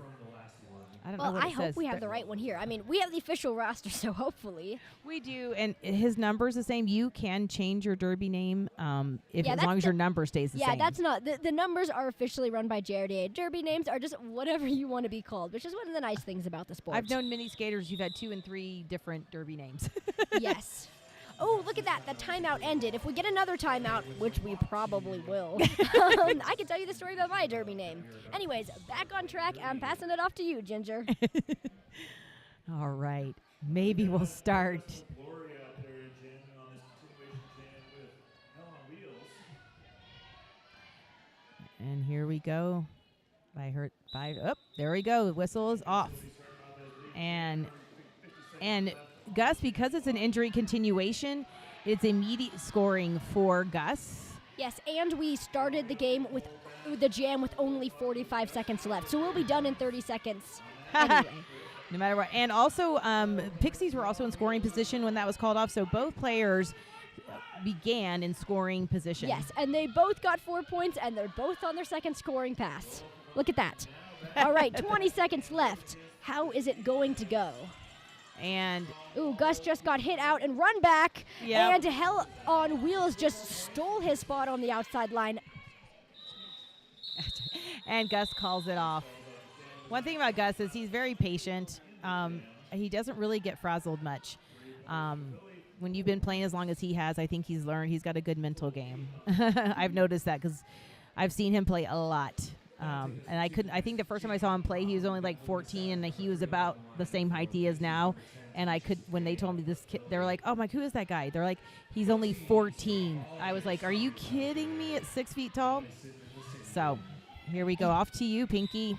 All right, thank you. We got Tenacious K for Philly going up against Little Miss Savage for the Pixies. Little Miss Savage caught a terrible kind of a basket catch there on the inside of the jam line. Run back at the back of the pack. Tenacious K, though, fighting out the front. These blockers not giving them any breathing room here, just pushing her over the line over and over again. But she's at the front of the pack, so it is only a matter of time before she either stretches them out of play or gets run back, and it looks like getting run back is what happened there, luckily for the Pixies. Again, a good defensive initial. We're over 30 seconds into the jam, and neither jammer has made it through. Oh, I got the hiccups. Those are the worst. But here goes Tenacious K, a lead jammer for Philly, 45 seconds into the jam. Let's see if she can keep up this here and get 4 points quickly. Yes, they can. There goes Tenacious K, first 4 points of the jam for Philly. And it looks like we got 2 Philly blockers in the box right now, so a very low pack here on Little Miss Savage. Hopefully she can get through the pack with that, but these two, they are not giving up. They are just holding them. And of course, as soon as I say it, there Little Miss Savage goes. A finishing initial, 1 minute and 15 seconds into the jam. And you know what? This is what I'm saying with the ability to just keep going. That is some admirable strength right there. Tenacious K getting caught a little better on the blockers this pass around. They're still on their second scoring pass and cannot make it through. Our pack made a full lap around the track that time, finishing it up right over the pivot line. So they were kind of moving with the defense there. That was a 6-point jam for Philly and a 4-point jam for the Pixies. Sorry, I had to wait a minute there for the refs to throw the points up. Oh my God, a timeout. Team timeout. That's great. We need more timeouts, right? We love those. Well, while we're at that, it looks like 444 is at 6 penalties. You can see the computer better than me. Yes. So one more penalty, and they will be out of the game. Yes. They will have fouled out. So that is a player from Philly, too. So 444, Smashiopia. 1 penalty away from fouling out, and with 16 minutes left in the game, that could very much happen. Speaking of which, 15 minutes left in the game. Our current score is Philly 237 to Pixies 130. Our point gap is officially over 100. I think the Phillies might be bringing it home and bringing it straight into the championship game, so I'm very excited to cover that one. And I think, they have a lot of seniors this year, so it'll be nice for those seniors to have a championship game. It will, yes. It's, juniors, it's very bittersweet when they age out. Yes, our team lost a lot of players this year, and I miss them. Yeah. But Adult Derby is there for them. Yes. Anyways, the nice thing about team timeouts is that they end at 1 minute. So our team timeout has ended. We are getting back on the track. We got 188 Hell on Wheels going up against, you guessed it, No Gus, No Glory. I think it's your jam, Ginger. All righty. And Gus making it out to the front of the pack. That Philly wall holding Hell on Wheels. Trying to juke his way out while Gus has gotten lead. Getting out and away from Powerhouse. And now Hell on Wheels also out of the pack and able to score. Pack is running, making those refs keep up, making sure they keep up their exercise today. And Gus here on the outside line right in front of us. And I always think it's dangerous. I'm going to tell you a little tip from Derby. Don't hold your arms up. It's so easy to get a high block because hitting someone with a helmet, you do not need to have any impact. If your arm hits their helmet, it's a high block. So I recommend don't throw your arms up. And now making some room for Gus. It looks like we've got 2 Philly blockers on the bench, one Pixie blocker. And Gus says, I'm going to do my own blocking and drag back.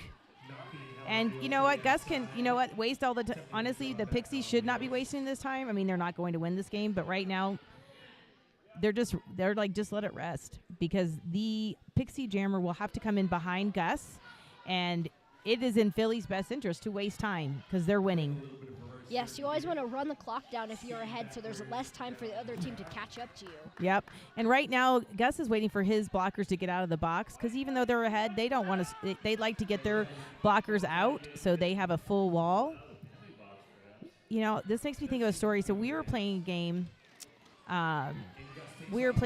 Actually against a Texas team in a tournament, and it was funny because they did something where they knocked the jammer out, and they were trying to drag our jammer back, and we were ahead. So we were fine with them wasting clock time. Like, we're the ones who are ahead. Waste all the time you want. If you're behind, we don't want to waste time. And now we're at, Gus is at 8 points and calls off the jam. I actually think that jam ended naturally. Oh, did it? I saw Gus also hit his hips. Oh, so it could have maybe been it was right just at the 2 minute mark. Perfect timing there. I wonder what they count that one as. Oh, and look at that, you guys, an official review. Ah, we love that. Why, oh why are they torturing us? Because we're not the house stream. We can say that. Why are they torturing us? Why are we doing that? Let me go home. What do people use official reviews for? Okay, well, it looks like this official review was called by the Pixies, so we'll see what that is. The refs talk to the coaches really fast, and so now the refs are have finished with the coaches, so that leaves good signs for it being a nice quick review. Yeah. In the meantime, I promised I would tell you guys the story of my derby name, so I guess we could do that now. So my derby name is Pinky Crusher because on my very first day of derby practice, I was 9 years old, and I had a pair of hockey roller skates because I used to play roller hockey. If any of you don't know this about roller hockey skates, you have to wrap them around the skate like 5 times because the laces are like 2 feet long. Don't ask me why. So my coach leaned down to help me tie my skate. And when he was done, he put his hands down to stand up, and I skated forward, and I ran right over his finger. So there you go. And he nicknamed Crusher. me Pinky Crusher. And, I like that name. Yeah, many years later, it stuck, so. I like it. I think it's a some great story. Yeah, so for some derby names are puns. Some of them have stories. Some of them are just something you think sounds cool. And you know what? That is perfect, too. Look at that. We've got another person.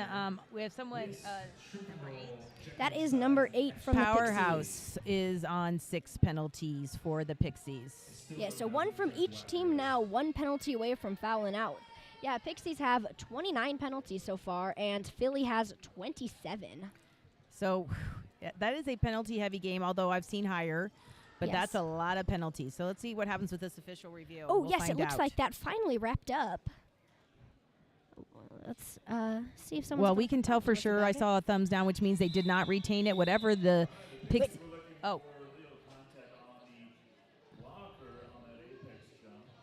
Oh, they were looking for illegal. Pixies was looking for illegal contact on the person making the apex jump, but that was denied, and they lost their official review. Hey, that's something we don't have to sit through. Look at that. Again, don't want players to lose their official review, but if they do, we don't have to sit through them anymore. This is my jam now. Let's see who we got. That's number 2, Little Miss Savage for the Pixies. And then No, number 3, sorry. And Bee Sting. And Bee Sting from Philly. Okay, Little Miss Savage stuck on a tripod at the back of the pack about halfway between the jam and pivot line. Bee Sting, though, pushing out the pack to the front. They get lead and finish their initial and then a forearm penalty. So this jam will be the full 2 minutes. That's 2 minutes that they can't Well, call it a depends. timeout, If they Doran. they may have gotten the penalty before lead was assessed. So chances are, so let's wait and see. Yes, looking at the scoreboard, they gave him initial and lead on the scoreboard, but we don't know how that plays out. It doesn't always work like that. Good call there, Ginger. Just because I have jam refed more than anything, so Yes. I'll and you say may, yes, that. and you may be like, guys, why are you talking about but things other Little than Miss what? Savage took off her star, so therefore, no matter what, no lead Yes. jammer. And you may be like, guys, why are you talking about things that aren't what's happening on the track? That's because not much is happening on the track. We're at a standstill here. The pack is still on the pivot line, and nobody has made it through.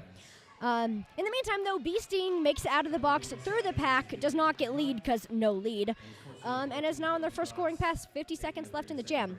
And Little Miss Savage got a penalty. I missed what it was, but they're in the box now. So that is another power jam now, this time in favor of Philly, and another 4 points going to Bee Sting.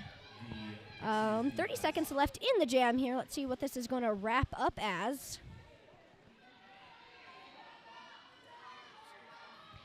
Got a strong Pixie tripod here, holding Bee Sting almost to a standstill.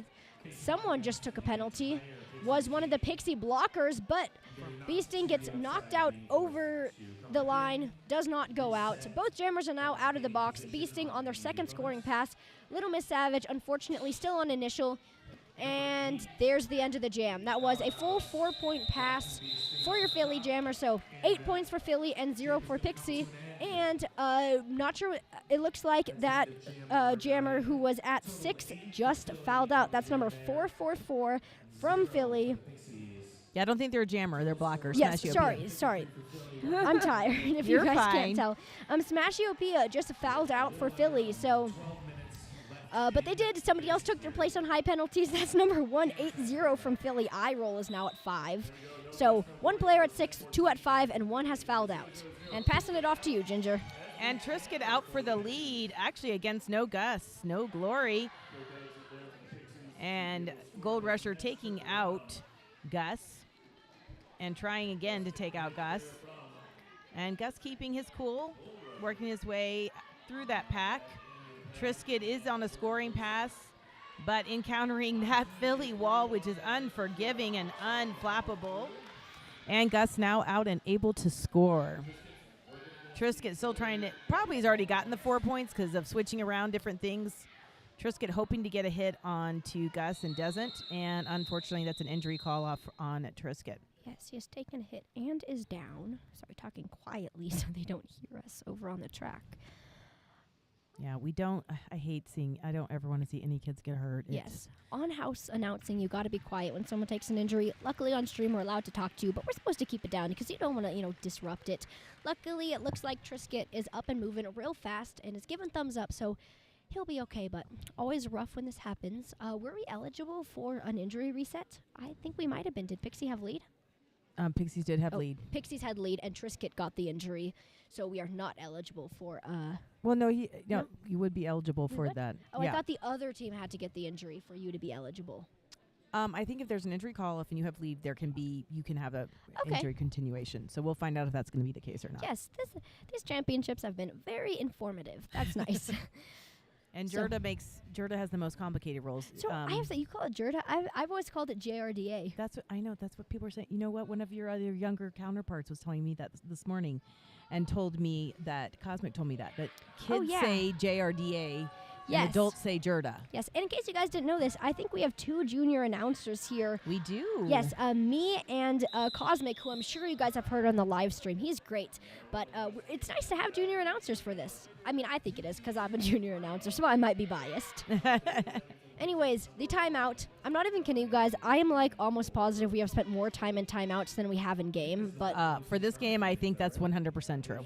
yes. That's Anyways, just we're back back to now. you. Yes, it is Karma for the Pixies going up against number 1 Nia Callahan for Philly. Callahan gets hit out and cycled back, whereas Karma is just kind of stuck in a tripod in the middle of the pack here. Got 1849 Gold Rusher, almost solo blocking Callahan here at the back of the pack, hitting them out again. I think that might be the 3rd time he's run them back in this jam so far. Impressive blocking, you could say the least, but fun little hop from Callahan. Yeah, Finally has her around Gold Rusher's back. In the meanwhile, Karma is just stuck on the ground in the back of a tripod. They've pushed the tripod to the front of the pack, which is nice, but, this tripod is stationary. However, Callahan just made it through the pack almost 50 seconds into the jam and got lead, and hopefully this break can give some of the Pixie blockers a chance to help their jammer out. Fortunately, it does not look like that because Karma is still stuck on initial as Callahan hits on their first scoring pass. However, once again, Gold Rush hits out Callahan, runs him back. They catch up, hits them out, runs them back again. Gold Rusher is making poor Callahan skate in mini laps on the track here. Karma is still stationary at the back of a tripod. They have pushed this tripod all the way out into the end of turn number 2, but they're not juking, they're not really seesawing up and down much. The brace has actually let go at the front of this tripod. It is so strong. The brace Yeah. can let go of the other two. Yes, it which definitely is looks unreal. like the fatigue is hitting the blockers and not the jammers. Again, Gold Rush just hit out Callahan again. Callahan is getting angry, throwing fists up in the air, making angry faces at him. Decides to just call the jam off. Kudos, Gold Rush. I think you just solo held that jammer. Only let him go once for an entire almost 2-minute jam. That's rough. Yeah, and shows, you were talking about Trisket being a double threat earlier. It looks like, I'll just take over Gold from Rush, there. sorry, I Yeah. am tired, you guys. Looks like Gold Rush is also a double threat there, blocking and jamming. Absolutely. All right, now up on the line, we have Beasting for Philly and Little Miss Savage for the Pixies again. Oof. When it gets to that first turn, it's harder for us to see with all the reps, but Little Miss Savage out for lead. Beasting trying to get past Powerhouse and does it. And she is now out and able to score. And the Philly wall is it's brutal. And I tell you, I just heard a forearm called on a Philly blocker. And they're rushing to the box because the quicker you get there, the less time because that time serve doesn't start till the butt hits the chair. And we've got Beasting here going up against Powerhouse, and Little Miss Savage just swinging right by. Yeah, we've had some great offensive help from the Hell on Wheels that just broke apart that tripod for Little Miss Savage. Nice. And Little Miss Savage now, I think, score at definitely 4. I thought those, going into this second scoring pass. We're all tired. And getting recycled just a little ways. Hell on Wheels really going crazy with the offense, hitting blockers left and right, single-handedly getting Little Miss Savage through the pack for a third time. Is it? I just initials for scoring, second Oh, scoring. thank you. Look at you. You aren't that tired. All right. Yes. Now the box is finally clear. These penalty box timers have been keeping busy tonight. And Little Miss Savage in for another 4 points. Now up to 12 points, but another Pixie blocker back into the box. The box was only empty for about 5 seconds, Yes, so someone else was back in. Yes, unfortunately, that was Hell on Wheels, who was their main offense. So let's see if Little Miss Savage can get through on her own.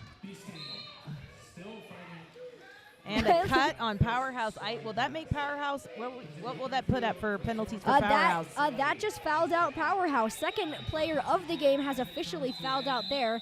And I think that was the natural end to the jam there at 2 minutes. I believe so, yep. Yes, that was 14 points for Pixies and 4 points for Philly, bringing our score up 261 Philly, 150 Pixies.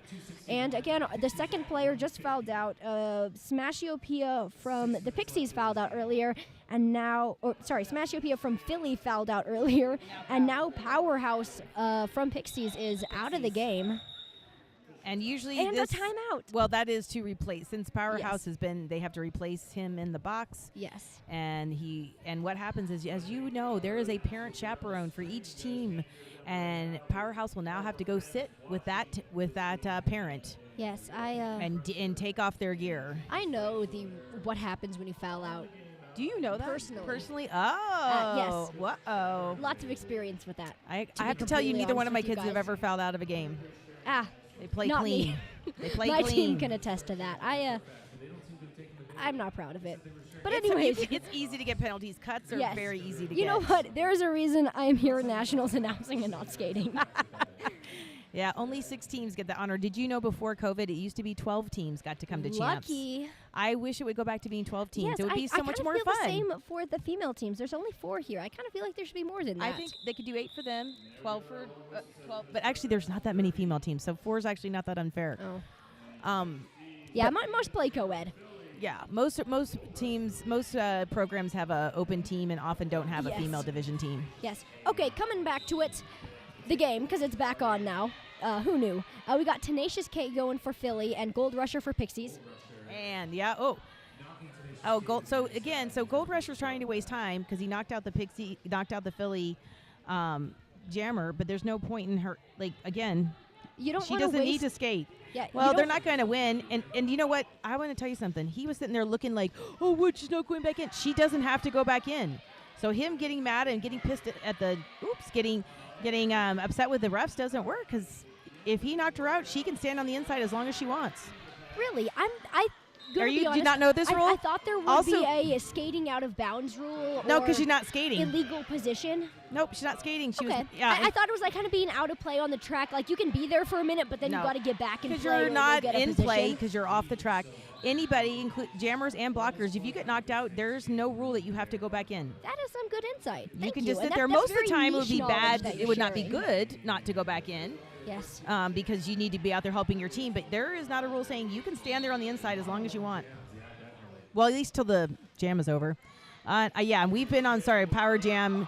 And a star pass. And there's been a star pass for Philly. So definitely. Yeah, and that's- Steampunk taking over for Philly. I love that name too, Steampunk. Oof. Ooh, Wow. hard hit. That was brutal beauty. And like I said, she is a force to be reckoned with. I've been watching her block all day, and she's incredible. Yes. Oof. And our Power Jam has ended. Gold Rusher back on the track, plowing people over. And just wanting to hurt. Boy, just stopping and trying to hurt the jammer, but she jukes around him. But he's coming back, and he drives her out of bounds. Both jammers now on their first scoring pass with only 10 seconds left. Wow, this has been a really crazy jam. And a Pixies blocker coming back in, skating around the whole track. I don't know why, but coming back in, skating around that entire track. And the jam comes to its natural end. Yes, Steampunk did pick up 4 points there for Philly, and it looks like Pixies picked up 3 on that jam. Okay, some fun penalty news for that jam. So you all know we've had 2 players foul out, right? 1 from each team. Yep. We now have 2 Pixies sitting at 6 penalties, and a Philly sitting at 5 penalties. So with only 3 minutes left in the game, we don't know if they're going to foul out, but I could see another player or 2. Yeah, I don't think the person with 5 will probably foul out, but I can see one, especially with having such a thin Yes, bench. and that is Hell on Wheels sitting at 6 for the Pixies, and number 26, Sugar and Spite, a blocker from the Pixies, also Oh. sitting at 6. I love that name, though, Sugar and Spite. I That's think that's a the fun best one. derby name. I love that derby name. And it it is looks like- adorable. Yes, a timeout, you guys. Another timeout. Yay. It's a team timeout from the Pixies, so not too bad. We'll be over in 30 seconds. And it gave us a chance to talk about penalties. So, all is good in the world. This is really random, but there's 3 minutes and 33 seconds left on the game clock. That's kind of fun. If you can't tell. If it was 11-11, it would be good luck, right? Yes. Yeah. Our score is Philly 265, Pixies 153. So Philly has this game in the bag. So quick run over for the games coming up here. That means that our Pixies will next be playing at 12 p.m. Mountain Time tomorrow for 3rd place, and the Philly will next be playing tomorrow at 4 p.m. Mountain Time for 1st place. Took me a minute to read the sheet and get that for you, but always good information to know while you're all here and listening. And Ginger, is this your jam or is this mine? Think it's mine. Think it's mine. Do you? I do. What do you think? I don't know, but you can have it. Okay. All right, then. Here we go. We have got Karma up for Pixies, and up for Philly, you have Nia Callahan. And Nia is out for lead jammer. And a Philly blocker going to the box. And Nia just skating really fast, but getting knocked out and jumping back in before they can recycle her back too far. Yeah. And we've got more blockers getting up to 5, but at the end of the game, that's not uncommon. But we've got our Philly blocker in the box. He's now at 5. Ooh, and another penalty for number 13 from the Pixies. Yeah, that is another player That's at Glitter 5. Bomb. We have 3 players at 5 penalties and 2 at 6 right now. Whew. This has been a penalty-heavy game, unfortunately. I don't like seeing it because it means... There's liable for people to be getting hurt. Yeah, exactly. I don't like that. Yeah. But Nia's still here with the lead.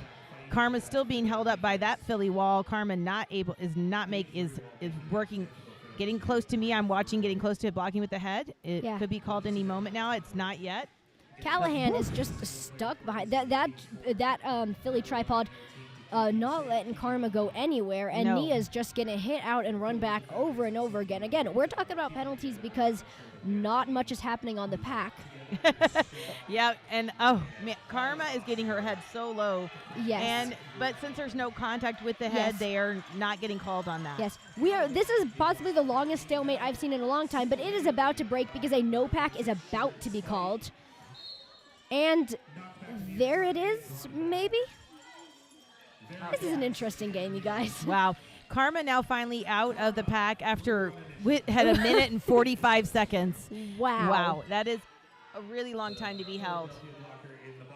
And I'm hearing another whistle and another penalty. And that's Gold Rusher going to the box. See where that takes him. To 5 penalties. Yeah. Oof. Oh, But there's only a minute and a half left in the game. I Yes. don't really think anyone else will foul out. yes. This is an interesting game, you guys. We're all tired. We're all kind of off our rocker because of the timeouts and everything, and it shows in the playing. But you know what? There's a minute and 15 seconds left in the game, so this next jam will likely be the last jam, so we're just going to go for it. We got 3 players sitting at 6 and 3 players sitting at 5 here penalties, so let's see if someone fouls out in this last jam when a timeout is called. An official timeout. So it could go forever. With a minute left on the clock, this may be our last jam of the night. I'm hearing our house announcers. Yes, let's hope it's the last jam of the night. We are all we want to hoping go. that. I love Derby. I also love going to bed. And this game honestly should have been over 45 minutes ago. Yeah. It's okay though. No, longer. I think this game was supposed to start at yes, this game was supposed to start at 7 p.m. and it is now 9:45. So Yeah, this typically is a 7 rough. o'clock game would be done by about 8:30, 8:45 max. Yes, this is rough. Anyways, that's I hate the that you just told me what time it was. Jeez. that Okay. is the end of this jam here, or the end of the timeout. Starting this next jam, we have Little Miss Savage jamming for the Pixies, going up against someone starting with 3. That's Bee Sting. Bee Sting, thank you. Bee Sting for Philly. Little Miss Savage fighting a tripod at the front of the pack. Again, getting very low. I would be worried about the head blocks, but you know what? These players are pulling it off, so what do we know, right? Looks like Bee Sting gets hit out in between the jam and pivot line and run back by Hell on Wheels 188. 188, Hell on Wheels just got a penalty, and he has fouled out of the game. Oh, my gosh.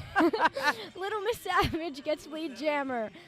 Finally coming out of the pack almost 35 seconds in. Again, you guys may be thinking, you guys are not talking about very much what's going on the track. That's because there's not a lot. These guys are exhausted, and they're moving like their wheels have been dipped in glue.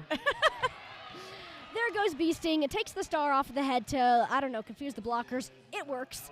And Bee Sting is now on their first scoring pass. 10 seconds left on the period clock. This should be the last jam of the game, thank God.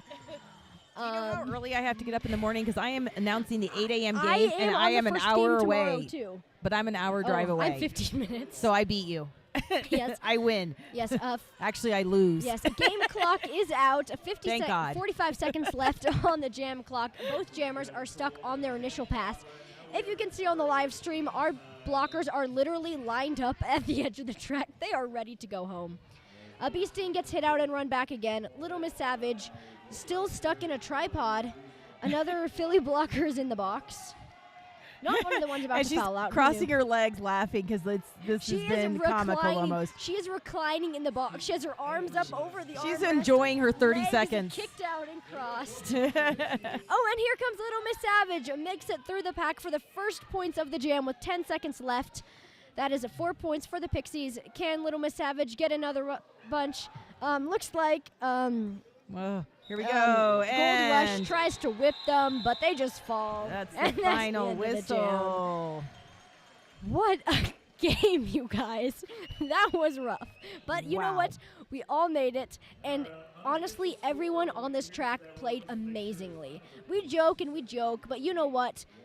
They did a crazy good, especially for a game that lasted over 2 hours with a 45-minute break in the middle. I cannot talk about the character strength that these blockers and jammers have, and physical strength too, because it was also entertaining. But I don't know if you guys can hear much over the that mics. whistle makes this official. Yeah. Final score, 273 Philly, going into the championship game tomorrow at 4 o'clock Mountain Time. Pixies at 161. Yes, and I don't know if you guys can hear in the venue, but there's not much cheering. Couple half-hearted whoops and claps, but everyone, players included, are exhausted. And Yes, we wrapped up that game. There was 34 penalties for Philly and 44 penalties for Pixies. That was a rough game. Wow. Yes, and it does look like Pixies are ending with like 8 people playing. All right. Well, thank you everyone for listening. Yes. Again, first game tomorrow, 8 a.m.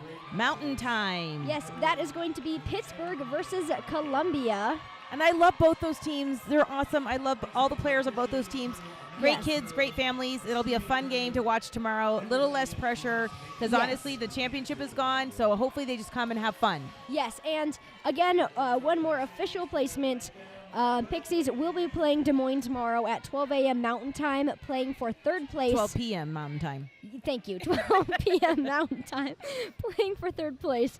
And Philadelphia will be playing against FOCO at 4 p.m. Mountain Time for first place. The 4th year in a row that FOCO has faced off with Philly for the championship. All right, guys, thank you for sticking through that game. That was a wild one. I hope you all have an amazing night, and hopefully we'll see you tomorrow. Ginger Spice signing off. And Pinky Crusher over and out. Oh, God.